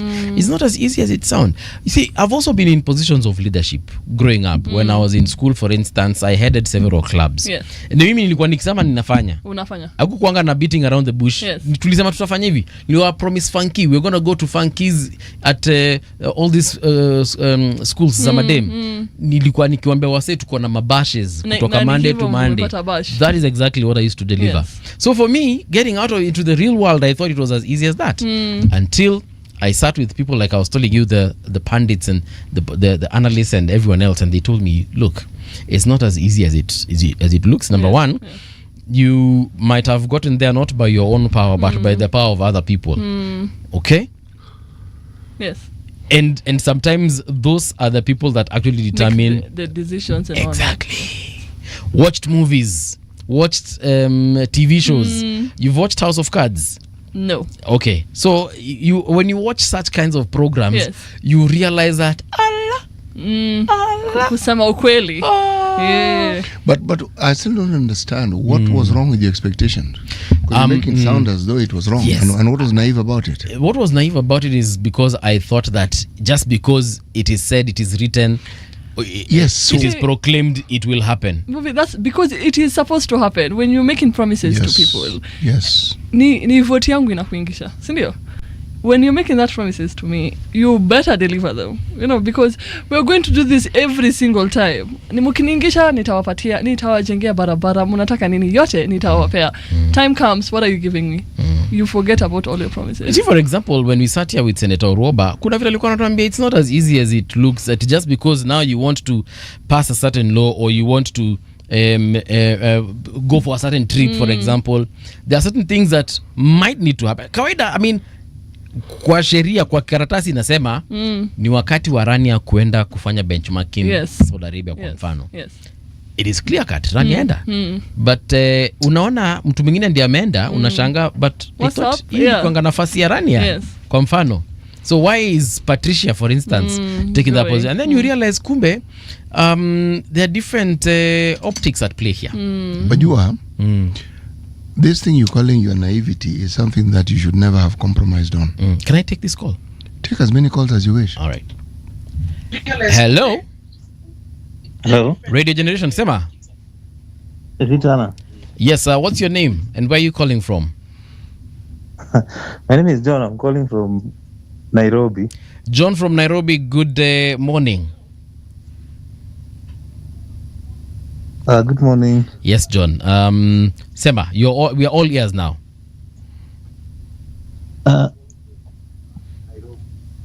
Hello, John. Yes, I can hear you. Yes, tell us about your So me. Yes, endelea. I was kind of wondering, Jana. Yes. Why Baba is was said that he want to be buried 72 hours. And then it kind of made me realize today that Baba had a lot of wisdom, even in his life, even on his death. Yes. Because I'm seeing scenes at JKIA and all along from JKIA to through Mombasa Road. And I'm wondering if this continue for another 2-3 weeks. Yeah. Are we going to have a situation like this for 3 weeks? And then just a shout out to the people in Kisumu Airport. I think they should be prepared going by what we have seen today. Yeah. I think Kisumu Airport might be overrun if they are not careful. They need to plan ahead. They need to have everything by the book. Yes. If what you have seen today is what is going to happen on Saturday. But the situation at JKIA, how do you think it should be handled differently? Because the crowds seem to be very uncontrollable. The other leaders like Odinga has tried speaking to the crowds. I have seen Kithure Kindiki, the deputy president, also trying to make them see the sense, but it's like it's falling on deaf ears. I don't know how, but no one can ever have a situation handled 100% the way they want, or no one can have the things figured out exactly. But anyway, at this point, it's just to say let the people mourn Baba. All right. They want to mourn Baba. All right. Thank you very much, my brother. Yep. Keep on keeping on. All right. Have a good day. You too. All right. Siti, you were saying something about my naivety. This isn't naivety. Rania is right. When somebody makes a promise, they should keep them. Yeah. Yes. And if they make a promise and they realize they can't do it, they should come up and say, look, folks, I thought this could be done, and I'm realizing I can't. Yes. Okay? Because if you don't, then it means that what you're enshrining is a culture of lies. And that's what this politics is, you know? Yes. The leaders have decided, I will lie to you every single time. And because you're not going to come question me, what is the worst that you can do to me? You get? Yeah. So guys, I have some news, Yeah. This is developing news just reaching the newsroom. Public announcement. The government wishes to inform members of the public of a change in venue for the public viewing of the body of the late Right Honorable Raila Amolo Odinga. Right. The viewing will now be held at Kasarani Stadium and not at Parliament buildings as earlier announced. Members of the public are therefore advised to proceed to Kasarani Stadium for the viewing. Please note that heavy traffic is expected along Thika Road and adjoining routes leading to Kasarani. The public is urged to plan accordingly and cooperate with traffic police and security officers on site. Kama unajua unafanya kazi Nairobi na unaishi Thika Road, toka sahi. Anza kuimba. City just looked at you and like, I knew it. Kama unajua, I told him this in the morning. Kama unajua, and I repeated it. Yes. Kama unajua uko mahali na unafaa kwenda nyumbani along Thika Road, Nikubaya. It is my advice. Please start making your way home. And I'm actually making a request also to employers. If you have employees that work along Thika Road, it is actually in their best interest to just, and for their safety also, just allow them to go home now. Question: If it was any other leader who passed away today, do you think they would make this decision? This is a selfless decision of I do not want the country to come to a standstill. Yes, Muniziki in the next. The late Kenya Defence Forces Ogola. Yes. He made certain arrangements similar to this one. How long was he? He was buried within a short time. Yes. It wasn't. I think it takes some selfless in you to just say, hey, unajua nimeenda. But Ogola wasn't in the level of Raila or President Moi or President Kibaki. So are you asking? Because if you look at Moi and Kibaki, by the way, we've never lost a living head of the military. We've never. He was the first one. Yes. And his wasn't planned, you know. So there are many firsts. When you saw crowds coming to Uhuru Park when Raila held a rally. When you saw the Sufuria movement along Mombasa Road in all those places, when you saw crowds in the CBD and the police lobbing tear gases, those crowds didn't go away. You're seeing them now. Yes, they're back. Yeah. Yes, they didn't go away. But now the person whom they used to go to listen to, the person they supported is dead. Yeah. So now they've turned out in large numbers. I have a question, by the way. Are they still going to go to Lee? Then from Lee to Kasarani? Yes. Yes. They're going to prepare the body. Well, they should have probably prepared this body in India. Do you let Paul, go with the flow. Huh? This is one of those times when you want to raise your blood pressure unnecessarily. There's nothing you can do here. Okay? Just go with the flow. Ndio sasa wakitoka airport wangechukua tu outer ring road. Kasarani is literally just there. My friend, go with the what? Flow. It is today, it is tomorrow, right? And then that's it. Yes. Now, sorry, there's a video here of crowds at Parliament buildings. I don't know if they've gotten this message. Oh my God. But I told you there's going to... They are chanting. They're chanting. Let me just take a quick look. They're outside the Parliament buildings and wamepanda mpaka juu ya gate ya Parliament. Oh my God. Can we listen to that? Let me see if we can. I don't know how clear or unclear it will be.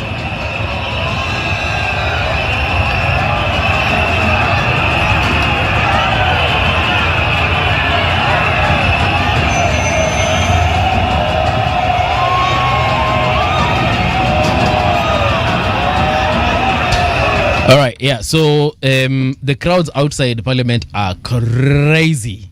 They are crazy. And that's why I was saying that if you, number one, work in the CBD and you really don't have to be there today, of which I don't even think your customers are coming there today. Your clients are not coming there today. Yeah, it's safe to just say today, you either work from home or do deliveries. Yes. I don't know, because this hii ni noma. Unaona mpaka security nasema hapo inaangalia na shangaa. So how do we take care of this situation? That is crazy. Then people are also standing on the side of, this is now KICC. Yeah, if you look at this vantage point, this is whoever is taking this video, actually is one of our reporters, is on the side of KICC. Na ako kwa fence ya KICC.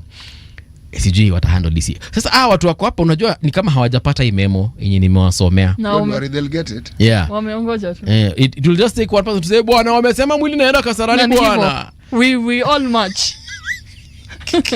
all roads lead to Kasarani now. To Kasarani. All right, so that's that as far as that is concerned. You know, when we talk about service delivery as far as public officers are concerned, and especially politicians, like I said, nilichanuka. Kuna kitu pia Haman Manyora professor alisema hapa, and he said it hadharani live on air.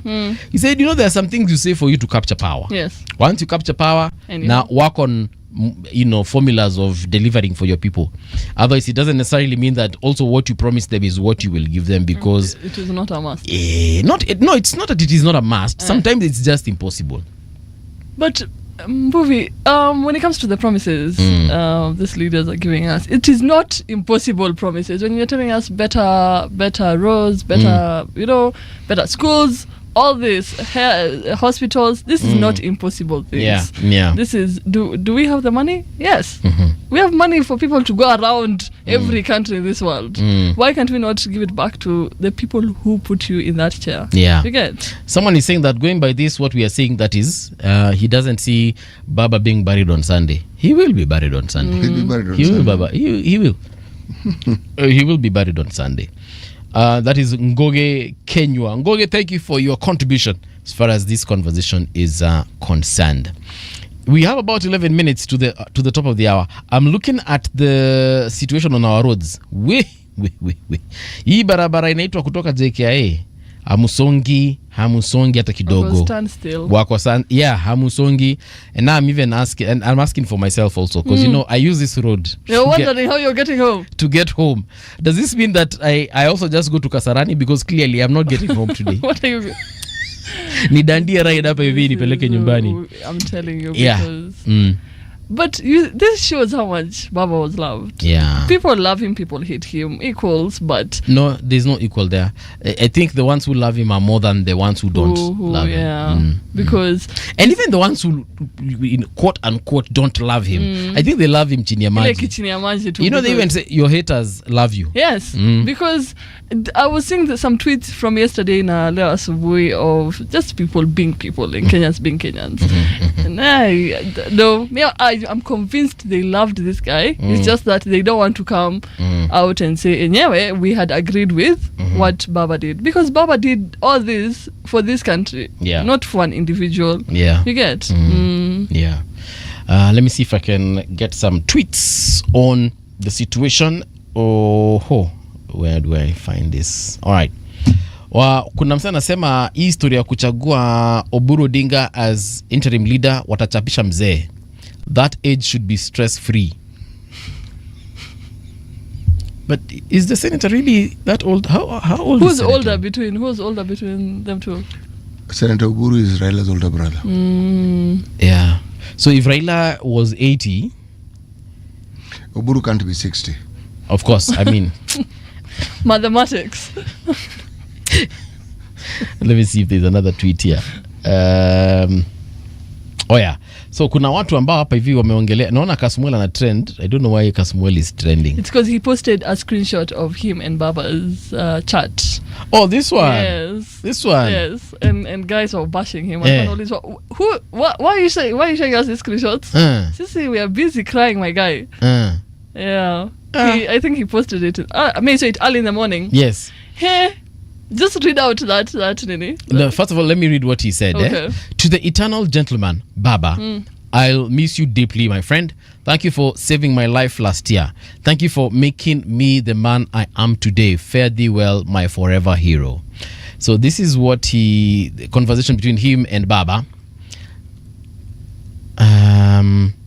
So Baba told him this: I am sorry that due to pressure, I wasn't able to respond promptly to your inquiry regarding the 2 invitations. My answer is yes, you should accept both invitations because it will give you an opportunity to share our experience with others and also to learn from them. Signed, Raila Amolo Odinga. Then he said, thank you, Your Excellency, for your response and for your unwavering support. I will write to the respective organizations to confirm my attendance. So what is wrong with this? Yeah, and guys are like, what is wrong? He just posted a conversation between him and his party leader. Yes. In terms of massive funerals, there are people who have led in that, had 15 million people attending a funeral, some 12, some 7. I was about to say all these people are dead, of course. If they were not dead, there would be no funeral.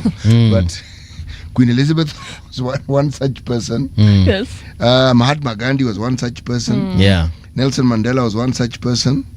There was Eva Peron, one such person. Yes. And then there was Broz Tito, the leader of Yugoslavia, who after his death, that country just sort of like fell into huge crowds.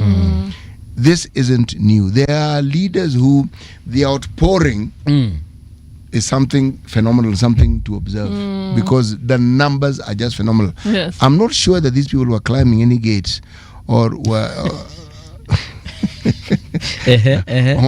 or they were breaking the wall, the fences of airport. I'm not certain about that, but if you're talking about large numbers, there were many. Yes, and these ones are also many. Let me just repeat for the listeners: if you're talking numbers, observe what will happen in Kisumu. If you're thinking and talking numbers, so some conversations need to take place ahead of time, so that there's order, because there can be order. But some conversations need to take place ahead of time. Yeah. There will be crowds in Raila's home in Bondo. There will be crowds. There is no question about it. Yeah, that is for sure. Yes. Again, conversations need to take place so that the crowds are there, but it's orderly. It is important. Yes. I'm seeing like Kasmuel bedhe anaingiliwa. I don't know Kasmuel alifanyia watu nini. Kwani amekosea? How many people have an issue with him? Too many people. Precisely. They have a reason why they have an issue. But what they need to understand is they're making that man extremely well known. Because the more you talk about me, the more people get to know about you. So there's a picture of Kasmuel behind a matatu. during the in yeah, of course kutoka maandamano. Yes, yes. So he's behind the matatu na ni kama anachungulia, you know, checking the area, how he's gonna Checking escape. vibes, yes. Anachungulia.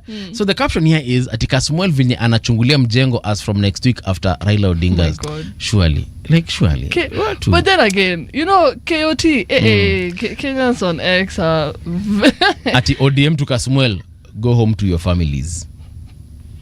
Kasmuel alikosea watu. Watu waliokosea Listen, wapi? Hey. This Kenyans on what you're calling KOT. Special cases. My friend, the viciousness with which issues are handled. Yes. I don't visit it very often, but I have witnessed and I've read, and I'm wondering, God Almighty, where is all this anger coming from? Yeah. Some are wishing him death, and I'm like, is it really this bad? No. Sometimes the things you say don't point to the person you're addressing; it points to you. Exactly. Yes, because what is it that this person has done to you that would elicit that amount of anger and vitriol? Yes, what is it? Okay. Remember, this particular funeral that we are in the process and in the process of unfolding, we are going to see things that we've never seen before. Yeah. Now, again, conversations need to be had so that there's order. There can be order. Yes. There's a way to control people. There's a way to control crowds. Yes. Raila, of course, is trending, and we know why. Another trend that is also here is Gen Z. Chatuone Gen Z wamefanya nini? Mpaka MCA Tricky sasa ana trend. Let me see what they're saying about Gen Z. Gen Z. There's nothing significant really I can point out. As you think of the Gen Z, let me just point out the little thing that you said earlier on and which we were discussing. Yeah. It is correct that you should hold leaders to account. We cannot get you, we can't give you a free pass. Yes. If you can't do it, then don't say it. It is as simple as that, to be honest. But this idea of holding people to account is something which we have not been able to do. We keep giving these leaders a free pass. And we shouldn't. Yes. We keep on giving them a free pass. Yes, we give them a free pass. We shouldn't. We shouldn't. So. Yeah. True story. All right. One last one as we exit. Let me see if I can. This no, that one is not the one. Movie, you always make me laugh and lift my spirits from sadness to the joy of living. Sonnet, thank you. Yeah, that actually makes me look good. I wonder what's happening as far as JK is concerned. The chaos there. If I can just quickly look at live pictures coming through from our friends in other outlets. The situation at Lee Funeral Home, pia watu wako namna hii. Yep. Yeah. You cannot say that you were not told. And precisely, but also it's very predictable. It is extremely predictable. Na inasemekana sasa watu waende Kasarani na watu ni kama hawajui. Na unajua watu wako pale hivyo nini wakishaanza kutembea, them, you know, there is no matatu that they can take. They step. This is a multitude. This is like the situation where Jesus fed 5,000 people. Only this one you multiply it by like 1 million. So how they will get to Kasarani is for me it's a major concern. Why is it it shouldn't concern? even be a concern because it is why? Roads, first of all, their safety, what they will do as they make their way to, because hakuna matatu watenda wachukue waseme, kwanza hata kuna matatu ziko kwa barabara saizi. How they're going to get to Kasarani, that means they'll either walk or they will take they might commandeer vehicles. Where from, I guess we shall find out. But I was saying kama unajua they can't take choppers. Hii mbogi yote cities talk about your bougie side. Kama unajua unafanya kazi na unaishi Thika Road, anza tu kwenda home mapema. Na kama hakuna matatu, anza kutembea mapema because the people that I am seeing here online, if this are the numbers that we if these are the true numbers on the ground we're looking at, then things are going to be thick for you.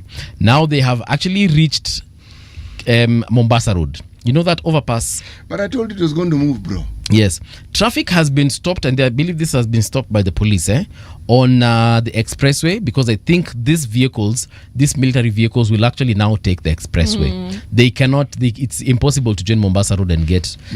Yeah, it's impossible. Traffic has also been stopped on the other side, or when you're Natoka Mlolongo, traffic has been completely stopped, because I can see vehicles on the road here. They're not moving at all. It has been stopped coming from Lolongo, coming towards Cabanas. Hiyo imefungwa. As these vehicles make their way to Lee Funeral Home. Yeah, that is a lot of people, because the car is in between the crowd. It is now midday. According to the program, they were now supposed to be at Parliament buildings. Now, we have delayed by 2 hours. Is it night time? No, it's not night time. Then chill. We are true Kenyans. Chill, brother. Chill. Aye, sounds okay. Just take a deep breath and keep breathing. Yes. Sijui ni ngoja before niende home. Buff is really worried about how he's going to get home. Go and drink a cup of tea. Sindio? Yes. Ni chill too. Chill, relax. Come on, man, don't rupture blood vessel. The anxiety zimeanza kupanda. Alafu unajua mali tuko pia. Kibra is just across the road. My friend. Watu wa Kibra ni watu wazuri, tunawapenda. I'm just taking note that they are across the road. Yeah. But someone would think you are a new person in Nairobi. Siti anaangalia ni kama yeye anaishi Kibera. It is. I'm looking at you as though jamaa anaishi Kenya kweli. Ni kama alikuja Nairobi jana. Leo asubuhi. Guess what? They are using Mombasa Road. Wase, bye. Radio generation, the sound is fine. Pump it up, turn it high all the time. Let the music move you, let's sway. Radio G's got your jam all day. Radio Generation, the home of urban soul.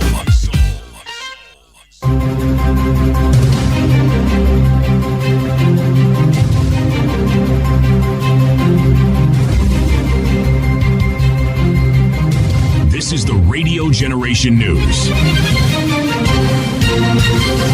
Good afternoon, I'm Soki Brenda. The National Funeral Committee has announced changes to the late Raila Odinga's funeral program, relocating the public viewing of his body from Parliament buildings to Kasarani Stadium. The decision follows an overwhelming surge of mourners in Nairobi, with thousands turning up to pay their last respects. Officials say the move aims to ensure better crowd management and public safety, as Kasarani offers a larger and more secure venue. The body of the late former Prime Minister will be transported to the stadium later today, where the public will continue viewing under tight security arrangements.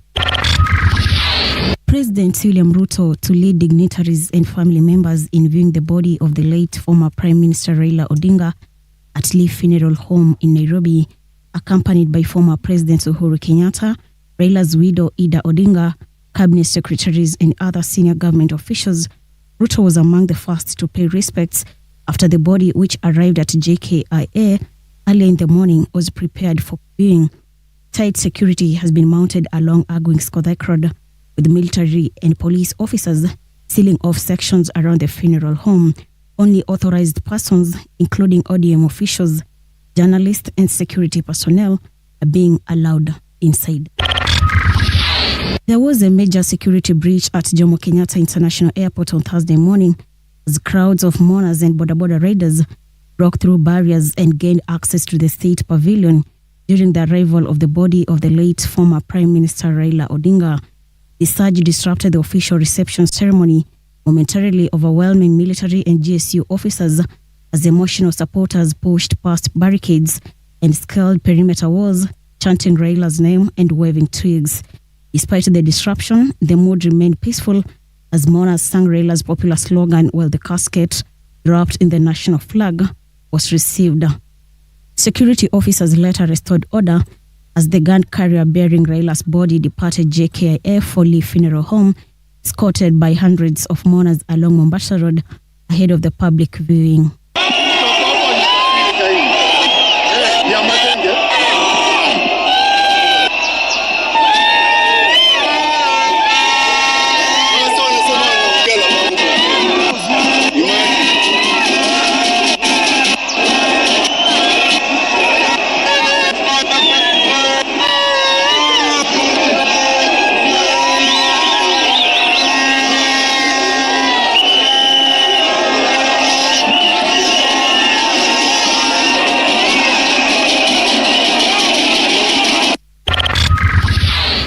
Kenya Civil Aviation Authority has announced the temporary suspension of operations at Jomo Kenyatta International Airport following a security incident that unfolded during the arrival of the remains of the late former Prime Minister Raila Odinga. The authority said the move was necessary to ensure safety as crowds of mourners overwhelmed security barriers at the state pavilion. Normal operations are expected to resume once the situation is fully contained. And that's the Truth on Radio Generation. I'm Soki Brenda.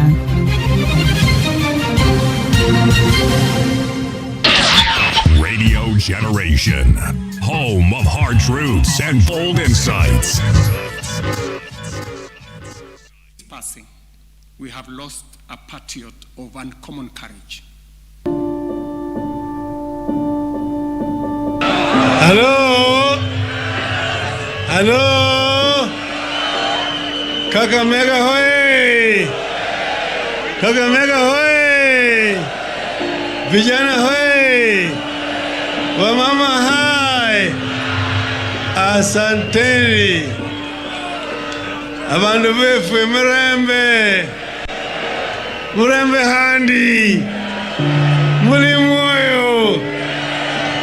Kenya's former Prime Minister Raila Odinga has died at the age of 80 while undergoing medical treatment in India. His passing on Wednesday comes after days of public speculation about his condition, which has prompted family and close friends to assure Kenyans that he was recovering and in good spirits. Following the news, several leaders have also paid tribute to the former PM. Here's the life and times of the late former Prime Minister. Vijana mko tayari? Mko tayari? Mimi nataka kuongoza vijana ili tuweze kurekebisha uchumi wetu. Raila Odinga was born on January 7th, 1945 in Maseno, Kenya. He attended Kisumu Union Primary and Maranda High School during his elementary and high school years. He later dropped out of high school in 1962 and moved to what was then East Germany to attend the Herder Institute.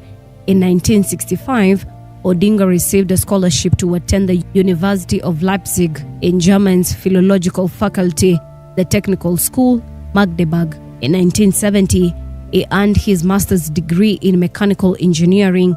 After serving as Prime Minister from 2008 to 2013, Odinga returned to Kenya to complete his studies and start a company specializing in the manufacture of cylinders for storing liquid petroleum gas. This company, originally known as Standard Processing Equipment Construction and Erection Limited, is now referred to as East African Spectre. In 1974, Raila was appointed Group Standards Manager at the Kenya Bureau of Standards, a position he held until 1982 when he was arrested for his political activities and subsequently incarcerated. The government of then late President Daniel Moi put him under house arrest for a total of 7 months. He was later accused of treason and imprisoned for 6 years without trial. His mother passed away in 1984 while he was in prison. On February 6, 1988, Moi ruled for his release, but by September of that year, he had been arrested and incarcerated again. On June 12, 1989, he was released from prison, but on July 5, 1990, he was arrested once more as part of the movement for multi-party democracy along with Kenneth Matiba and Charles Rubia. After being freed from jail on June 21, 1991, he feared for his safety and immigrated to Norway in November of the same year. After moving back to Kenya in February 1992, Raila Odinga quickly became involved with the Forum for the Restoration of Democracy, eventually becoming the party's vice chairperson of the General Purposes Committee. In 1992, he ran on the Ford Kenya ticket and won Lang'ata MP seat after his father Jaramogi Oginga Odinga passed away in January 1994. He ran for the party chairman but lost to Michael Wamalwa Kijana. He left Ford Kenya to join the National Development Party after running for presidency in 1997 and coming in third. He organized a merger between his party, the National Democratic Party, and Moi's KANU party.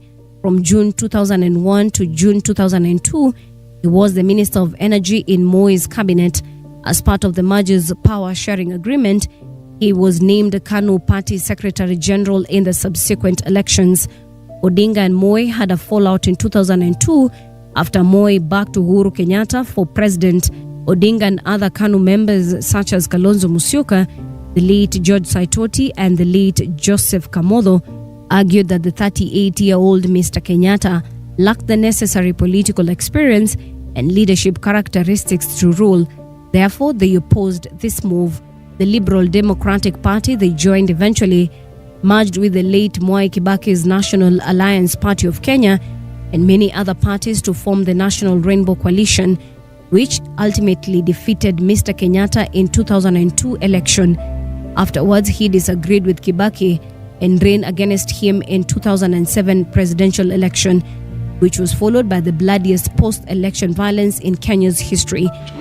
Wakenya wote kama wako wagonjwa watapata matibabu hata kama hawana pesa. Sawa sawa. Na vile vile nimesema wale wafukara ambaye hawana mapato yoyote, wale jamii ambaye kwa sababu moja wengine hawana mapato, ingine inaitwa the rural poor, inaitwa the urban poor. During the peace talks brokered by the late former UN Secretary General Kofi Annan, he was appointed Prime Minister of the resulting Grand Coalition. In addition, he lost to Mr. Kenyatta in a highly contentious 2013 presidential election. The Supreme Court overturned the election results, but Raila refused to vote in the rerun in October 2017. He ran for president again in 2022, but lost to William Ruto, and he declared the election was stolen. Dr. Ruto garnered 50.49% of the vote, while Raila Odinga received 48.85%. Odinga challenged the results of the Supreme Court. Hata kama tunasema tunataka kufanya maandamano, tutafanya maandamano ya kiamani. Sawa sawa. Lakini bado sasa mambo bado. Mnaona vizuri? Mnaona vizuri? Sisi siasa zetu ni za amani na ni za heshima, sio siasa ile ambayo ni ya kujaribu kukoroga watu hapa na pale namna hiyo. However, the 7-judge bench upheld Dr. Ruto's win. The court stated that it found no evidence of hacking and that no evidence was presented to show that Chebukati and other IBC staff were involved. Raila later had a handshake with Uhuru in March 2018. In 2022, Raila lost the presidential race to Ruto. In 2025, Odinga and Ruto reached a political deal to join the government. Raila Odinga later joined Ruto's Kenya Kwanza administration in an arrangement known as the Broad-Based Government. He died on October 15, 2025. The late former Prime Minister of Kenya, Raila Odinga, died on Wednesday, October 15th in India. Lero, lero, ni lero. Lero, lero, ni lero. And as Radio Generation Fraternity, we send our deepest condolences.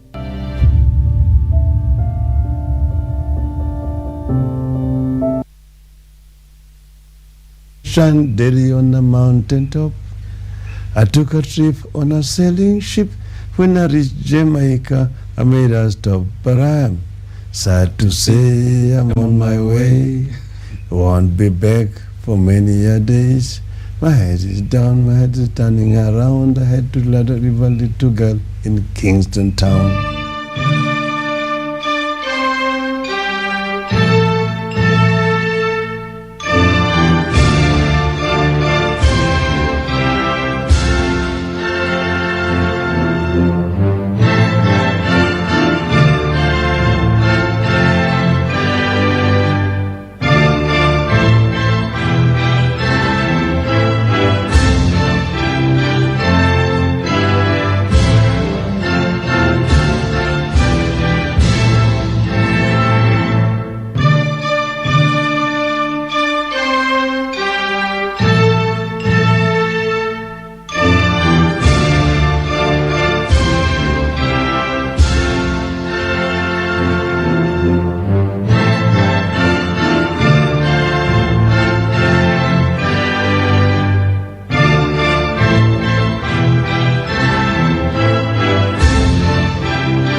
watching wherever you are. Those who are at home, kula kwa macho.